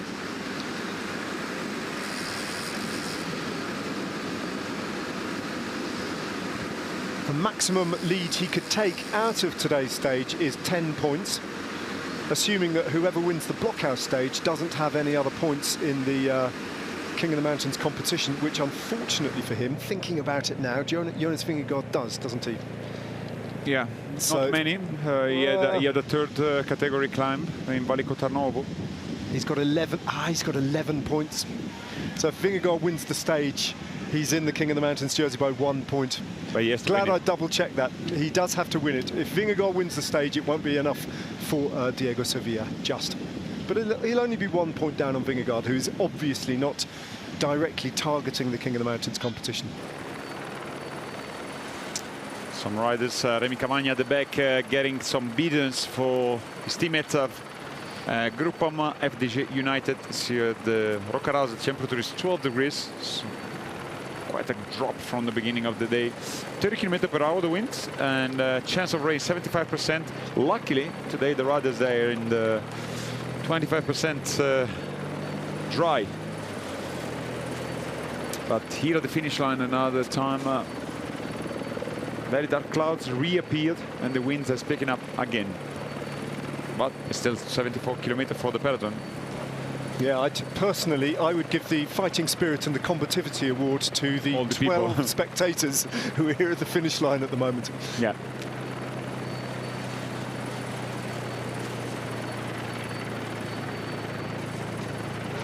Well, the breakaway's done a really good ride of Roccaraso, and they've actually extended their lead to 5 minutes and 34 seconds. Now, it'd be interesting to see how Visma Lease Bike approach this section of the race, because it's up and down a little bit, but mostly flat for the next 20, 30 kilometers. Whether or not they're going to want to reduce the gap just a little bit further, they might have to commit a little bit more resource to the front. To be said that even with this gap, it's going to be very hard to contest for the stage victory if they not going to be able to, you know, have more advantage even if the whole peloton remain as this very gap. It's almost impossible for the riders in such a long and hard climb as it is the blockhouse to survive the comeback of the peloton.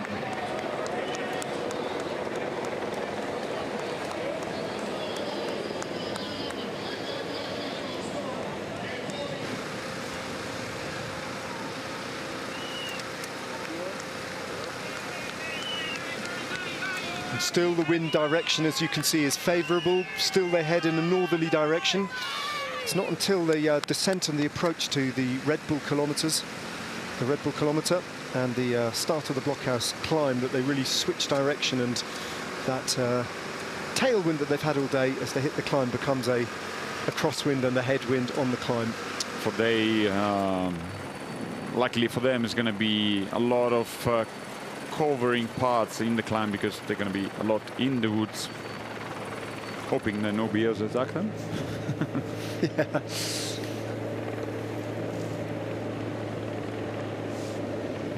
Still Timo Kilic at the front. Thijs Paschens, Robert Stannard and Framioljevic. Still the very same 4 riders controlling the pace. It's already a long time since they've been on the front, but as you've seen, also the average is still quite high, despite the climbs they've been approaching in the last kilometers.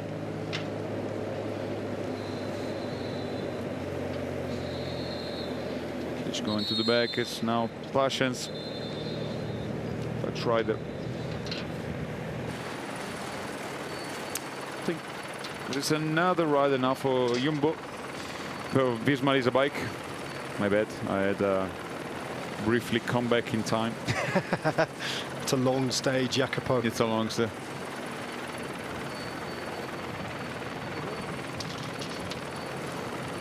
So they decided to speed up and taking up a notch the rhythm in the peloton as they slot in another rider ready to help the chase of these 4 riders at the front. Sevilla, Zukowski, Van der Lee and Naberman, 4 riders have been animated the stage before they were having company with Jonathan Milan before he decided it was time to be back in the peloton. This is the overall climber standings as it is right now. Sevilla, Rieta, Oliveira, Tarozzi and Rubio, but let's not forget at the finish line there are 50 points available, so it can change everything once again.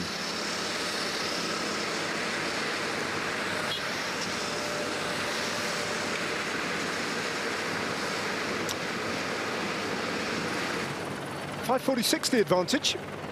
I wasn't expecting that, I must admit, that Roccaraso as another yellow jersey arrives towards the front, if not on the front of the peloton. It looks like Kilic, either someone's just come up to supply him with food and drink and to keep him fed, or Visma Lease bike are going to start to commit a little bit more resource and ride with 2 riders on the front and start to bring this back. And I think that's the case. I think Tim Rex and Timo Kilic will start to relay now, and Visma Lease bike no longer content, I don't think, that this advantage is a little bit too big. 5:49, they want to and they want to start to, or keep everybody a little bit increasingly on the limit, even heading towards this descent and the foot of the climb now. So the final phase of the race for Visma Lease bike, they're starting to activate the plan now, aren't they? Bit by bit, this is getting a little bit more serious. Yeah, it's Tim Rex, the young Belgian rider, come at the front, helping Timo Kilic look a little bit of a grin on his face. At the back as well, Olalio spotted him with a bit in pain, his face. It is what we said, that 120 stage finish in Abruzzo since 2016. Last year was Tagliacozzo, as you remember, Ned, in Ayuso was able to get the victory. Yep. So now the speed has increased, as we see the green arrow on top of your screen. It's an indication that the speed and the gap is going in favor of the peloton. The gaining time of this breakaway, as we just saw Timo Kilic and the area camera just heading back in the peloton. So I think it's a job done for Belgian rider being at the front for 160 kilometers. It's been replaced now by Tim Rex. No descent. It's gonna be soon a little climb before they're going to be having a little bit more favorable roads.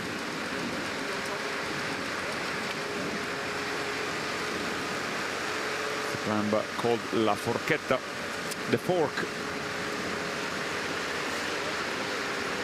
1.8 at 7.5% average. It's quite a steep short climb. Here is Team Rex riders getting rid of the clothing, or wearing actually the clothing, my bad. Temperature, obviously, as they are on a high altitude, they are seated on around 1,200 meters of altitude. They want to rest assured they keep their body warm.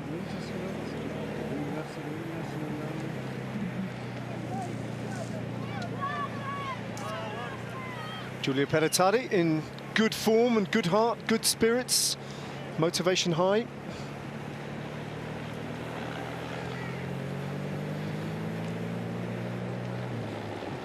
Felix Gall towards the back, bit of an unknown quantity, Enric Mas. So the TV director now just ticking off a few of the GC riders who we're going to discover a little bit more about now. Ben O'Connor, Derek G. West.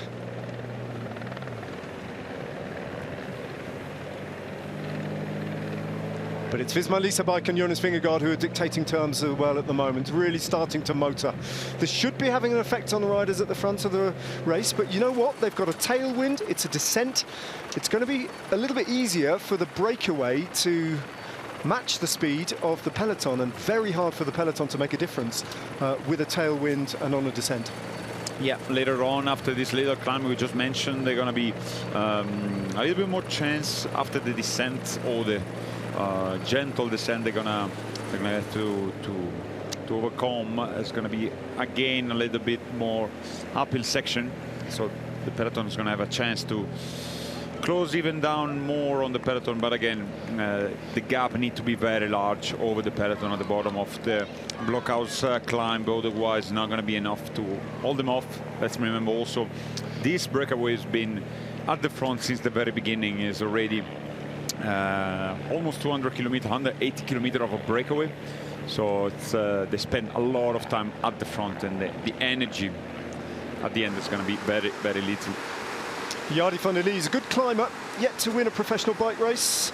Relatively recently, he finished in top 10 in the Settimane Coppe e Bartali, which is quite a hilly, one-week-long stage race. That was a good result, but without any outstanding individual performances on any of the stages. Look at the wind just blowing him across the road there. Even putting on a jacket in conditions like this, on a descent like this, with the wind gusting the way it is not without its dangers.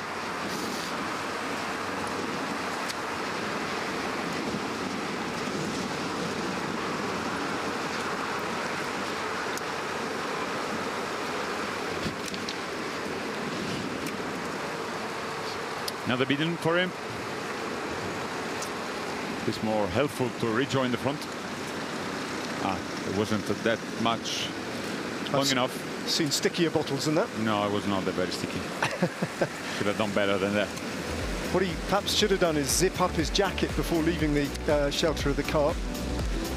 As Yardi van der Lee gets back on to the four-rider group at the front of the race with their 5-minute, very nearly 6-minute advantage that's going out, if anything, on this descent. They're really taking advantage of the conditions and doing their best here. We have a look at some of the images of the start of the e-bike race, the Giro A, ridden in teams, which set off earlier on today from Roccaraso and finished a short while ago on the top of the blockhouse climb. In slightly unpleasant conditions today. You know what we say in Italy? It's a very good, it's a, how do you say, way of saying things. Did you want the bike? That's like a question. So now just pedal, you know? It's like, meaning it's like everybody use this when you desire something and then you have to fight out because you wanted this. So go on. Go on, you know? Yeah, you chose to do it. Yeah. Hai voluto la bici? Pedala. I'm going to translate that into English directly and start introducing that into English into the English language. It's amazing. Like, I mean, if you choose to go on the bike, whatever the weather. Yeah. I think the English equivalent to that is probably, you got the chair, now sit in it. The channel? The chair. Ah, the chair, yeah, exactly. Yeah, same. it's the same thing. Although, like, the chair, it looks comfortable, not the bike. Yeah. But I think it got the same sense of it, right?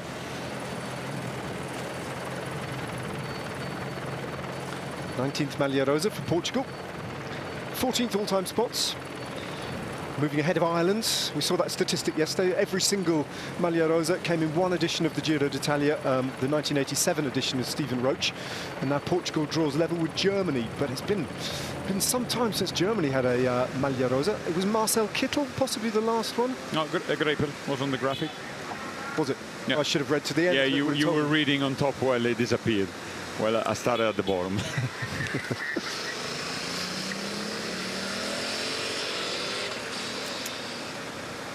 6 minutes as the time gap continues to grow. Yeah, they're speeding things up at the front. They are doing really well. It's a good ride. As Zukowski now starts to invest a little bit more than he had been. A lot of the work had been done by Jonathan Milan and Diego Sevilla in their two different ways, but now they're three riders who've done perhaps a little bit less, investing a bit more. And that's a climb we were referring to before, La Forchetta. Not very long, but steep as you saw. And after that, it's going to be mainly descent for the breakaway.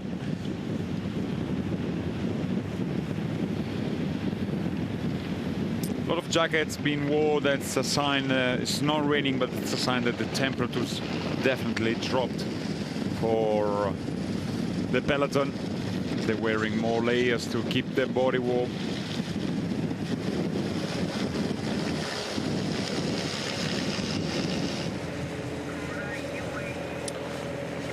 Still Matthijs Paschens at the front.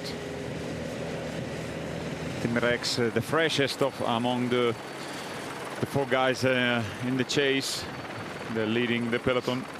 Well, I don't expect many of you have watched all of today's stage, so here's a little reminder of what went on earlier on today. Van der Lee, Milan, Zukowski's, Naberman and Sevilla broke away straight away, although Nicholas Zukowski had to come across on his own.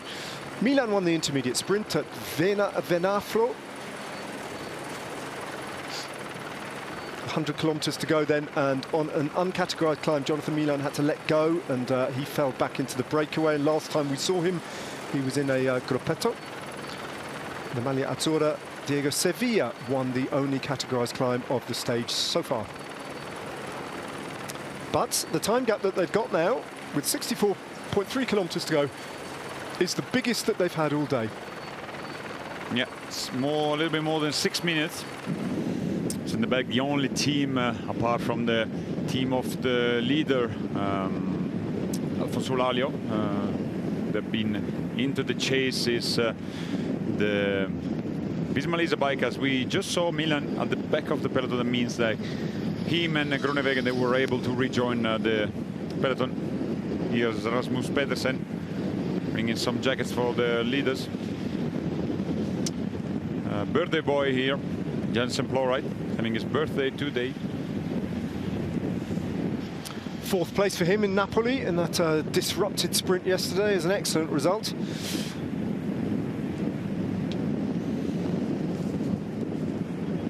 And still the conditions in terms of the wind favour the breakaway.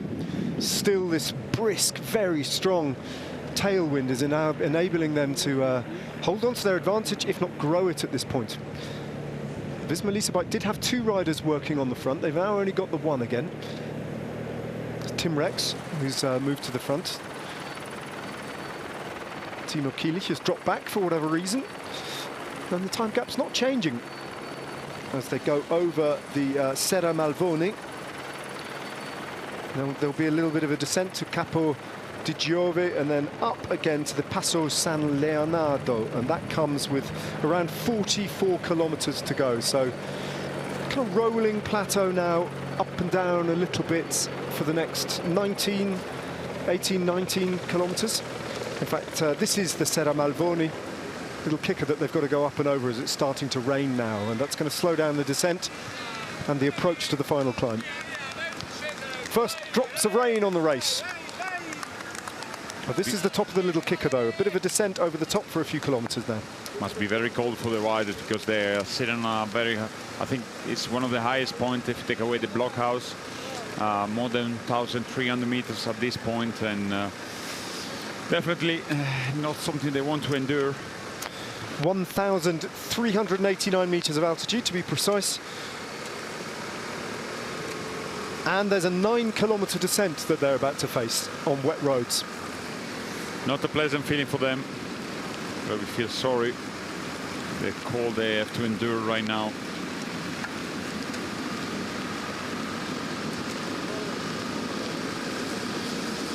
Jari van der Lee ensuring that he keeps feeding himself, keeps on top of his nutrition. Remember that these riders broke away at kilometre zero of a 245-kilometre stage. This is, by any measure, a very, very long breakaway effort. They're approaching 200 kilometres off the front now. Yeah, a long day on the bike and at the front of this stage of Giro d'Italia for the 4 riders. They were having the company of Jonathan Milan for 160 kilometers before he decided either or was forced to let them go and being rejoined by the peloton. But they keep pushing hard. They have a very decent gap. I don't know if it's going to be enough for them to hold off the peloton in the last climb to blockhouse. But they're trying their card, they're trying their chance, and they're doing what they have to.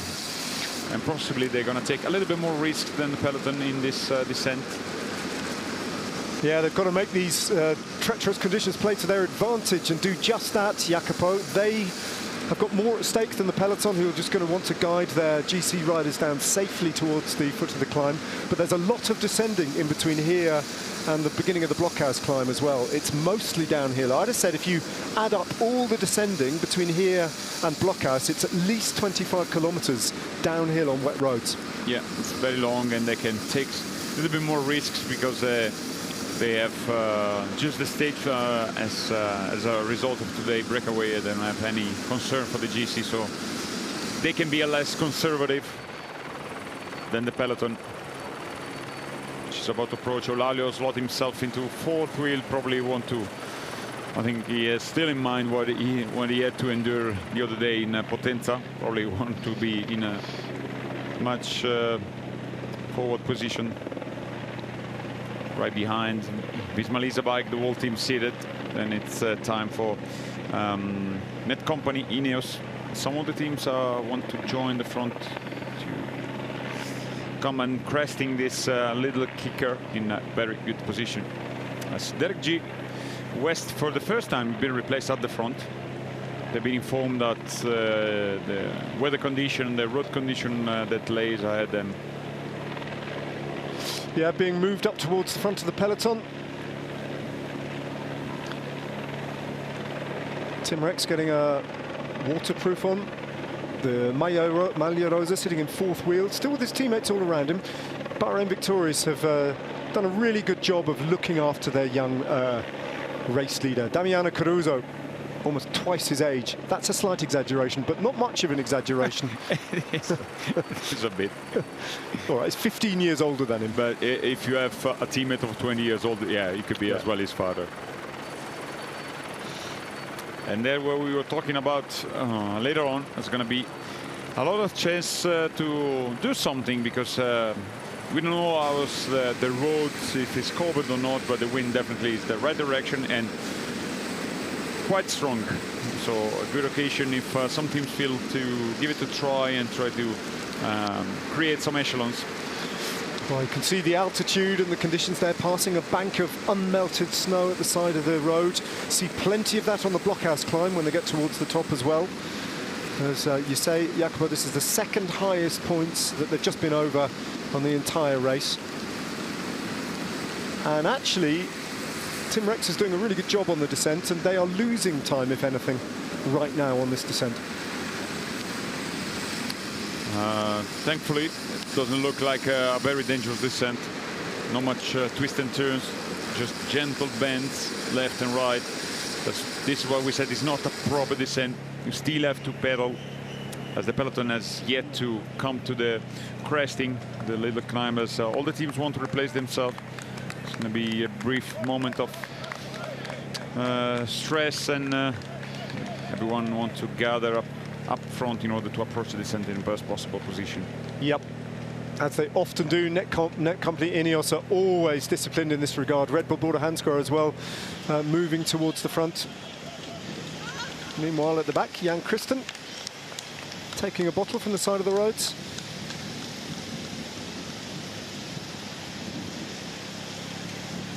Martin Bacialusi.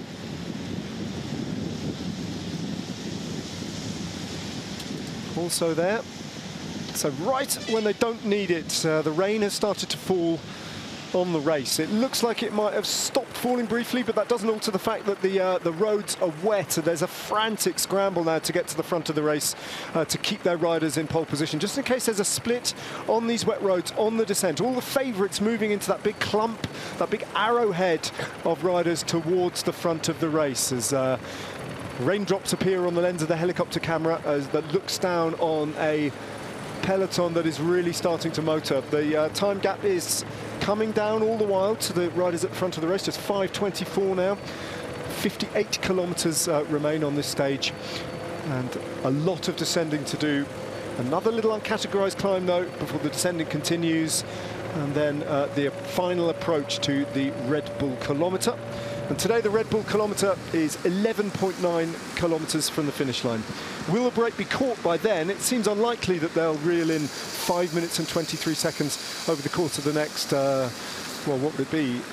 40-something, no, 30-odd, 38 kilometres.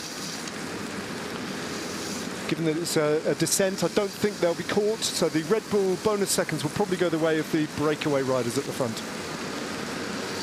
And that would suit most of the GC teams. I don't think they really need to have to fight for bonus seconds at the foot of a big climb like the Blockhouse climb. 13.6 kilometres, don't forget, with a gradient that range between, that hang around 8.4% on average, but with a maximum of 14% the gradient. And 4.5 hours into this mountainous stage, with over 4,600 metres of climbing, the average speed is still close to 42 kilometres an hour. They are unusually, in this edition of the Giro d'Italia, definitely on the fast schedule today, although the wet roads on these descents will slow them down just a little bit. But the race is in full cry now. Downhill most of the way to the beginning of the Blockhouse climb, as I say, with 13.6k to go.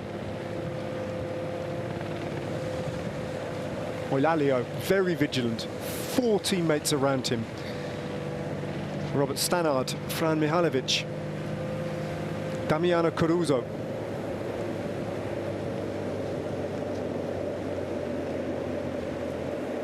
I think Eduardo Zambonini is up there as well.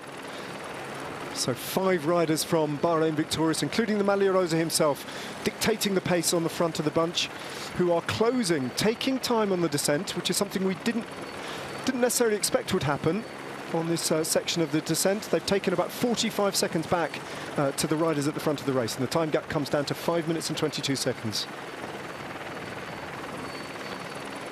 All looks under control for both the Maglia Rosa and also for the only rider that's shown some interest in today's stage, which is Jonas Vingegaard and his team, his Melisa bike.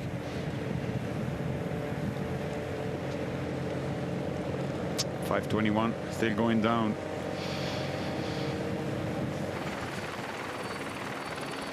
You've just stepped outside. Give us your weather report, Jacopo. What's it like? Horrible.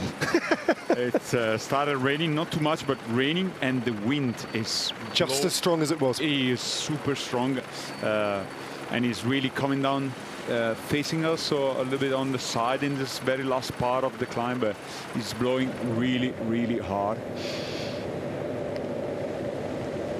Still, the time gap comes down under pressure from Bahrain Victorious, who are doing a really good descent here. Very controlled bit of riding. Eulalia perfectly placed on the wheel of his teammates. And in the meantime, right at the back of the long stretched out peloton, Tim Teutenberg, who was involved yesterday in the chase towards the finish line in Napoli, part part of the lead-out train. Haven't seen too much of Tim van Teutenberg yet. It's a young prospect, former winner of Paris-Roubaix Espoir, the race for in the U23. It's been talked about at under-23 level for years in the highest terms, hasn't he? He's made a big impression at under-23 level over the last few years. It's his first Grand Tour ever, only been pro since last year, so still plenty of room for improvement from the young German. It's a nephew, right, of Ina. Yes, Ina Teutenberg. The best sprinter in the female peloton for many years.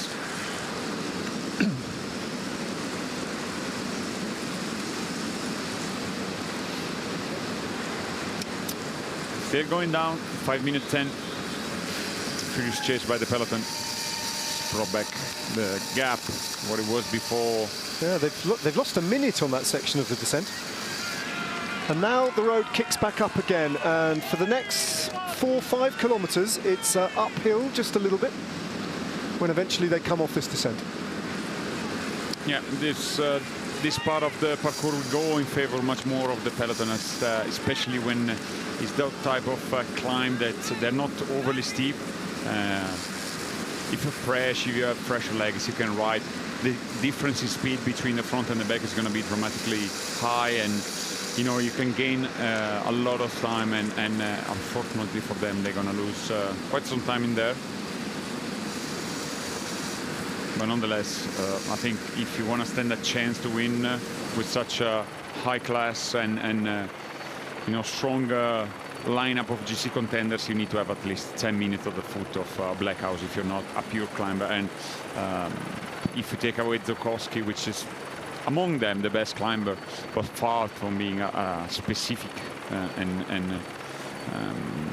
you know, a pure climber, then yeah, 10 minutes is something like you can maybe afford to lose in a climb like that. Oh, the rain is falling heavily.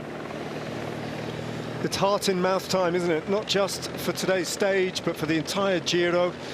Indeed, the entire cycling season, because these are dangerous roads now. And how many times over recent years have we seen bad crashes in conditions a bit like this? Let's hope that everybody negotiates this position, this point of the race safely, because we do not want to see any more crashing. We've seen far too much of that already in this year's Giro d'Italia, courtesy of the weather conditions and other circumstances as well. It's risky.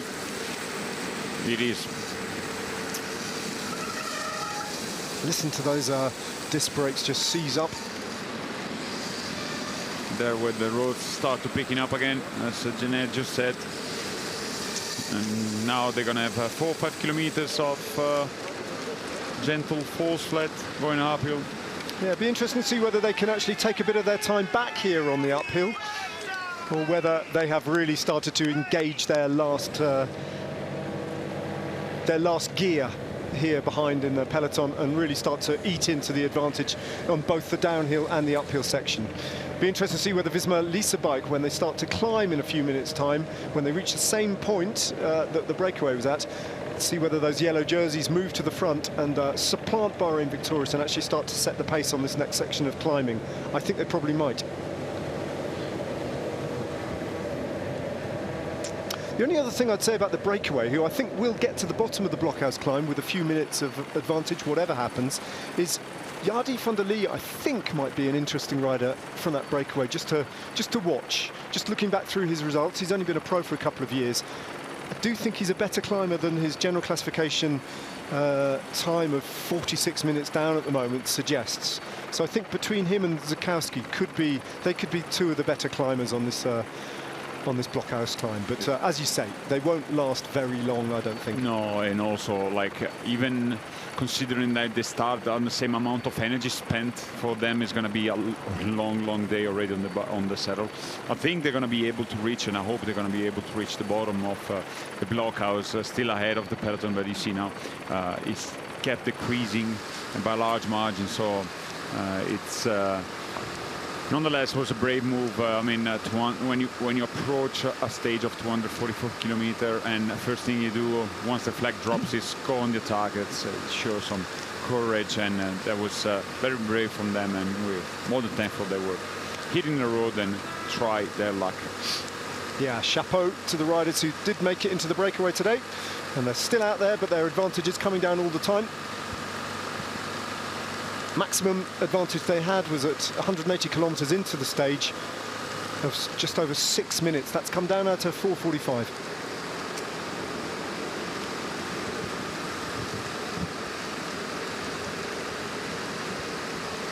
Zukowski on the front, Naberman on his wheel. Sevilla still racking up the extra kilometres in the overall breakaway prize that he has dominated ever since he was off the front on stage 1, 2 and 3 in Bulgaria. And bearing in mind that stage 2 was almost as long as today's stage, then Sevilla is going to be very hard to catch in that particular classification on the evidence of what we've seen in the opening 7 days of racing.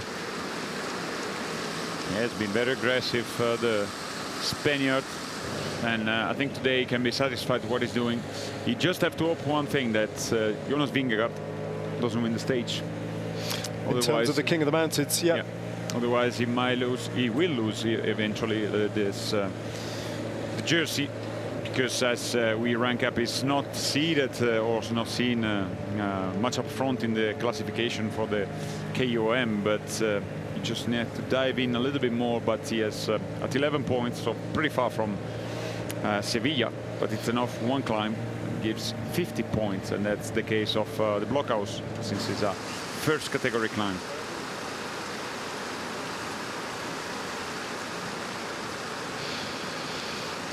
Of course, if Vingegaard wins the stage and takes the Maglia Rosa, then Sevilla would still be in the King of the Mountains jersey. That's true. But not the owner of it. No, that's true. Talking about jerseys, Jordi van der Lee on the climb, getting a bit of wet weather gear. Did the descent without a rain jacket on. Or maybe he's just got a dry one. I think that might be the case. And some extra gloves as well. I think it's also the riders start feeling a little bit the chilly of this Abruzzo region. 4:34, 4:30, they're losing ground, and now the peloton's gonna hit the bottom of the very same false flight half hill. So this long drag gonna goes in a lot of favor of the peloton, as they're gonna be able to speed and decrease the gap by a significant margin. Well, let's see what happens now, whether the two riders from Visma Lease Bike move to the front now and take over the pace setting from Bahrain Victorious, who took the whole descent and did a really good descent. But do they hand over to Visma Lease Bike now to really try and soften this up, bring this breakaway right to heel, and start stressing out all their rivals in the final shake-up for the stage victory in the general classification? And there are many, many of them, all untested really to this point. Van Eertveld, Giulio Pellizzari, Jai Hindley, Felix Gall, Ben O'Connor, Derek G. West, Damiano Caruso, Giulio Ciccone. Plenty of names to conjure with. A big, big field of climbing talents. With one out-and-out favourites, you can't get away from that fact, and he's sitting there in around about 8th place, the little hunched figure of Jonas Vingegaard, hunting down the opportunity, trying to find a way of winning a fourth Grand Tour in his career, but picking off his completing the set and winning in all 3 Grand Tours here at the Giro. As the breakaway heads towards 50 kilometres to go, still on this little uncategorised climb. Seems a little bit more hard and locked on the map. But it's also the fatigue in the legs of those riders. They've been out on the road for just about 200 kilometers. Yeah, pretty much. Yeah, it's around about 196 kilometers of breakaway. Quite remarkable. At the end of the day, Diego Sevilla is going to have a overall breakaway standing of over 700 kilometers off the front. And we're only on stage 7, an average of 100 kilometers a day. Unbelievable. That is pretty extraordinary, isn't it?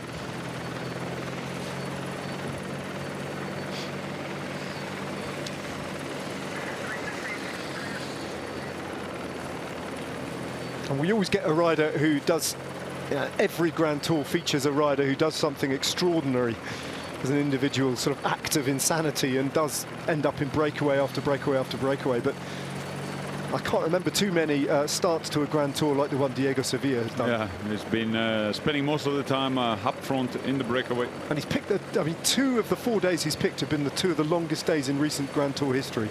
Already with those 2, he can have roughly something like 200 kilometers in the breakaway, so yeah. Quite remarkable.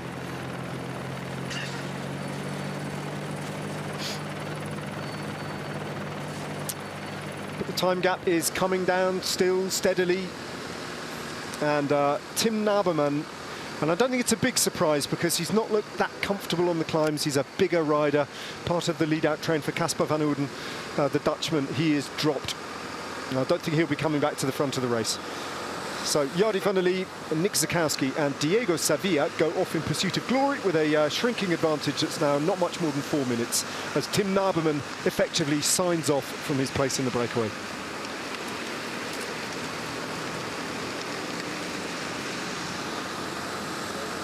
Yeah, he was constantly at the back of this group during the climbs, and you clearly see he was not in a comfort zone, and leaving these 3 riders up front, but the gap is still decreasing by a long, and it's going to be very hard for them even to reach the bottom of the Red Bull kilometer still in the breakaway, I reckon, because it's dramatically going down and very fast. And it's Bahrain victorious that are doing this riding at the moment. Yeah, there was Robert Sanner really with a lot of emphasis. It's interesting that, isn't it? Yeah. I remember, you know, it seems like a long time ago because it was Jacopo when the flag dropped. We were wondering whether they'd do any riding at all today or whether they'd leave it all to Visma Leasebike. Well, they managed to. That's extraordinary. Yeah, thank for him. There was a brief moment of flat. Well done, Tim Naberman. For now, he's still there. And if he can get to the top of this little uncategorised climb, then he's got a chance of rejoining them all the way to the foot of the Red Bull kilometre. To be seen. So I wrote him off too soon. My apologies. Tim Naberman still very much there. But now they've lost. I mean, they've lost nearly half of their advantage that they took over the Roccaraso. Does look like the speed is quite the same as this group with a full implicated Team Rex. Yeah, Tim Rex is going to empty the tank here. He won't be expected to do anything on the blockhouse climb. His job is now on this little bit of uncategorised climbing to eat into the advantage of the breakaway to start to put everybody else under pressure further behind. Yeah, he's digging himself for this. Look at the back. Someone that is struggling even to hold the wheel in there. That's an indication of the speed.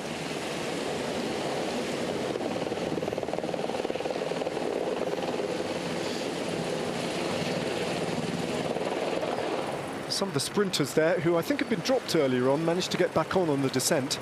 So Gruppetto might be reforming. It'll certainly form once we get to the blockhouse again. And the real climbing begins. For the first time, really, in this Giro d'Italia. The first really appointment, the big showdown. The first opportunity for the climbers to show their wares. Not too far away now. 47.7 kilometres the race distance, but 2/3 of that race distance is downhill. As soon as they get over the top of just the remaining kilometre and a half of rolling plateau, and then they'll start to career down towards the flat approach to the Red Bull kilometre and the blockhouse climb. It is now officially at the top of blockhouse a blizzard. The wind is just howling over the barren shoulder of land in front of our commentary position, which is rocking in the wind. A big, dirty, black rain cloud has appeared over the top of that brow of that hill as well, promising further rain. The roads are wet. The wind chill is brutal. And the Apennine, the Abruzzo Apennines are really showing how wild they can be today. That's where the race is. You can see they've just got a little bit more climbing just over that little nub of a ridge before a long descent and the approach to the blockhouse. Down, flat, up. That's what remains. And not just an easy up, but a very long and mighty climb of the blockhouse. 85% average. It's very, very demanding climb. Still wet road, but it seems like the rain has stopped falling on the riders. It's not thunderstorm like it was a couple of days ago, luckily for them. But nonetheless, temperature must be near freezing. And it's going to be very cold descending for a long time for them. Nick Zukowski isn't even wearing mitts. He's got no gloves on whatsoever and bare arms. Canadian. I mean, that's hard. They're used to the cold more than we are, definitely. As we're almost shivering in here. But I think we're way more lucky than the riders on the road. Still going down. Green arrow giving you a sign that this man, Team Rex, is doing a lot of damage at the gap of the four riders up front. 30 kilometers an hour uphill, Team Rex doing a great job here. Alfonso Eulalio taking a wide line around that corner. Safely round though, a rider, teammate on his wheel. Little gap opening up though to the wheel of Damiano Caruso ahead of him.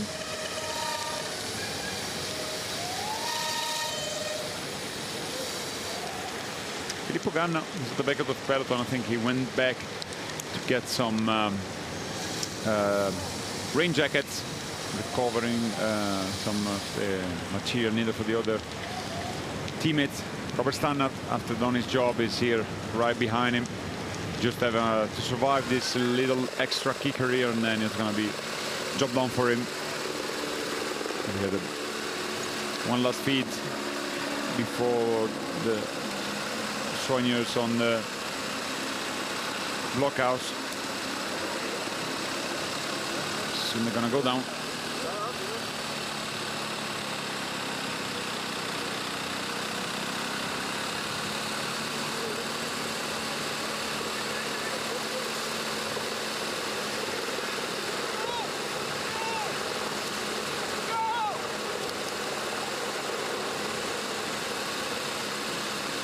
Seems like the sky is opening up a little bit. Clouds been taken away by the wind. Hopefully it's going to stay a little bit more dry. Yeah, it's tricky, isn't it? The wind's so strong that it's from one moment to the next, it's changing all the time, isn't it? And those rain showers are coming in, sneaking up on you from behind and just dumping another few million litres of really quite chilly rain on these beautiful roads of Abruzzo, making this a very, very difficult finale on a long stage as well, after a few days of racing that have been tough, to say the very least, since the race got rebooted in Italy. It's not been straightforward at all. Even the so-called straightforward stage at Napoli ended in carnage yesterday. Other than that, we've had stage 4 was difficult, stage 5 was immensely unpleasant and ending in high drama in Potenza. The Napoli stage was chaotic, and now we've got this. If you think you know who's going to win, then scan that QR code and make your prediction. It might be the obvious name, it might be someone else.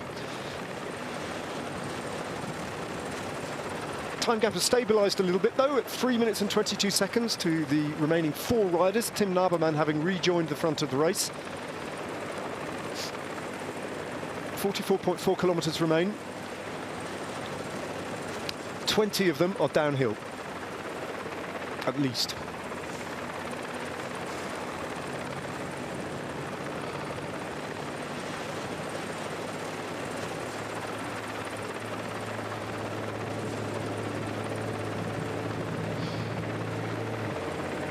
And still it's Tim Rex, younger brother of Laurens Rex. Belgian rider born in Germany, living in the and based, growing up in the German-speaking region of Belgium, just over the border. Doing the work on the front. His job is quite clear. Empty the tank before they hit the blockhouse. We just saw, I think it was Campenart waving his hands, not just to say hello to somebody, but he's trying to warm up fingers. Look at the view. Seems like all of a sudden we are in the Alps. But yeah, that's Abruzzo. It's a beauty of amazing country.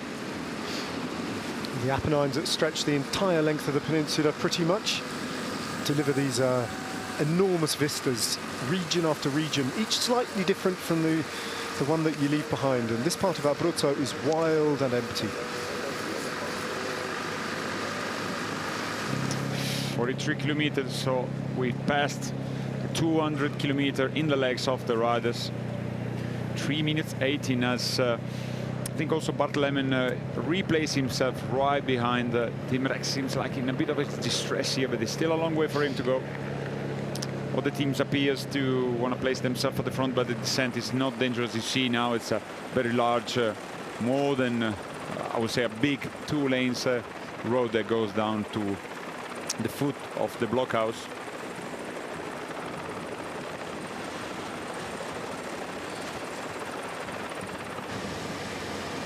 So 45k to go for the peloton. Around about 2.3 kilometers behind the front of the race, where 3 riders have got a dwindling advantage of now just 3 minutes and 7 seconds. This is the Passo San Leonardo, the 3rd highest point on today's parcours, and the highest point before they get to Blockhouse. 42 kilometers till the finish line, and the climb, the last one, is going to start in about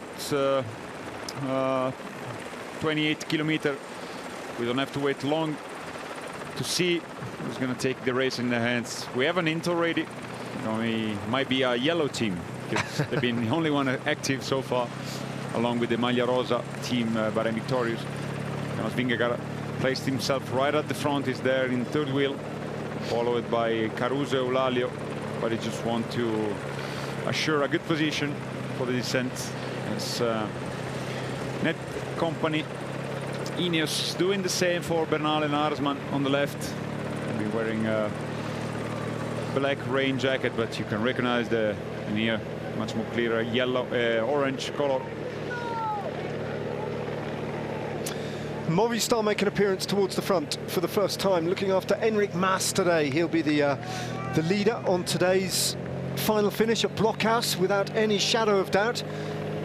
And Ben Turner has Net Company, Ineos, and Egan Bernal on the wheels, moving up towards the front for positioning on this descent. You can see where it starts to descend over the top of the San Leonard Pass, San Leonardo. A couple of riders just going off the front. I think they were there maybe to get the behind. Is it Turner, or it's hard to say, or is that a Jaco Luna rider even? Yeah. With the decathlon, it's very hard to tell from far. With everybody wearing the same coloured rain jacket. Exactly. But we did recognize Vingegaard in 3rd position. The descent is about to start now for the peloton. Amazing view here. Eulalio's positioning has been absolutely perfect up till now. He sits there in 6th place in the pink jersey. And Jonas Vingegaard slots into 3rd position now. I think it's still Edoardo Zambanini, if I'm not mistaken. So we're into Abruzzo, the province of Pescara, and dry roads all of a sudden. Out of nowhere, it's as if this side of the mountain has simply not been affected by the rain. And that's kind of interesting, isn't it? Because this is the eastern-facing side of the mountain, and the wind and the rain has been coming from the west, almost slapping the water on the other side of the mountain and leaving this side dry, which is great news for this descent, because it's a long descent, and it's a little bit more technical. They wouldn't want to be doing this in the pouring rain. 40k to go. It's going to be a fast one till the bottom of the climb, and then it's going to be a long race till the top of Blockhouse. There you see in the background, it's the sea. Yep, it's the Adriatic. We've seen the Tyrrhenian, and there's the Adriatic. So as we were saying earlier, in the microcosm form, this 245-kilometre stage is a little bit like Tirreno Adriatico, over the Apennines and out the other side.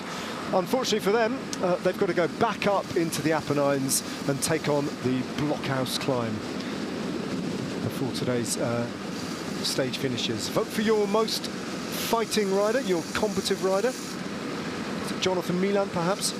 Diego Sevilla would be perhaps worthy of note, but it's up to you. Scan the QR code and join in on the public vote for who gets the red dossard number for tomorrow, as we head into Marche for what looks like a fascinating stage tomorrow, with a succession of short, sharp climbs in the final. So the peloton arrived dry part of the descent. Eulalia still a bit in... Not so confident on that hairpin. Yeah, not at all. Seems like that's the marks left from his crash in the stage that gave him the Maglia Rosa.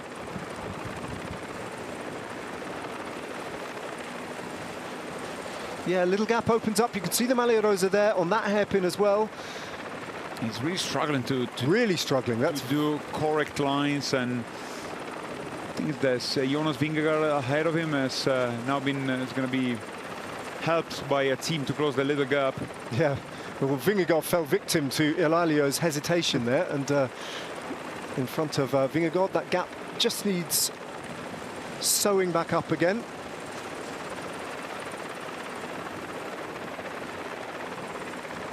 Campenarts, if I'm not mistaken, gonna slot in front of Vingegaard.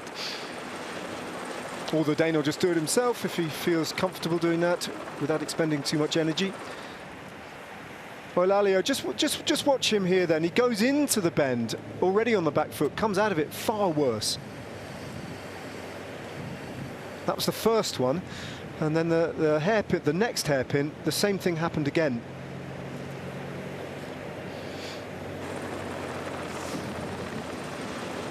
Well, we've been discovering things about Afonso Eulalio, and he's been discovering things about himself, but that's a notable weakness, isn't it? A chink in his armour, and I wonder how much of it is due to the crash that he had 2 days ago in Potenza, or whether it's just something that he's yet to work on in his young career. Obviously never been in this position before, in a Grand Tour, wearing the leader's jersey on a long descent towards a big summit finish, where he knows he's going to come under pressure. Mino Caruso, second position behind the Italian Zambanini.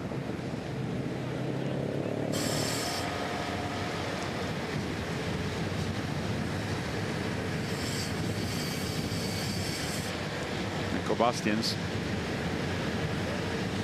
shutting down, being last of the peloton. Just ahead of him is Robert Stannard.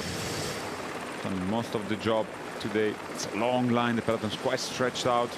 It's not overly technical, the descent, but it's narrow. Doesn't feature any really stretch and straight lines. 22 kilometers to go until the foot of the climb. 14-kilometer climb. The blockhouse climb. Eulalio's dropped down to 8th place. Jonas Vingegaard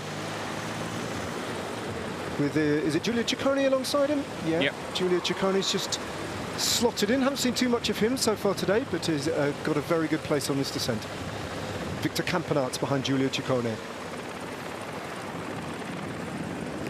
Be interested to see whether we see Sepp Kuss in action today. I think it could be. Well, I don't know, it's hard to read. Could well be that Sepp Kuss is still held back for the 3rd week and he doesn't have to do any work today. Haven't seen him so far today.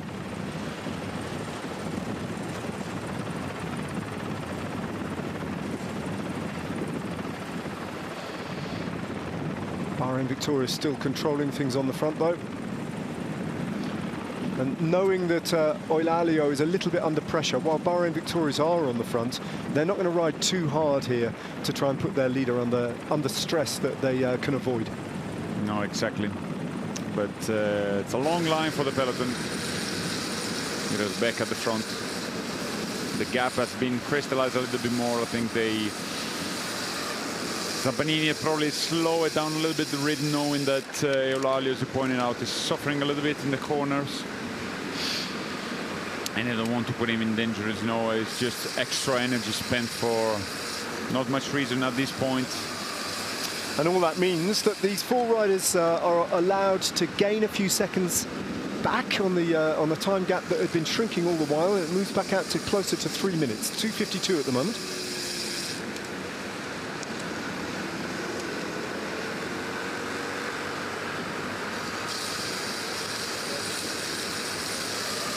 ...210 kilometers off the front for these riders so far. And another massive day out for Diego Sevilla, in particular a 4th breakaway for him. And a few minutes ago, these riders came past our finishing position, looking a little bit bedraggled, but smiling from ear to ear, having completed the ascent of the blockhouse.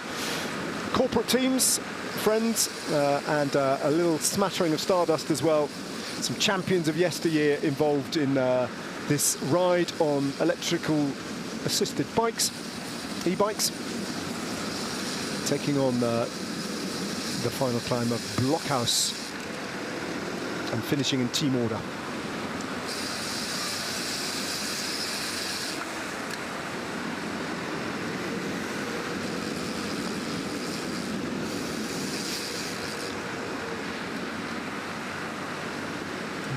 On the left side of your picture, you can still see the descent in full flight. In sunny conditions, temporarily, if chilly, but dry roads on this long, long descent, which is great news.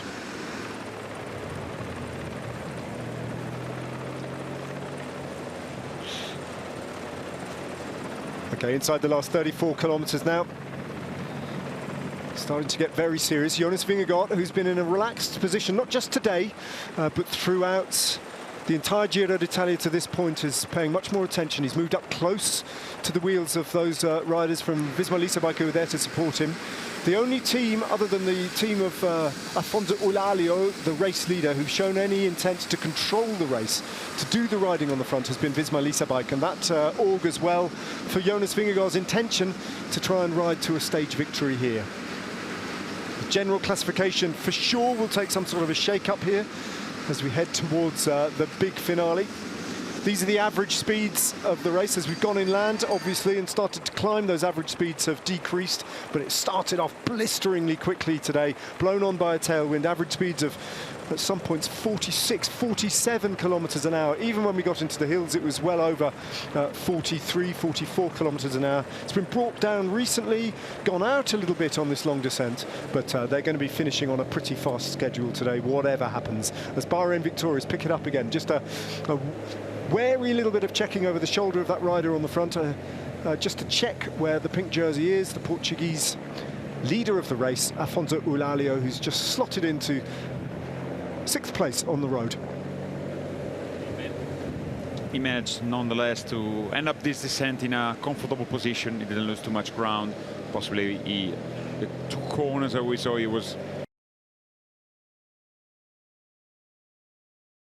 managed to descend in a proper way. The gap has returned closer to the 3 minutes. It's no problem. It's not going to be no danger for going for the victory for those guys.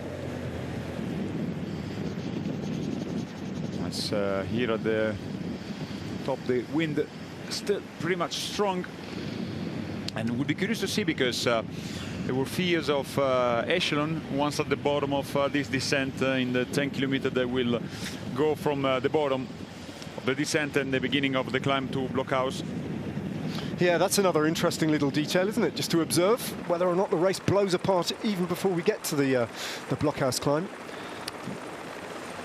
If there is a team that he will place at the front and he feel like he has the legs, I think they're going to try.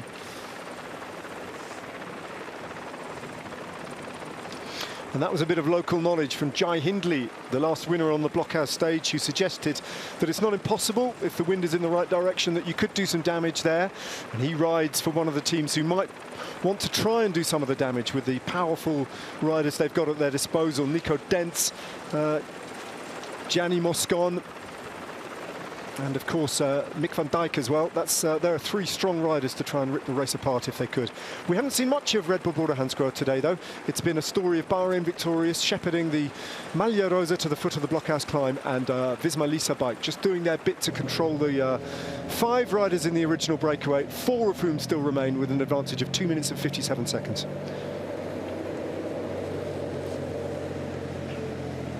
Long, long descent. Each 100 meters of altitude they lose, they should gain another degree of warmth, but it's a chilly affair, and they've been soaked to the skin over the top of those uncategorized climbs. The San Leonardo, the Passo San Leonardo in particular, was pretty wet. As they approach now at the front of the race, 30 kilometers to go in this 245 kilometer stage, in fact. An extra kilometre being added by the race organisation to the predicted 244k.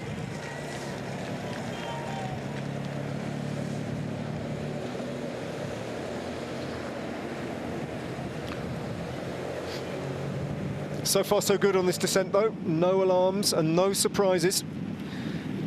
for the peloton or for the breakaway, all safely down on these dry roads, at least to this point. Single file all the way down, though.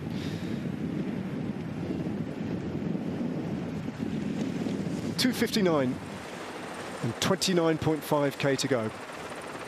Sant'Eufemio Maiella.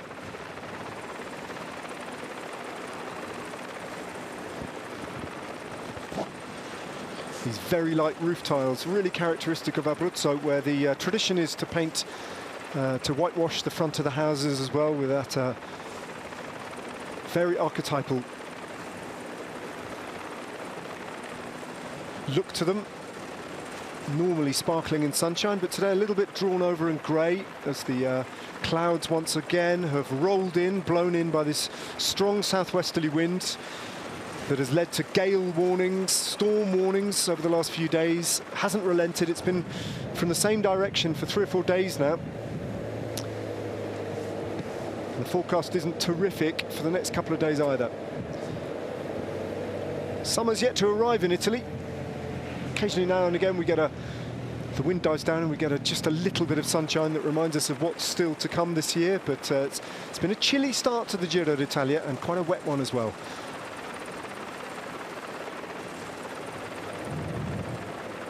So Afonso Eulalia, who towards the top of this descent, it's been a long descent, on the more technical parts, just looked a little bit insecure, a little bit hesitant, and dropped back a little bit, and his team have rallied to his assistance, moved to the front, and just knocked off the pace on the descent ever so slightly, which has added another 20 seconds or so to the advantage of the breakaway. As Sevilla goes the wrong way, does an Arrieta, so to speak, and gets back on. So he just overcooked that corner genuinely in a similar fashion to Igor Arrieta. That's a Spanish thing, probably. Oh, they were entering really fast. Let's hope the peloton won't do the same mistakes. Likely this time is on dry roads, so not much harm for Diego Sevilla to be able to rejoin the front of the race soon. You'd normally potentially have a marshal there with a little flag just indicating the way to go and standing in the road, but I think both sides were open. That's what led them to just randomly pick the left side, and it wasn't the right one. So they're at the foot of the descent. Very soon they're gonna approach a little hill, but it's nothing compared to what lays ahead of them. It's just brief little climb of not even 1 kilometer.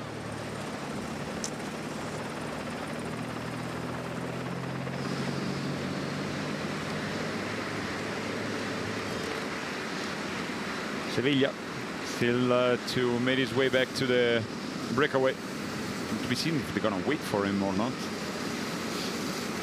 Should not be too far though. Didn't lose much time in there, nonetheless. Yeah, he should be able to get back on. I don't think there's any waiting to be done right now, is there? They've got a 3-minute lead, and they've got around about 12 kilometers to go, some of which is downhill, most of it's fairly flat towards the foot of the climb.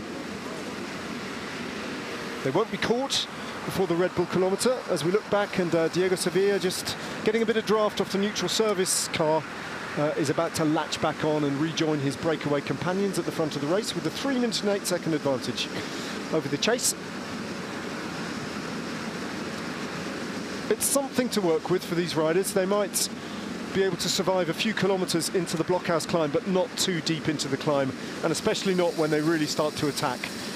But there'll be a whittling down process, you would imagine, as we expect Visma Lease bike to take things up and take control of the pace as they hit the foot of the final climb of the day, the blockhouse. One thing for sure is that Red Bull kilometer that lays right at the foot of the blockhouse won't be featuring any GC battle, as some of between these 4 riders are going to be go for the bonuses. Might be Sevilla once again, ranking up points also in the Red Bull kilometer classification, but won't be of any impact on the GC, as the time bonuses is going to be influential over the outcome of the GC. Yes, absolutely right. Diego Sevilla, if he takes the Red Bull kilometre, would leapfrog his rival Manuele Tarozzi into the lead of the Red Bull kilometres overall standing. He'd be the one with the real motivation to do that, but the bonus seconds would matter not a jot for any of those riders at the front of the race. There's the peloton, and I think it's a complete peloton. I was looking for splits on the descent, but I think everybody's there. Just dives under and through a tunnel and out the other side, and continues to descend towards the rolling terrain that Breakaway now find themselves on at 24.4k to go. The Red Bull kilometre placed at 11.9k to go, so already 2 kilometres into the blockhouse climb, which is measured at 13.6 kilometres to go at an average of 8.4%.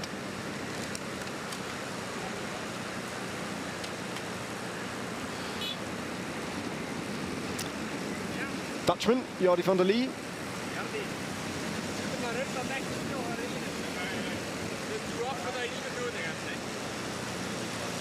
Getting his last instructions, handing over his rain jacket. The descending is done. Once they get to the foot of the climb, not too far away, the rest of it is all uphill.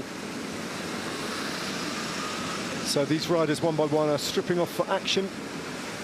Seems like at this moment, wind is not a concern as they enter. They are in a kind of valley, quite well protected. It seems like the trees are not moving, to an indication that the wind is not very strong, or at least this part is quite covered. Not the case when they get to the top of Blockhouse. No. Far from it. A lot of altitude to be gained. Remember, Blockhouse tops out at 1,665 meters above sea level.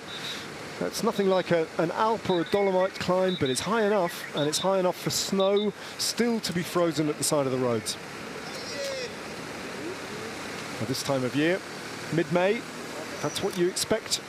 As Zakowski opens up a bit of an attack. So Zakowski followed by van der Lee. That's going to be difficult for Naberman to respond to if he can at all. And even Sevilla. Sevilla desperately wants to try and get on the wheel of these two then to bring into play the Red Bull bonus kilometre. And he manages to respond. Naberman, though, was simply blown away by that. Yeah. That first acceleration by Zakowski. He was shaking his head and possibly too hard at this point. I mean, they've been on the breakaway for 220 kilometers, so legs must be screaming, and especially if you're not dedicated or you're not your best ability, the climbs, ultimately you're just gonna be dropped. Zakowski opens up. The only result of this is he dropped Naberman.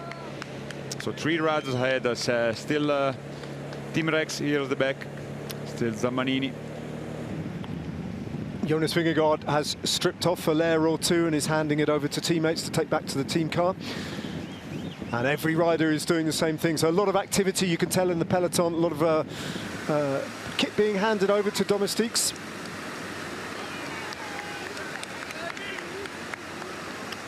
And this is the final selection of the breakaway then, who are heading towards the foot of the climb together. And the Red Bull kilometre there, Diego Sevilla, the king of the mountains, the winner of the only climb so far on the course.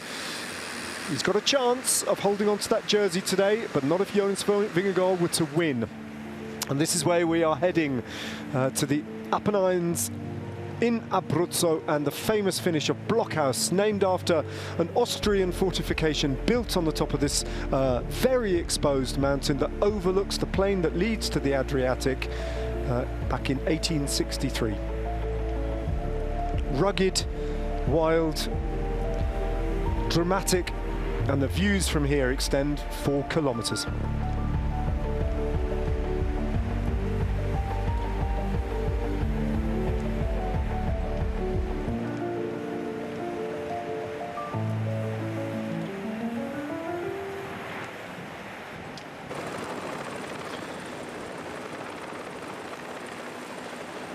So just a little recap of the information that I gave you a while ago, actually.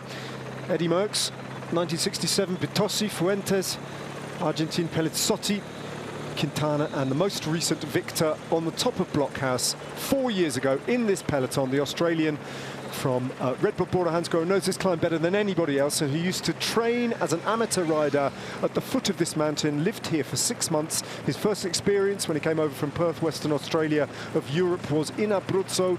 He cut his teeth here as a climber, knows this mountain very well, and will forever remember it as well, Jai Hindley, because he rode to victory here en route to winning the Giro d'Italia 4 years ago. Can he repeat that feat in this peloton all these years later? Well, if anyone can, Hindley can. Here's a recap of what the riders have been endured the whole day. It's the last easy part of today's stage before one last drag uphill, mighty Monte Blockhouse. It's the fast part of the approach to it as the peloton, all the teams are gathering in the front, getting rid of the jerseys, trying to collect and bring it back to the team cars. Some decided to throw on the side of the road later, to be picked directly by the directors in there.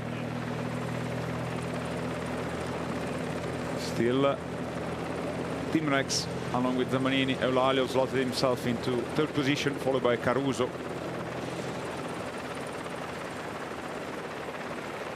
Still a complete peloton as well, mostly. Might be a group of sprinters just off the back. Does that look complete to you, Jacopo, or is it missing a few riders? I think it might be a bit of a small bunch.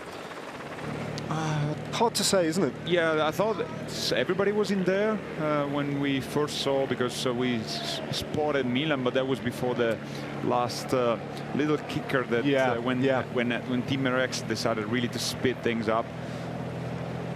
But I think as well, you know, what's usual with the sprinter, if they get little distanced from the peloton, they usually manage their way back into it in the descent, taking a little bit more risk. Normally a little bit more skilled than the climbing and also chasing a peloton is much easier than doing your own way.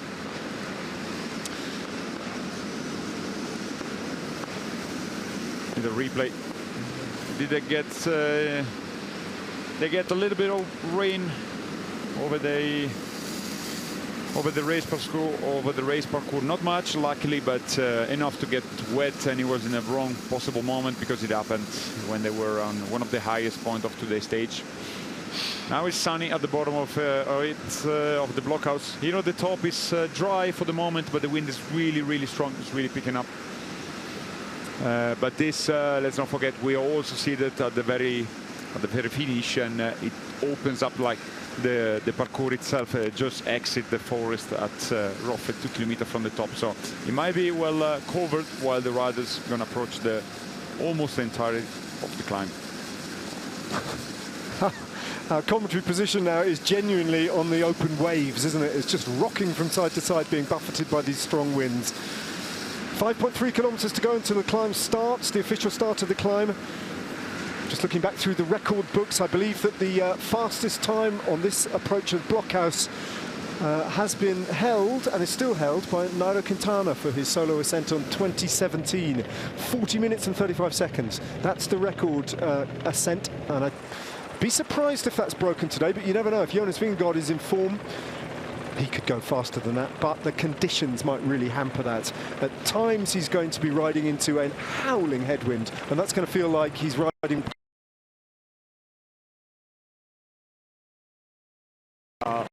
whether to see the size or still together, because it might change a lot the outcome of the finale. It's not straightforward as we thought. Jonas Vingegaard, the winner to date of 9 Grand Tour stages, both at the Vuelta and the Tour de France. Can he make it 10 at the Giro? If he does, it'll be the earliest time he's struck in a Grand Tour. His teammate Tim Rex then, the youngster from Belgium, doing the work that will finish only when he brings the peloton to the foot of the Blockhouse climb. 4.1 kilometers to go for the riders in the break, who've built up an advantage back to 3 minutes and 36 seconds, so they'll take a bit of a lead onto a Blockhouse climb, and they should sweep up the Red Bull bonus seconds as well, with 11.9 kilometers remaining.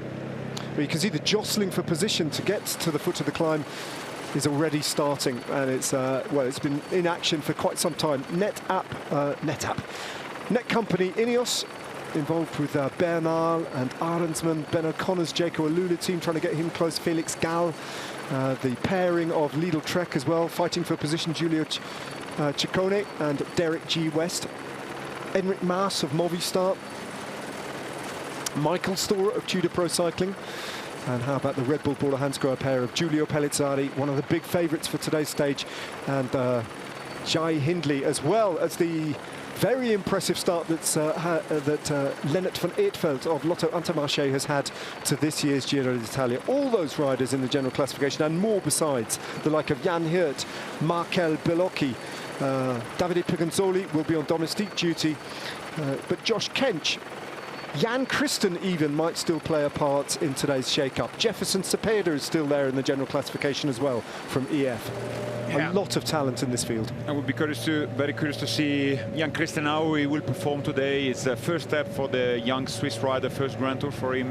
Get a little bit into the unknown as we approach the 7th stage of the Giro, and for him, it's from now on it's going to be the unknown place. Has never ridden a Grand Tour before, but today, I mean, it's maybe lesser pure climber than the others, but he had a good chance, and I think he doesn't have any stress on his shoulder. No, he's just free to play and see where it goes. It all begins in 3 kilometers time. Red Bull Border Hansgrohe being brought up on the left-hand side of the road. That's Mick van Dijk, and on his wheel Jai Hindley. Net company Ineos with Egan Bernal and Thymen Arendsman sitting on the wheel of Filippo Ganna on the left-hand side. Right-hand side belongs to Lidl Trek at the moment, with Matteo Sobrero in the company of Giulio Ciccone and Derek G. West. Final bit of feeding then from the car before that is no longer allowed as they approach the blockhouse climb. 16.3 kilometers remain. Nick Zakowski just dropping back, waiting for his team car to appear. The EF Education Easy Post just give Jordi van der Lee his final bit of a feed there, and off they go to the foot of the climb then. 2.4 kilometers to go for the trio of riders at the front of the race. 3 minutes and 29 their advantage. 16 kilometers remain on this stage. 4K to go until the Red Bull bonus, the Red Bull kilometre, which Diego Sevilla will surely try and outsprint his rivals here to win. He's had another great day, the Spaniard from Polti Visit Malta. Hugely impressive statistics at the end of 7 days of racing for him, whatever happens henceforth. Back on the peloton, as Net Company, Ineos has approached the front of the race with Ben Turner, followed by Egan Bernal and Thymen Arendsman, I think, in the second position. It's Connor Swift, maybe. Thymen Arendsman is seated behind Egan Bernal. Nonetheless, they decided to take the lead in this moment, as Bahrain Victoria still with Zambanini, Alex Segart as well in there, Eulalia on the wheel, easily recognizable thanks to the later jersey. Red Bull, Border Hansgrohe, Mick van Dijk, they're all in there.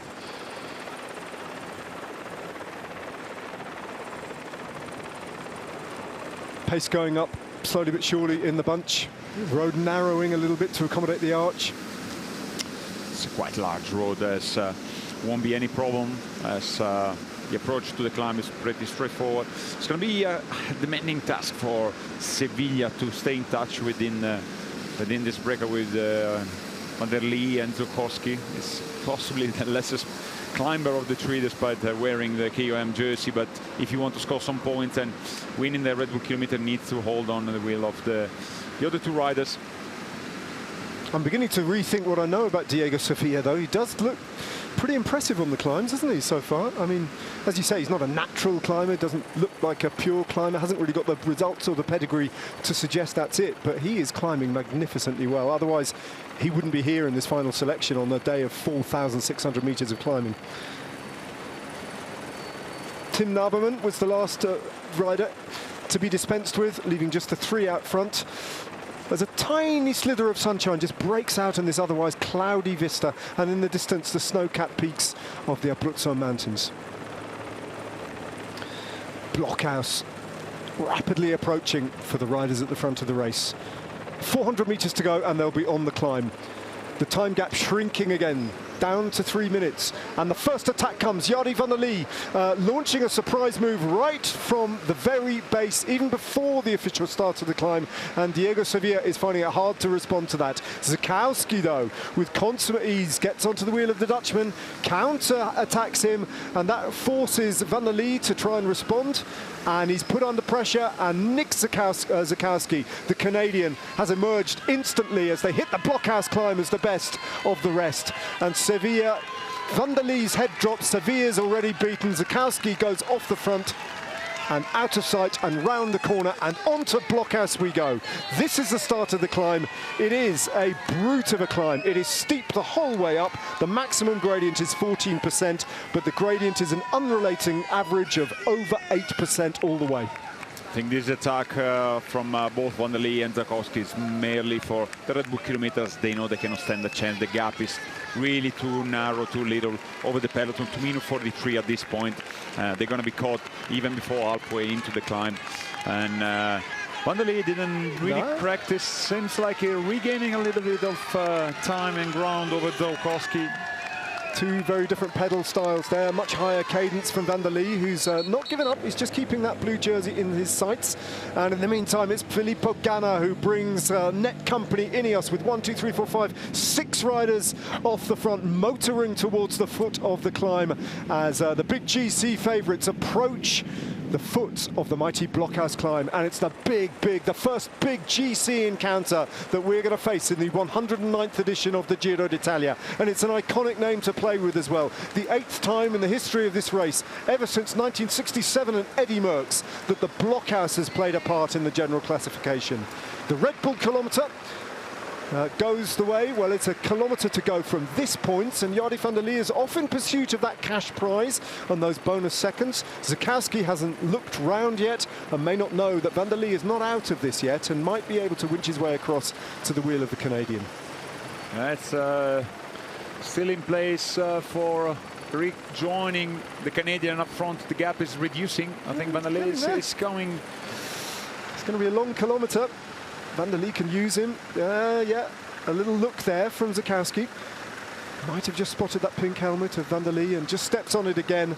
Just when van der Lee was almost about to make the junction, Zakowski's got another gear just to hold off the young Dutchman. Quite a contest for the Red Bull kilometre this. But it looks like Nick Zakowski in this long kilometre might be able to hold him off. But van der Lee's being tenacious here. Yeah. It's a gutsy ride. He's not giving up at all. Red Bull kilometer finish line lays right ahead of them, 500 meters till the line. You might as well come back in contact with him. He looks like he's defeated, doesn't he, van der Lee? But actually, he's been very measured in his response. He didn't try and go with Zakowski's big acceleration. Well, here we are, the peloton as well at the bottom, at the foot of the climb. But still net company, Ineos with, I think still, Filippo Ganna still at the front, doing one last push before giving some space for much more climbing, like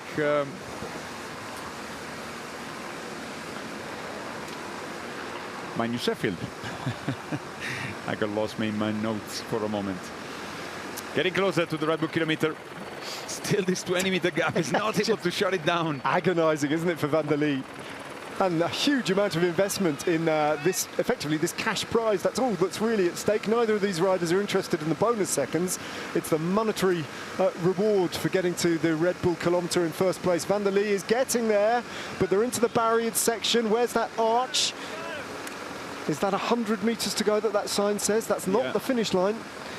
Van der Lee looks up, sees 100 metres to go. There's the arch. Zakowski's got this. Van der Lee, as the road flattens out, won't be able to shut that gap down. He's tried and tried and tried, but the Canadian gets there first, ahead of Yardi van der Lee. Diego Sevilla has been dropped behind those supporting cars in that gap. He might be able to hang on for third place and pick up a little bit more points in that Red Bull individual classification prize. But they're the first two riders over the Red Bull kilometre. Zakowski and van der Lee. They will continue in the direction as some Canadian supporters. Zakowski. Good timing. Van der Lee now A little bit too late for the Red Bull kilometre, but he does shut down Zakowski. Now, is he going to sit on the wheel of the Canadian? Are they going to work together? They've still got a 2.5-minute lead over the peloton at this point. 11.9 kilometres from the top of Blockhouse on the lower slopes of this big climb.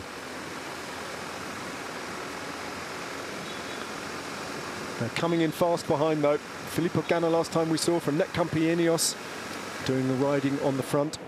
There's Sevilla to pick up 3rd place and add to his tally in the Red Bull kilometres classification. How far behind are the bunch, though? If you look back down the road, it won't be long, I don't think, before we start to see them come around that corner. Back at the front, Van der Lee and Zakowski now together. Van der Lee, the younger of the two, leading the way as they are 11 kilometers from the finish. The hard part has yet to kick in, as the first 3.5 kilometers are the easiest one. I will not say the easy one, but the easiest, because later on the average will be 9.4%. Victor Campenaerts picks it up then as Netcompany Ineos hand over to the team in yellow, and it's Campenaerts on the front. Then Jonas Vingegaard with one more teammates. I think it's Piganzoli. It's Davide Piganzoli in between Campenaerts and Vingegaard. But Ben Svihov brings Red Bull Bora Hansgrohe now to the front. And it's Jai Hindley's team who are picking it up. Jai Hindley and Alexander Vlasov, big showing. Giulio Pellizzari. The whole team is there. Aliotti, yeah, really strong showing. I think the only exceptions are Gianni Moscon and Mick van Dijk. Pretty much everybody else is there. Arrieta in the back of the peloton, along with Leknesund and Koen Bouwman as well.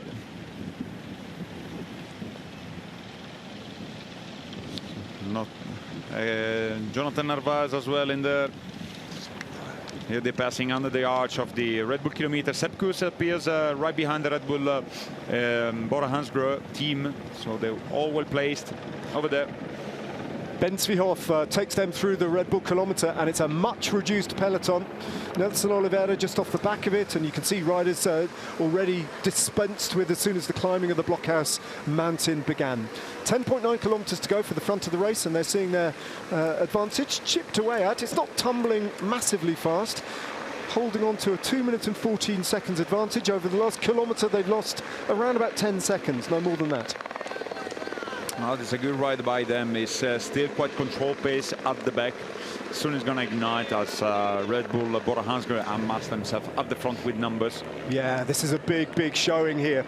Alexander Vlasov sitting on the wheel of Jai Hindley, Aliotti and Ben Svihov. Hindley a little bit further back, Pellizzari as well. Red Bull Bora Hansgrohe really taking this one on by the scruff of the neck. There's not much that Victor Campenaerts can do about it at the moment. So Visma Lease concede control of the pace, and now it's being set by the team in the blue and white of Red Bull Bora Hansgrohe, with their two favourites in the general classification, Jai Hindley and Giulio Pellizzari. As well, Sobrero replaced himself with Ciccone. We saw Derek G also coming along and replacing himself right behind the two teammates. So they're all there, the main GC contenders. Van der Lee, Zakowski, still got 2 minutes and 10 seconds, 10.5 kilometers of this climb remaining. Sevilla lost, I think, somewhere in between these two and the peloton, if he hasn't been swept up already, as Zvihov now out of the saddle, just injects a little bit more pace. Team at Arnsman snatches a bottle from the side of the road from Netcompany Ineos. Matteo Sobrero in the multicolored kit of Lidl Trek, with Giulio Ciccone on his wheel, and not too far behind him, the Canadian champion Derek G. West. Victor Campenaerts switches to the right-hand side of the road, Bart Lemon on his wheel, and Jonas Vingegaard is buried in the middle of that pack, a little way down alongside Tiemann Arensman. Speed is yet to pick up, as you see, since the presence also of much more rider like Campenaerts. But they know the hardest part has yet to come, and they're going to probably wait that moment to ignite the race. Ben Svihov's pace, though, is starting to eat a little bit faster into the advantage of these two. That's a good yardstick of how hard they're going behind, as Yardi Van der Lee and Nick Zakowski start to lose time rapidly as they pass through 10 kilometers to go. It's ticking down all the while. 150, 149, 148. They're coming in fast behind. 9.9 kilometers to go for the two at the front of the race.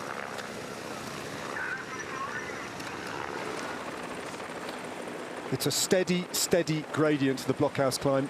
It's got one section of 14% as Sevilla is brought to heel. Leotti started to do his job. Giulio Pellizzari is in second position. On the left is Callum Scottson with Felix Gall in third wheel and Gregor Mühlberger. Yeah, Gregor Mühlberger. Three riders there from Decathlon. Everybody is well placed. Should you sit Pellizzari sit quiet up front? Some wild animals, a deer or reindeer. How do you call it? It's a deer. It's a deer. Yeah. Oh dear. Scampering through this wild undergrowth here. Okay, you realize that was the wrong way to go. Svihov and Van der Lee have attacked where they attacked at basically kilometer zero. A little bit later for I didn't mean Svihov. I meant Zakowski. Thank you very much, Zakowski. They attacked at kilometer zero, the Canadian a little bit later, but they've been off the front for well over 230 kilometers as Victor Campenaerts has done all he can at this pace. He's not a pure climber, and it's Aliotti who continues to set a pace for Red Bull Bora Hansgrohe. Pellizzari is slotted onto his wheel. They've still got Alexander Vlasov and Jai Hindi there, so four riders from Red Bull Bora Hansgrohe trying to make their numerical supremacy count on this climb and put, in particular, I think, Jonas Vingegaard under pressure and also isolate him. He's only got two domestiques left. One is Sepp Kuss, I think, and one might well be Bart Lemon. I don't think Pigansoli is there any longer. So they're starting to have an effect, Red Bull Bora Hansgrohe, to isolate Jonas Vingegaard if that is the plan. Certainly softening the race up as they are now around about a third of the way up this climb, 9.4 kilometers to go. A little bit more exposed section later on. They're going to enter the forest. You know, for the moment, 131. They're still riding quite good at the front. As Leotti continues in his effort. The back leading. The duo Jai Hindley and Giulio Pellizzari can benefit also from the helps of Alexander Vlasov, who's last man in the lineup in there. Arieta is giving up. Oh, look at the damage that's being done at the back here as some of the riders just trying to hang on for dear life are getting popped off. Garofoli's dropped, Koen Bouwman is dropped as well from Jeko Alula. Towards the front, I can see one of the Net Company Ineos riders also as well pulling the pin and dropping back. Josh Kench as well. It was the rider best place for Groupama FDJ United. But look who's surviving, perfectly well placed, right up there alongside all the favourites. And that man is the pink jersey, to this point at least, with Damiano Caruso on his wheel. He's looked very good. Yeah, Maglia Rosa does the magic, gives you extra energy. The peloton is still quite big, still roughly 30 riders, I would say. One rider at least still there from UAE Team Emirates. I think Narvaez might still be there, but so too is Jan Christen, riding right up towards the front. Looking very good at the moment. Vestag Bartsen for the Norwegian, for Net Company Ineos is there on your left. Good ride from him. Gregor Mühlberger is the last rider there for Felix Gall. Callum Scottson has dropped away, but we've still got these four riders from Red Bull Bora Hansgrohe. And Aliotti looks like he's got a bit more to give here. It's a terrific ride from the Italian climbing domestique with his compatriot there looking very, very aggressive indeed, Giulio Pellizzari. Remember, he's a rider from Abruzzo, from this region as well. And he's looked full of confidence in the opening few stages of the Giro d'Italia. On the little bits of evidence that we've had, Pellizzari is up for the fight today.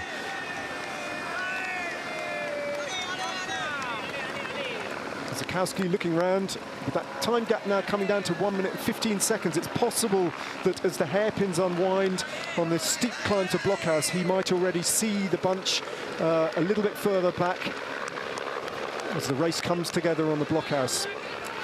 A long time since they've seen the peloton, because they built up a lead instantly when the kilometre zero dropped, and there indeed comes the peloton as Narvaez falls away, drops away, and I think that does just leave Jan Christen for UAE Team Emirates still there in that group of favourites. Yeah, I think he might be all alone there. Wout Poels also at the very back end of the peloton as yeah, Svestad Bjørnson has finally dropped as well, the young Norwegian from net company Ineos, and Wout Poels was in a bit of difficulty as Zukowski is dropped now by Jardy van der Lee. I don't think he's coming back from that one, the Canadian, and it's all down to the young Dutchman from EF Education, Easy Post, to see how long he can hang on to an advantage of, a diminished advantage of just 1 minute 8 seconds, with still a mighty 8.5 of this big climb of Blockhouse to go. Well, Zukowski's coming back though. Yeah, this, the duo is attacking each other constantly, and didn't quite give up yet, the Canadian rider. That's an impressive response, in much the same fashion that Jardy van der Lee managed to come back to the Canadian. Zukowski's trying to get back to the wheel of the rider who we can see just going out of sight, and now Visma Leasebike take it up. And it's either Barleman or Piganzoli. I think it's Piganzoli there, yeah. Yeah, it is Piganzoli. And Sepkus, first time he's been called into action, almost the first time we've seen him in this race, bar none. You can see the wind is howling across their right shoulders, coming across a pure crosswind on this very exposed section of the Blockhouse climb, where the wind is really slowing them down and impeding them. You can see the riders sitting on the left-hand wheel of each other in an echelon formation on this exposed section of land. That's also a reason why many riders were still able to stay in touch with in the peloton, and the position of Piganzoli was quite clear. It's crosswind, and it's almost like opening up an echelon in a climb. As Zukowski is almost, he's almost again. Back again. Look at that. Eulalio's positioning beautifully right there on the wheel of Jonas Vingegaard. Pellizzari and Hindley, I think that's all that remains of the Red Bull Bora Hansgrohe team, as Ivan Romeo is dropped, not the only one as well to be out of contention, falling away now. Johannes Kuhlset is dropped as well, one of their GC hopes for Team Uno X Mobility. Mind you, he started the day already over 5 minutes down. But it's Visma Leasebike who are doing the damage now. Piganzoli, newly signed to the team this year, coming to the Giro d'Italia to support Jonas Vingegaard on debut at the Giro d'Italia, who's hoping to win this race. A big responsibility for Davide Piganzoli here. What a ride so far by Alfonso Eulalio. He's racing with a lot of confidence. Incredible to this point. He's been on point, Eulalio. Really has. And if he survives deep into this climb with that big lead intact, well, who knows what we're going to make of that. The kilometers are ticking. We are already 7.8 kilometers to go, and with the wind also doesn't help, and it's not call for action. You know, no one wants to open up any gap at this point because it's too exposed, as Zukowski made the junction once again, the duo together, Van der Lee and Zukowski. Inseparable, these two breakaway survivors. Take your pick. Either of these are the most combative rider of their breakaway. It's been hugely impressive the way that they have refused to give up, and Zukowski and Van der Lee still have an advantage of 46 seconds. It's coming down all the time, and they won't last too much longer into the climb, but the attitude has been impeccable. But look at the pink jersey there of Eulalio. Wout Poels has been dropped, and now so too has Jan Christen, so we're going to have a big shake-up. He falls away in the general classification at the end of the day. Aina Rubio sprinting to get away from him, but Jan Christen has discovered just how hard a big Cat 1 summit finish is at the Giro d'Italia, making his Grand Tour debut, the young Swiss rider. Bit by bit, it's getting smaller. Yeah, the group is much reduced. We saw Ben O'Connor at the back, Mühlberger still there for Felix Gall. Egan Bernal, Maas, and Rubio has to go round and try and get across to the front of the race because Eric Maas and this man, I'm afraid, Egan Bernal, have been dropped early on with still over 7.5 kilometers to go.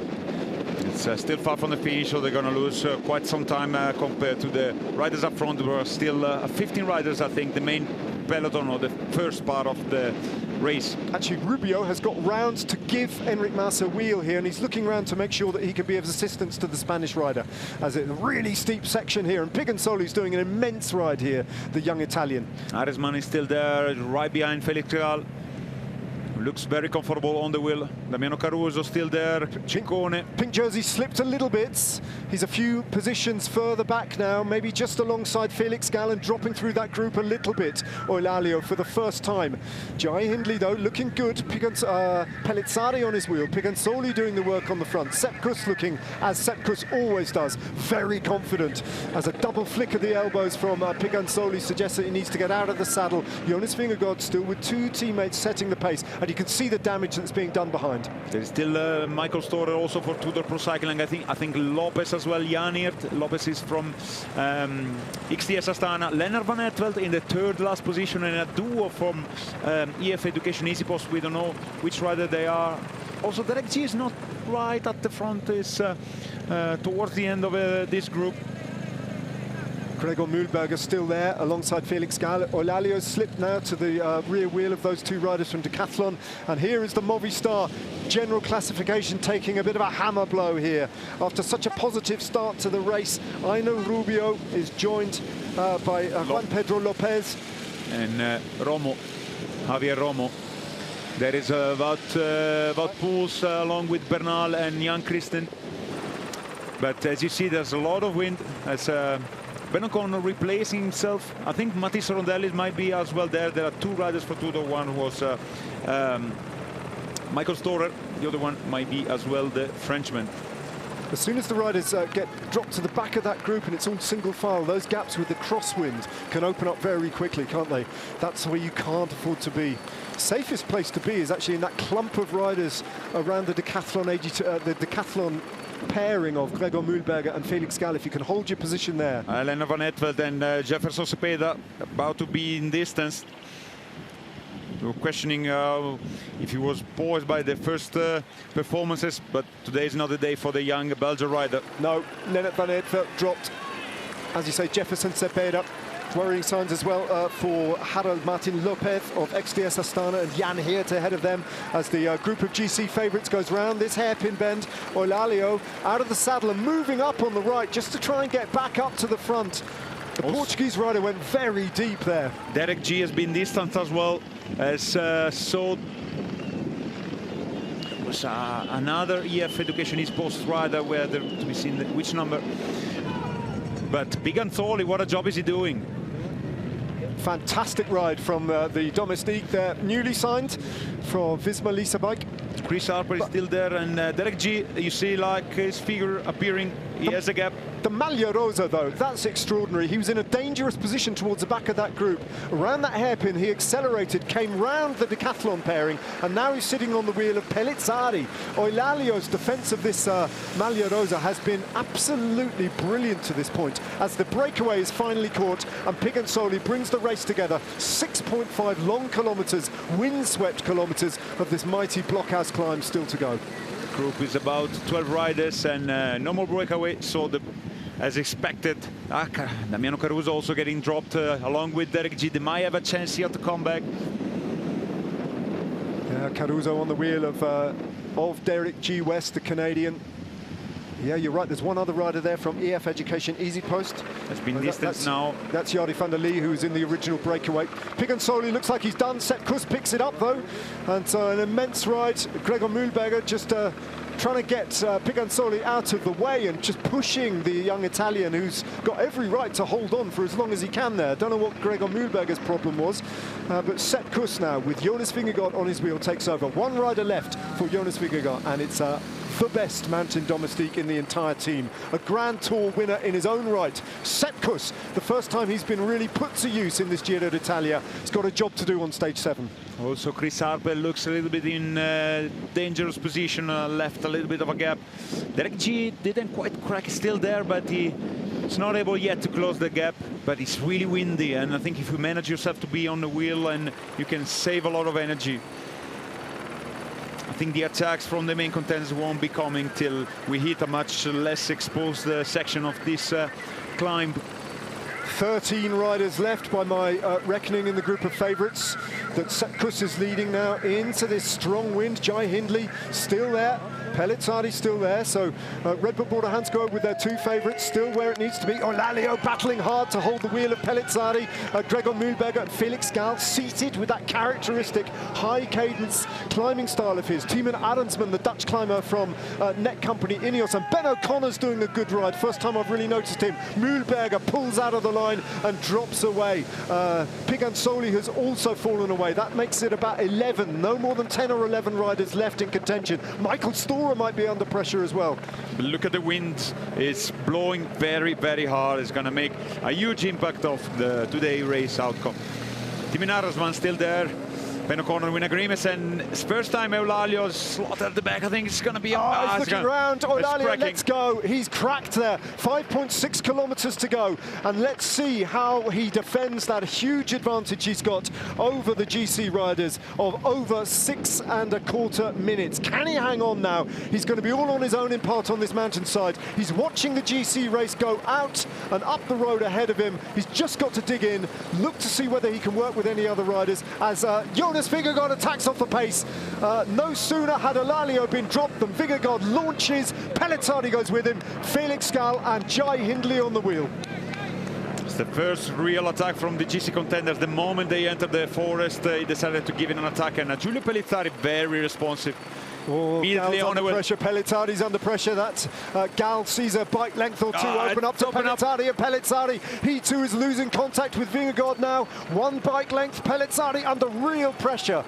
This wind is ripping this race apart, and Vingegaard has put the hammer down. Pellizzari, though just about in contact. Vingegaard looks round, checks, sees the Italian coming up on the inside, the steeper part of that hairpin, and he gets back onto the wheel of the Dane, who steps on it again, tries to get this Italian off his wheel right now. Felix got correct and letting the duo moving clear, but a lot changes when they're going to turn with the heads, the wind in the face or at the back. Well, Jonas Vingegaard has got rid of all but one of the GC riders in that one moment where he accelerated. Jonas Vingegaard broke Felix Gall, Jai Hindley, Ben O'Connor, Michael Storer, the rest of them. It was exactly the same moment, really, that Eulalia dropped away. Felix Gall, though, will dig in, will know that he's got to just ride his own race here. He's making big gains in the general classification, and he will back himself if he can, if there's a lull in the action, as those two cancel each other out, to try and get back onto the wheel of Vingegaard and Pellizzari. 5 kilometers, big damage been done as the gap in between the first two riders. There is Felix Gall on top of your screen, and here is the group of the first chasers. They're making the difference, and everything can change according to the wind as well. Now then, will Pellizzari work with Jonas Vingegaard? Vingegaard hasn't looked for help just yet, but there may come a time where these two start to work together to keep everybody else at bay and to make sure that Felix Gall doesn't get back on. The Maglia Rosa is 45 seconds from the head of the race. He might as well contain the damage and being able to retain the leader jersey after today finish, but let's wait and see who's gonna emerge as a victorious. Felix Gall is not this far yet. Yeah, he has a chance. He's hanging on, isn't he, Felix Gall? All the while he can see them, he'll believe that he can get back to them. Here's the Eulalia group with Derek G. West. Piganzoli, Sepp Kuss and Chris Harper as well. Chris Harper, the Australian climber from Pinarello, he's there.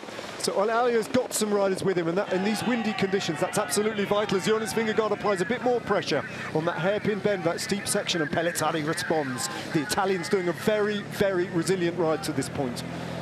The only rider today, the only rider able to respond to Jonas Vingegaard's acceleration. Vingegaard looks around now, and even Vingegaard is, well, you can see there, a little bit exasperated that he hasn't managed yet to shake off Giulio Pellizzari, but he's still got 4.5 kilometers to do the damage. Gall at 17 seconds. He's trying to manage his effort, Felix Gall. He knows that there's still a long way till the top. Ben O'Connor leading the chase with Ciccone and Jai Hindley. Pellizzari cracked. Pellizzari sees a gap open up for the first time. He looks round to see who's behind him, and that leaves Jonas Vingegaard all alone on the mountain and riding his own pace as Vingegaard does so often, all the way to the top. He will expect now to win the stage, but he's going to empty the tank to see what gains he can make in the general classification. The Dane has struck. Vingegaard's made his move on Blockhouse on stage 7. The champion is at it. This is a bid for the stage, but it's a bid also to get close, if not claim, the Maglia Rosa on this stage. That might be too tall an order, but the first hammer blow of the Giro d'Italia is struck, and it's struck by the Great Dane. Very likely Felix Gall will rejoin Giulio Pellizzari, having a duo chasing Jonas Vingegaard. I think Pellizzari went possibly too deep in there, and he seems like a little bit stuck now on the road as Felix Gall is spinning the legs a little bit faster than the Italian. Yeah, different climbing styles, but these two riders should get together. And if Pellizzari's got anything left, Gall and Pellizzari could work together for what that's worth on this climb, just to limit the losses that they are sustaining now to Jonas Vingegaard, which at the moment on the road, with still 4 kilometers to go, are already 22 seconds that have opened up.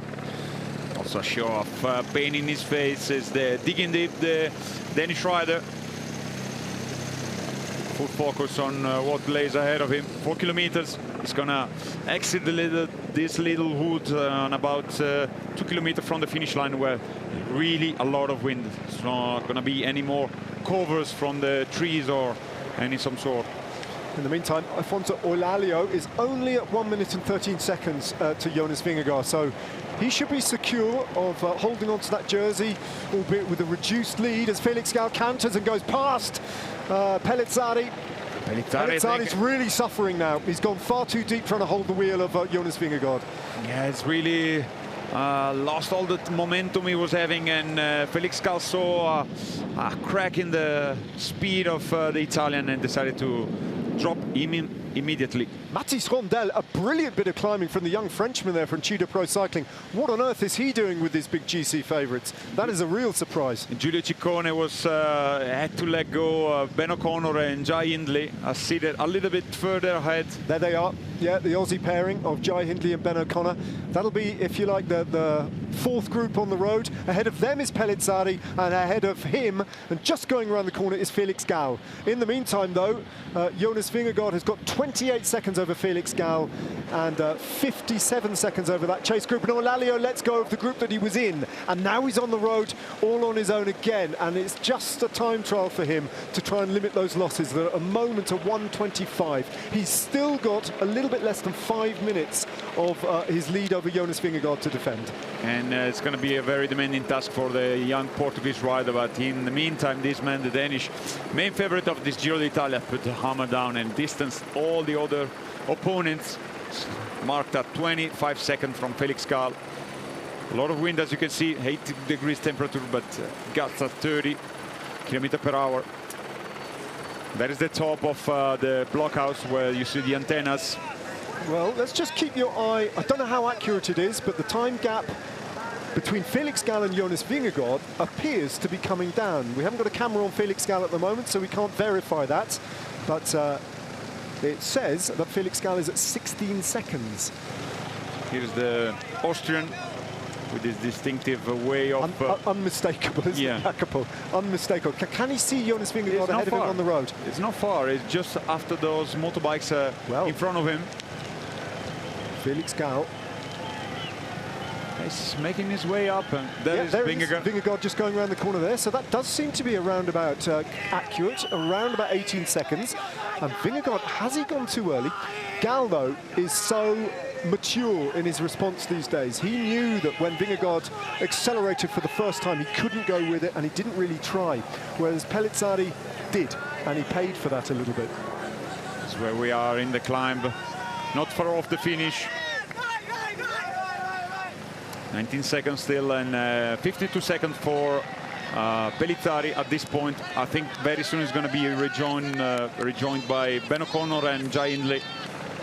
In the meantime, Olalio at 1:45, the Maglia Rosa, so safe enough, comfortably so, to retain the Maglia Rosa. This isn't a ride into pink at the moment for Jonas Vingegaard. In fact, it's a battle just to ensure that he wins the stage, because the Austrian from Decathlon has not given up. No, he's pacing himself very well. It's not far. It seems like the gap is not that big, and very accurate. I think it's we are around 22 seconds.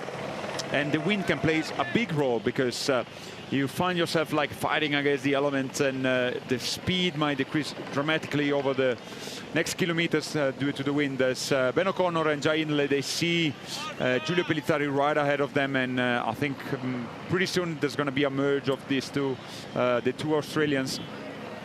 Yep, Hindley and Ben O'Connor, and of course Hindley and Pellizzari are teammates. It'll be interesting to see how that works out, whether Hindley has to get onto the front and do the pace setting to bring Pellizzari back towards the front of the race, where not much is changing at the moment. The groups have settled into a fairly steady state. Jonas Vingegaard has his advantage. He broke free. He is clear. He is the favourite to take the stage, but it is not a done deal yet. A lot can change in the last 2.6 kilometres, as Jonas Vingegaard looks a little bit like he's suffering on this climb. Has he overcooked it? Did he go a little bit too hard too soon? Well, Felix Gall is holding it just over 20 seconds. We're 32 minutes into the climb. The time record is 40, but don't be fooled by this, because today it doesn't matter, as the wind is playing such a role on today's stage that is not comparable to what the record is. 2.4 kilometers for the Danish Jonas Vingegaard, leading this stage of the Giro d'Italia in the hunt of his first ever stage victory in the Italian terrain. He just hauls himself over that really steep section there. Jonas Vingegaard gets a little bit of respite. And here is the group of Afonso Eulalia, who's found himself a few wheels to work with. Sepp Kuss and Davide Pigonsoli. I'll just sit on the wheels and allow Damiano Caruso, who is now the best placed rider. Damiano Caruso, who's the last rider to work with the Maglia Rosa, to try and pace him and keep him safe.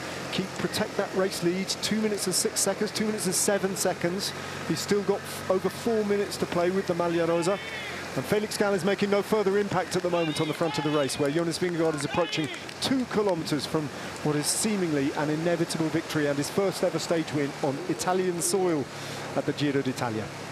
Not far off from here, is gonna exiting this little forest for rejoining the main road that leads to the top of the Monte Blockhouse. 2K to go for Jonas Vingegaard. The big strike, the expected strike, has happened. Has it yielded the result that he would have wanted? Yes, probably.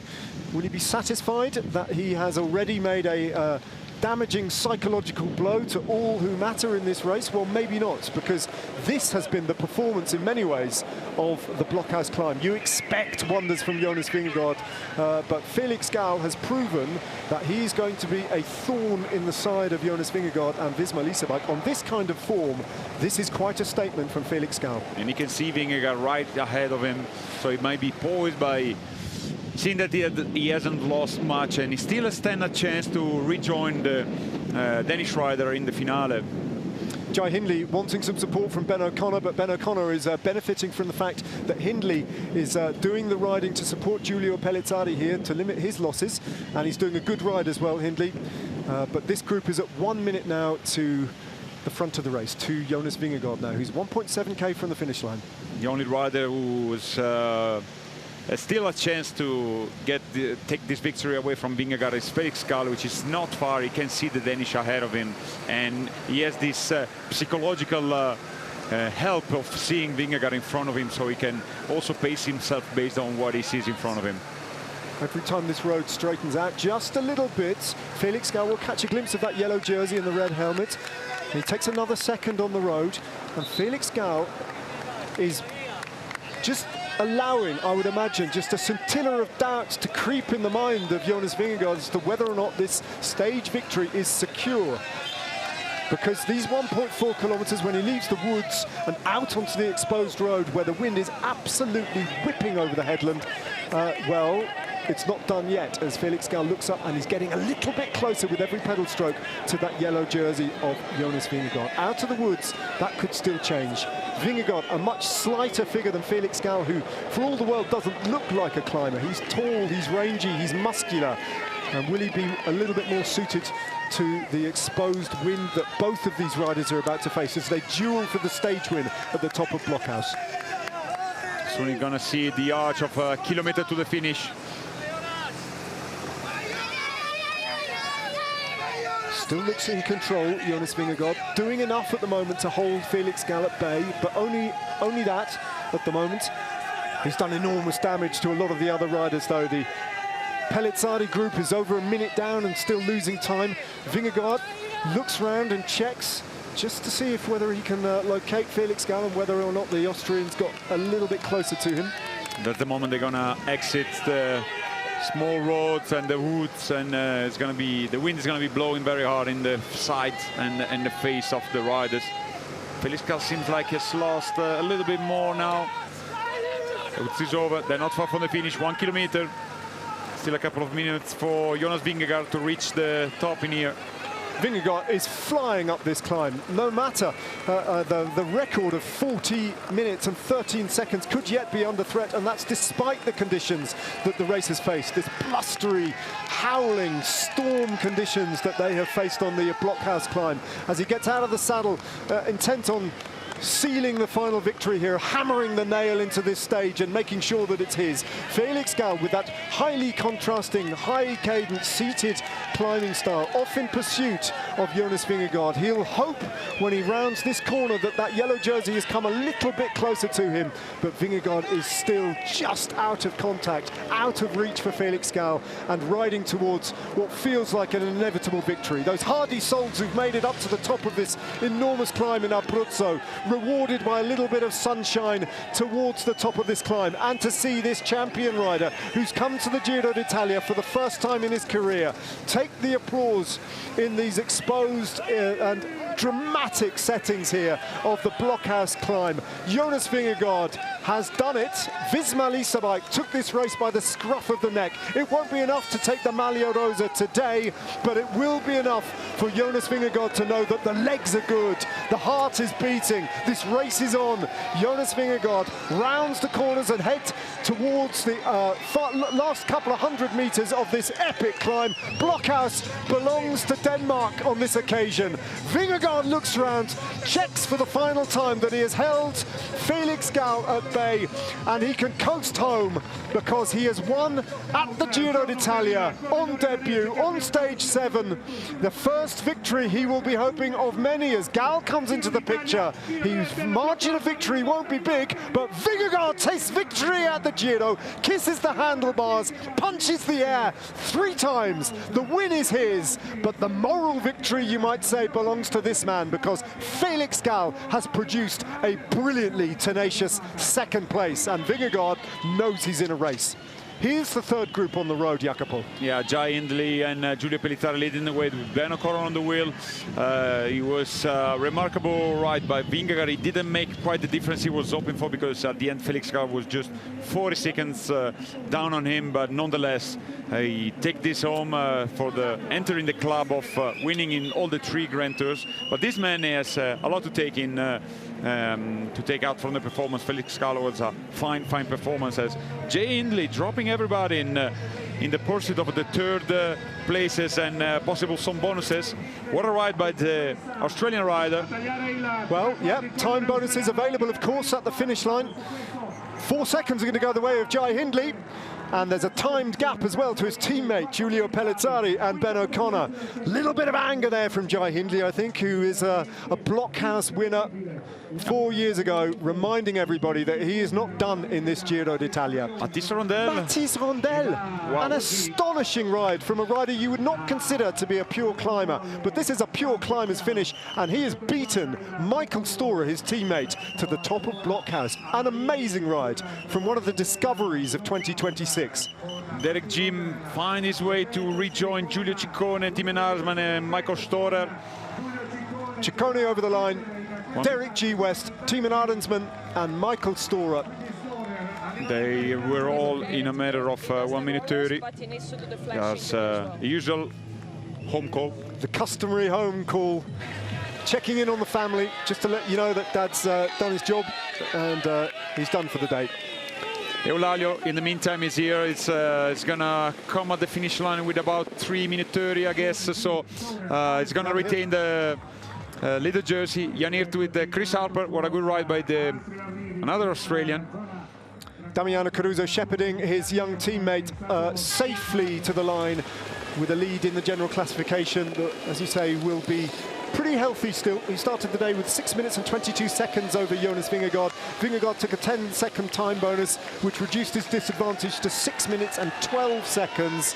Eulalia, though, will probably have around about 3.5 minutes left of his lead that he took onto Blockhouse, and that is a remarkable performance. A really good ride from Afonso Eulalia, who's going to hold on to this Maglia Rosa for the next few days, he'll be hoping. He comes to the line in the company of Wout Poels. Eulalia, a resilient performance, helped over the line by the experience of Damiano Caruso, but Egan Bernal, Gregor Mühlberger, they take a bit of a defeat there, does Egan Bernal, in terms of his general classification hopes. Very good ride by the Maglia Rosa. Also going to be thankful to Damiano Caruso, but he managed to keep this jersey, and he's going to be awarded again with another Maglia Rosa. Tomorrow again he has another chance to defend it.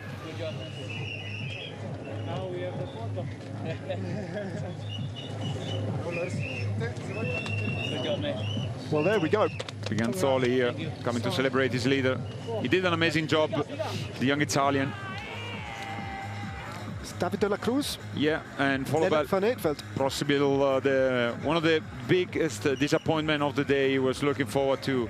He seemed like pretty much on very good shape, chasing seconds here and there in the bonuses, but they didn't quite have the legs.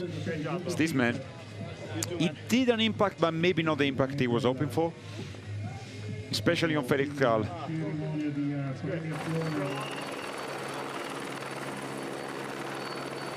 Here's the stage results. Yeah, the top 10. Arendsman in 10th, Storer 9th, Derek G and Giulio Ciccone finishing pretty much together. Mathys Rondel, the performance of a lifetime there for 6th.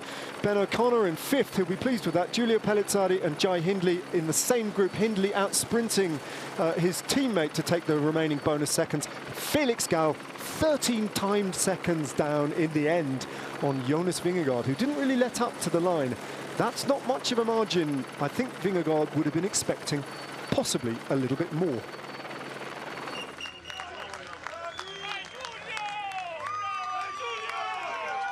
Did enough though, and probably had a bit left in the lockup, Jonas Vingegaard, to take his first ever win at the Giro d'Italia.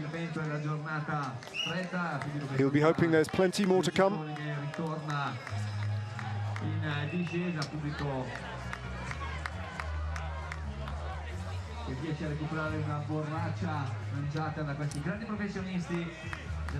This last climb was definitely hampered a little bit in the outcome by the wind. It was not the ideal situation for many kilometers. I think it was not possible really to make an impact on the attack. It was just one attack and came from this man. And he basically break Pellizzari, because I think he didn't really accelerate the second time. It was just the rhythm he was imposing was maybe a little bit too much for Pellizzari, but I think also for himself, because Felix Gall was distanced immediately, but at the end he managed to come closer to Vingegaard. So I think also Vingegaard was overpacing a little bit too much in the beginning. A little bit of respect there shown from Vingegaard to Eulalia, who, as Vingegaard suspected, actually, would prove impossible to shake in terms of taking the Maglia Rosa, at least on this stage. You got Arrieta indicating that he's empty onto the line. He's going to have to let go the Maglia Bianca, which might be as well on the shoulder of Mathys Rondel today. Could be. Oh, but no, Pellizzari. We forgot Pellizzari. Yeah, Pellizzari. It's going to be Pellizzari. We often forget that he's such a young rider. Yeah, and also Mathys Rondel started the day 6:22 down. Oh, yeah, 6:22 down in the same group.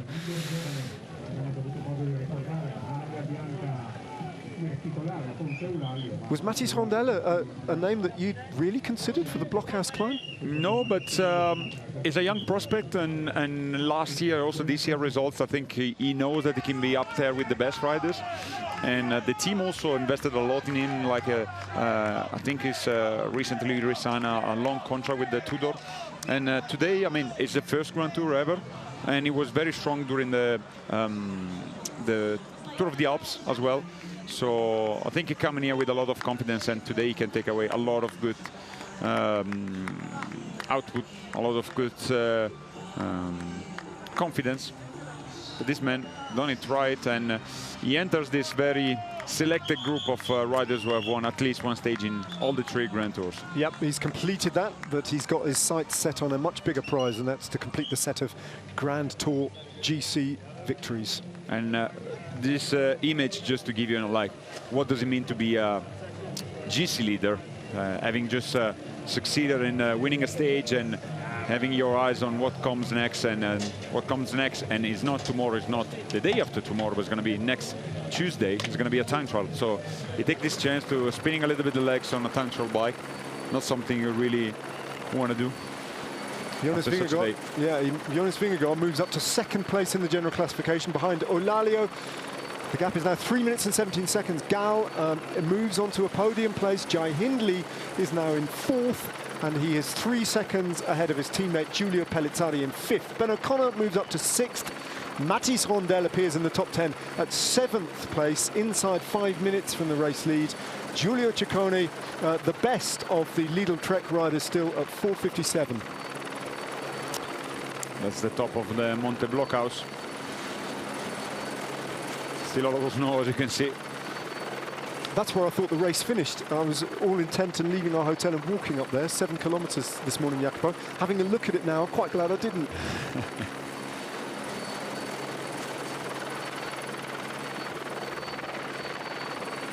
Eddie Merckx, the first winner.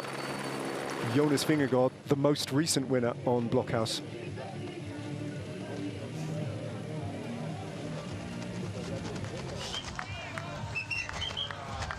Well, Sepp Kuss did a great job. Davide Pigonsoli did an immense job, I think, today for Visma Lease bike. Yeah, he was a real team player. Also here when he was protecting all the riders. And this is the attack from Jonas Vingegaard. A look in the eye with Sepp Kuss.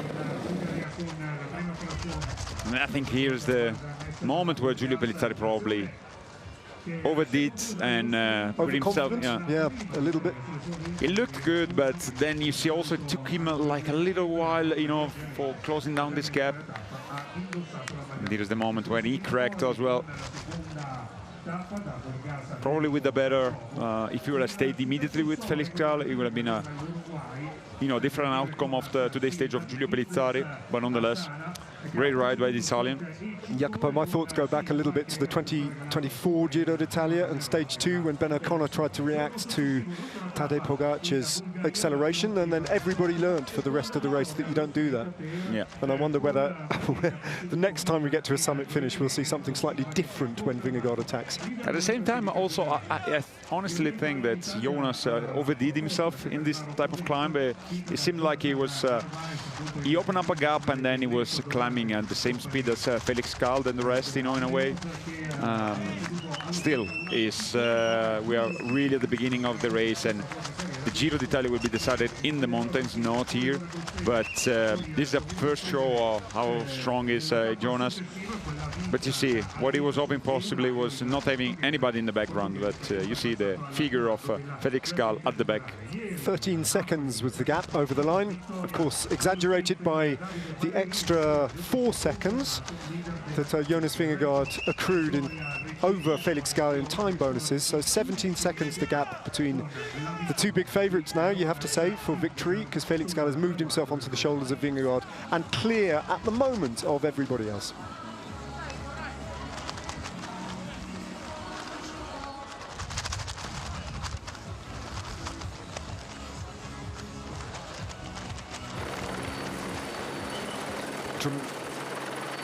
Dramatic race, dramatic setting, and a fantastic performance from Afonso Eulalia, who's defended the race lead. He's still got half of his big race lead intact at the end of the day that he should be very proud about. Let's hear his thoughts. Afonso, you keep the Maglia Rosa. Does that make you happy?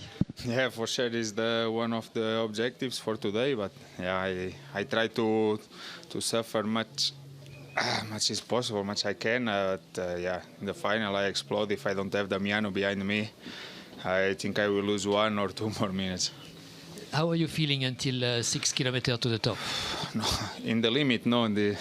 These guys fly, the other guys fly, no, a whole climb. I just try to survive.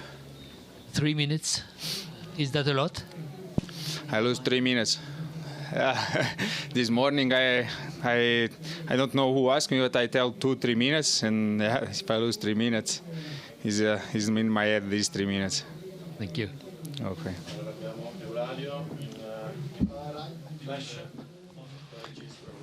Well, that was the moment that Alfonso Olalio just let go of the GC group halfway up the climb. He'd survived to that point brilliantly.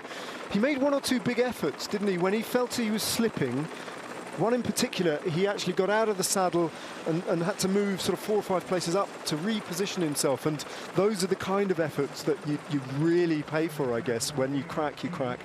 Yeah, I think that he maybe overdid in that particular occasion, and the climb itself, you know, there was a lot of wind, and I think he just wanted to slot in a good position for himself to be protected. But nonetheless, it was a great defense, but by the Portuguese rider. Tomorrow is going to start with the jersey. Let's see how what's future going to bring for him. But I think he's intelligent, you know, the way he was talking also in the interview. I realized that he knows where the limits are for him, but tomorrow is going to be again with the Maglia Rosa.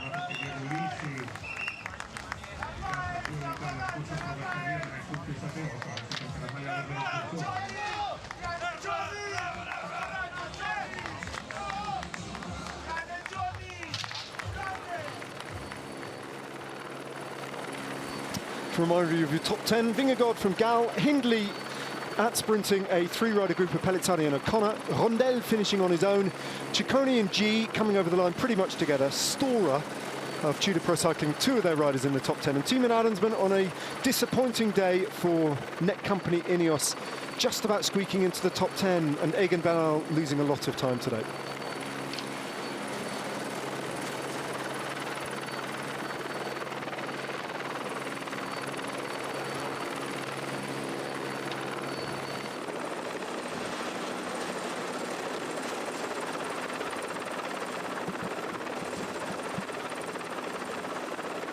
And here is the confirmed general classification.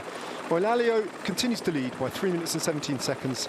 17 seconds also separate Vingegaard and Gal in second and third. Hindley moves up to fourth.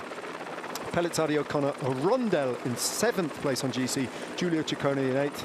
Timo Adamsman and Michael Stora. Still a quite short GC, except maybe for the first, the second and third rider, Vingegaard and Gal. There's right in front of us, Victor Campenaerts and Bart Lemmen just appeared, crossing the line.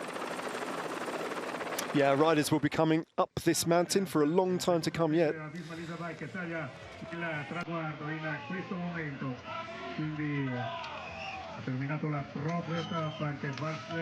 You see a replay of Jonas Vingegaard.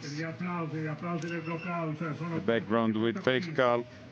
Il Giro d'Italia in quella che è stata la tappa più lunga, una tappa impegnativa non solo sotto l'aspetto della distanza, aveva un gruppetto di cui fa parte anche Pesenti che difende i colori del Team Pulti di Zit Malta. There was a sticker on the handlebar of Vingegaard. The sticker is right now kissing. It was an image, if I saw properly, of his wife and kid.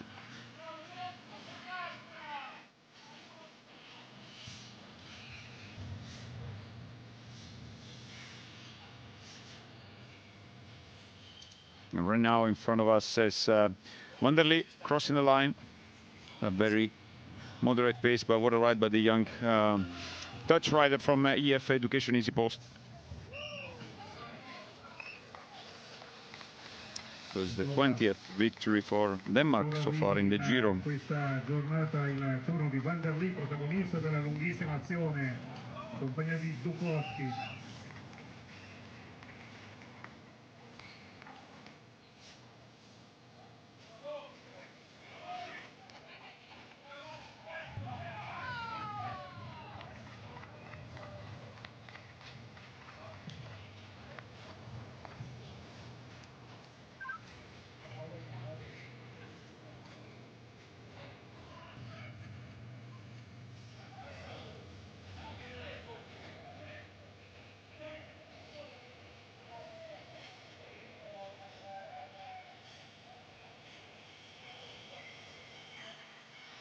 altri gruppetti intanto in avvicinamento verso il traguardo, un traguardo che ha visto trionfare 17 minuti fa Jonas Vingegaard, che così è andato a porre il proprio sigillo su questo Giro d'Italia. Zwejov, quindi Oliveira a terminare questa tappa. Adesso Oliveira ha partecipato a 23 grandi giri. That's the moment we see again Piganzoli after an amazing ride for set up a victory for Jonas Vingegaard. Gets a congratulation on his leader. Good ride by the young Italian, newly recruited by Visma Lease Bike, who spent some years at Polti Visit Malta.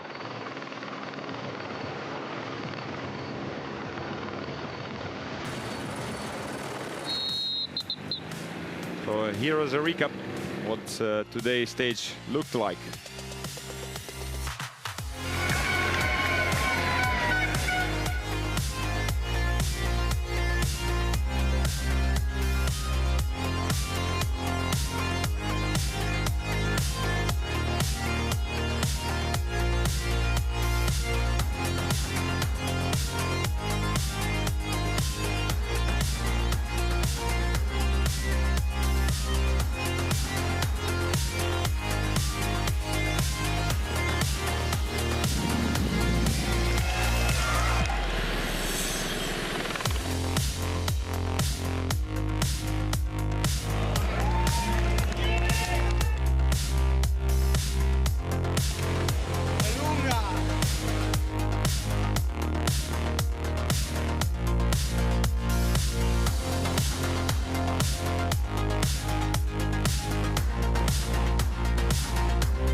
Well, there we go. Lorenzo Rota, I think, and Lorenzo Milesi have just come to the line, probably in a sprint à deux for maybe 93rd place or something like that. Quite entertaining. Okay, Jonas Vingegaard, we saw him warming down. It is freezing cold at the top of this mountain. I wonder if his mouth is working, or his teeth are chattering. Let's hear from the winner of this stage. Jonas, does this confirm that in any Grand Tour you want to show how strong you are in the first mountain stage? Well, I don't know if it shows that in any Grand Tour, but today we just wanted to go for the win, and I'm extremely happy that I could finish it off. My teammates, they did an amazing job today, and yeah, I'm happy that I can really pay it off. Was it exactly the plan to attack with 5.5 kilometers to go? No, we kept it a bit more open, and to see when the moment was there, and yeah, there was a lot of wind and at moments a lot of headwind, so yeah, it was a very tough climb. 3 minutes on the Maglia Rosa, is that what you wanted?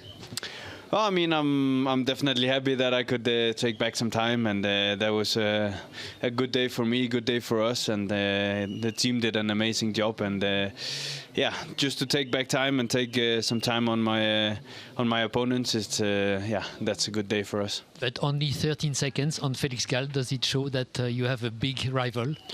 Oh, I mean, for sure, Felix Gall is a big rival to me. I knew it already before the race. He's a very strong guy that we really have to take into account. Yeah. Tack.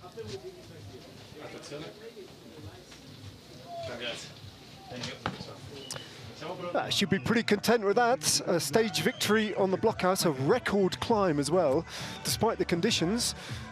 In fact, all the top 5 riders were inside the previous best of 40 minutes and 13 seconds. But that's modern racing for you.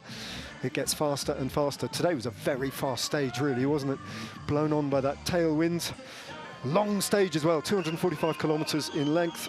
And guess the expected outcome, Jonas Vingegaard. The collateral damage of his victory is that he also will be on the jersey as the wearer of the King of the Mountains competition, just delaying his podium protocol ever so slightly.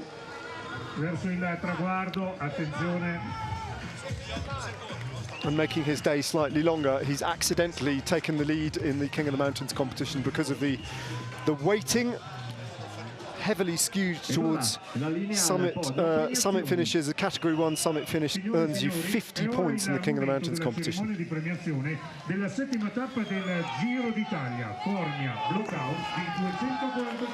here's another big group coming to the line. On the group of sprinters, we spotted Ethan Vernon, Mikkelsen, Jansen Plowright, Pascal Ackermann, Chick Stewart as well, Ben Turner. They all for him finally. Aular, Van den Bosch, and yesterday winner Ballerini.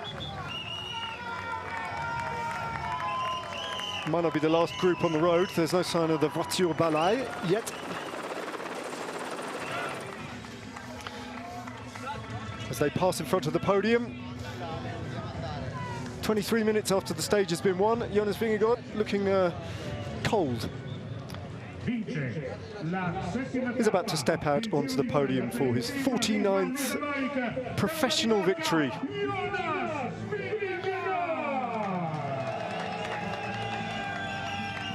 Well, this is what he came to Italy to do.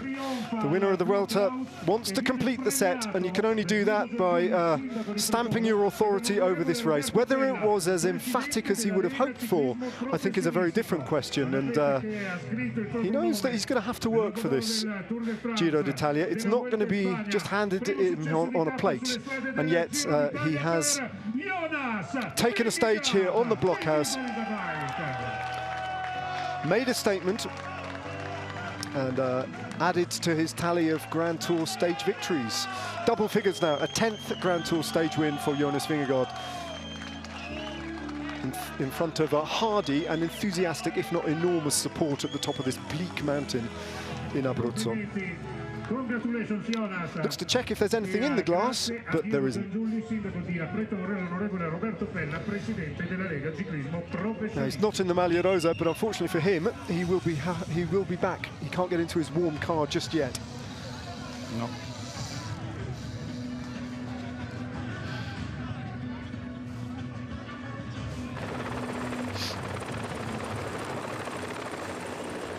There's the top 10. Vingegaard from Gal, Hindley in 3rd place. At sprinting, Giulio Pellizzari and Ben O'Connor. Mathis Rondel in 6th. A performance that is hugely impressive. Il leader della classifica generale sarà premiato da Marco Marsiglio, presidente della Regione Abruzzo.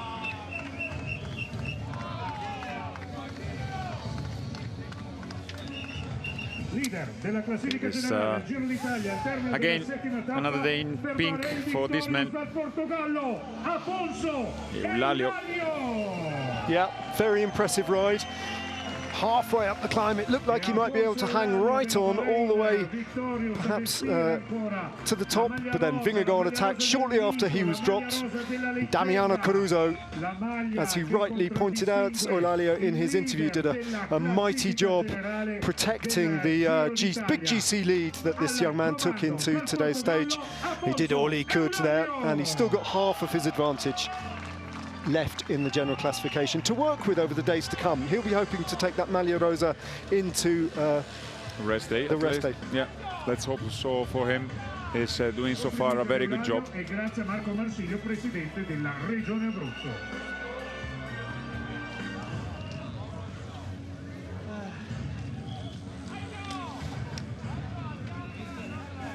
They're gonna head down with the buses as well as we. gonna do, because tomorrow's gonna start on the coastline of Marche.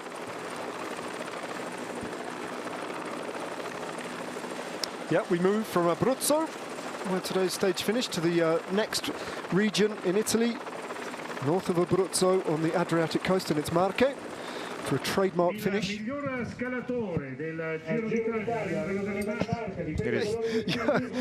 Vingegaard stepping forward in the leader of the King of the Mountains competition, looking bitterly cold by now. He's going to want to get this one done and dusted fairly quickly. He picked up 11 points, if you remember, on in Bulgaria on stage 2.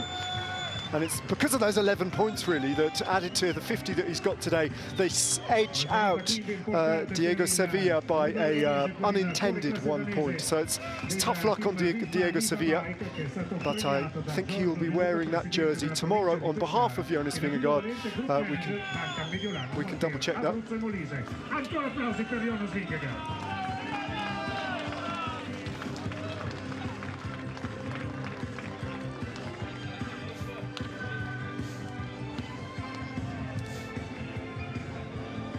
See if Paul Magnier has already reached the finish line, if he's going to be on the podium. That's a sure thing. We're going to see the white jersey of Giulio Pellizzari.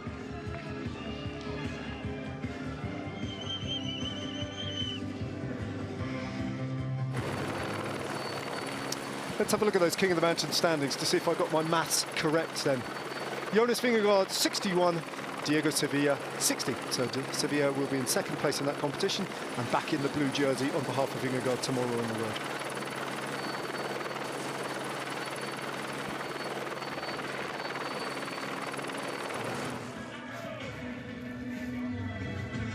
So the white jersey, as you say, for the best young rider. We are very wrong. We completely forgot Eulalia, still a young. It's easy to do. Alfonso Eulalia, of course, 24 years of age, qualified as the best young rider in the best young riders classification. But Pellizzari might be wearing white. Yeah, he's been wearing white. Second place. We'll double check that. It was also a long day for us, commentating today, so... Yeah, I think we can safely say that was a long day. Losing a bit of focus throughout. Now, at the very end. We started commentating 7 hours ago. Alfonso Eulalia, congratulations to him. Terrific performance on the blockhouse stage after that unexpected second place on the Potenza stage. He continues in the white jersey.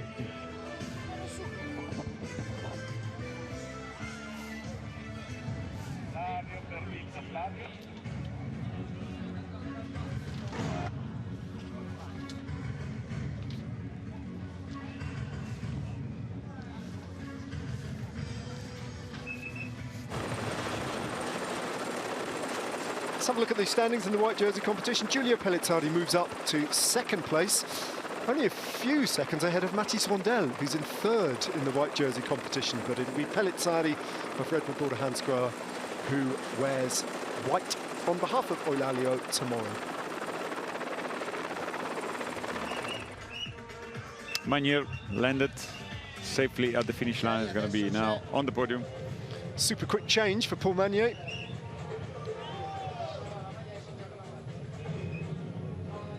Leader della classifica a punti al termine della settima tappa, dalla Francia per Soudal Quick Step, Paul Magnier. Paul Magnier has worn that jersey ever since the first stage of Burgas. When he picked up stage 1, he has not relinquished his control over the Maglia Ciclamino and is all set, I think, for the challenges to come, even if he only managed a third place in Napoli yesterday. Another group of about a dozen riders has just come to the line. So we're still not quite finished this race. No, and it's not yet the last one, as the Voiture Ballet is yet to appear. Paul Magnier's lead has been reduced by a grand total of 12 points by Jonathan Milan, who picked up 12 points on the road today. Still a healthy lead there. OK, let's have a look at tomorrow's stage, stage 8. Much shorter than today's stage, much less mountainous as well. As we move into Marche, it's a 3-star stage, not without its complications, but with plenty of interest, plenty of fascination in it as well. This gets underway from Chieti and it finishes in Fermo, over 156 kilometers, most of which are on the coast. Picking up the Tyrrhenian coast in Marche, passing as one of its waypoints as well, the famous seaside resort of San Benedetto del Tronto, which is the traditional town where Tirreno Adriatico always reaches its conclusion before an intermediate sprint at Cupra Marittima. Heading inland then for the first of a series of climbs, a Cat 3 climb followed by a Cat 4, a Red Bull kilometre, another climb of Capodarco, and then the finish line in Fermo. 4 categorised climbs in total, 3 Cat 4s and 1 Cat 3. Some of these climbs are short, sharp and very steep indeed. Fascinating day of racing lying in store for us tomorrow. Big day behind us today, and Jonas Vingegaard, the great champion that he is, not hesitating to strike on the blockhouse. An amazing, dramatic day of racing, and we'll see another one tomorrow. Much shorter, but do join us for tomorrow. But for now, it's ciao, bye-bye.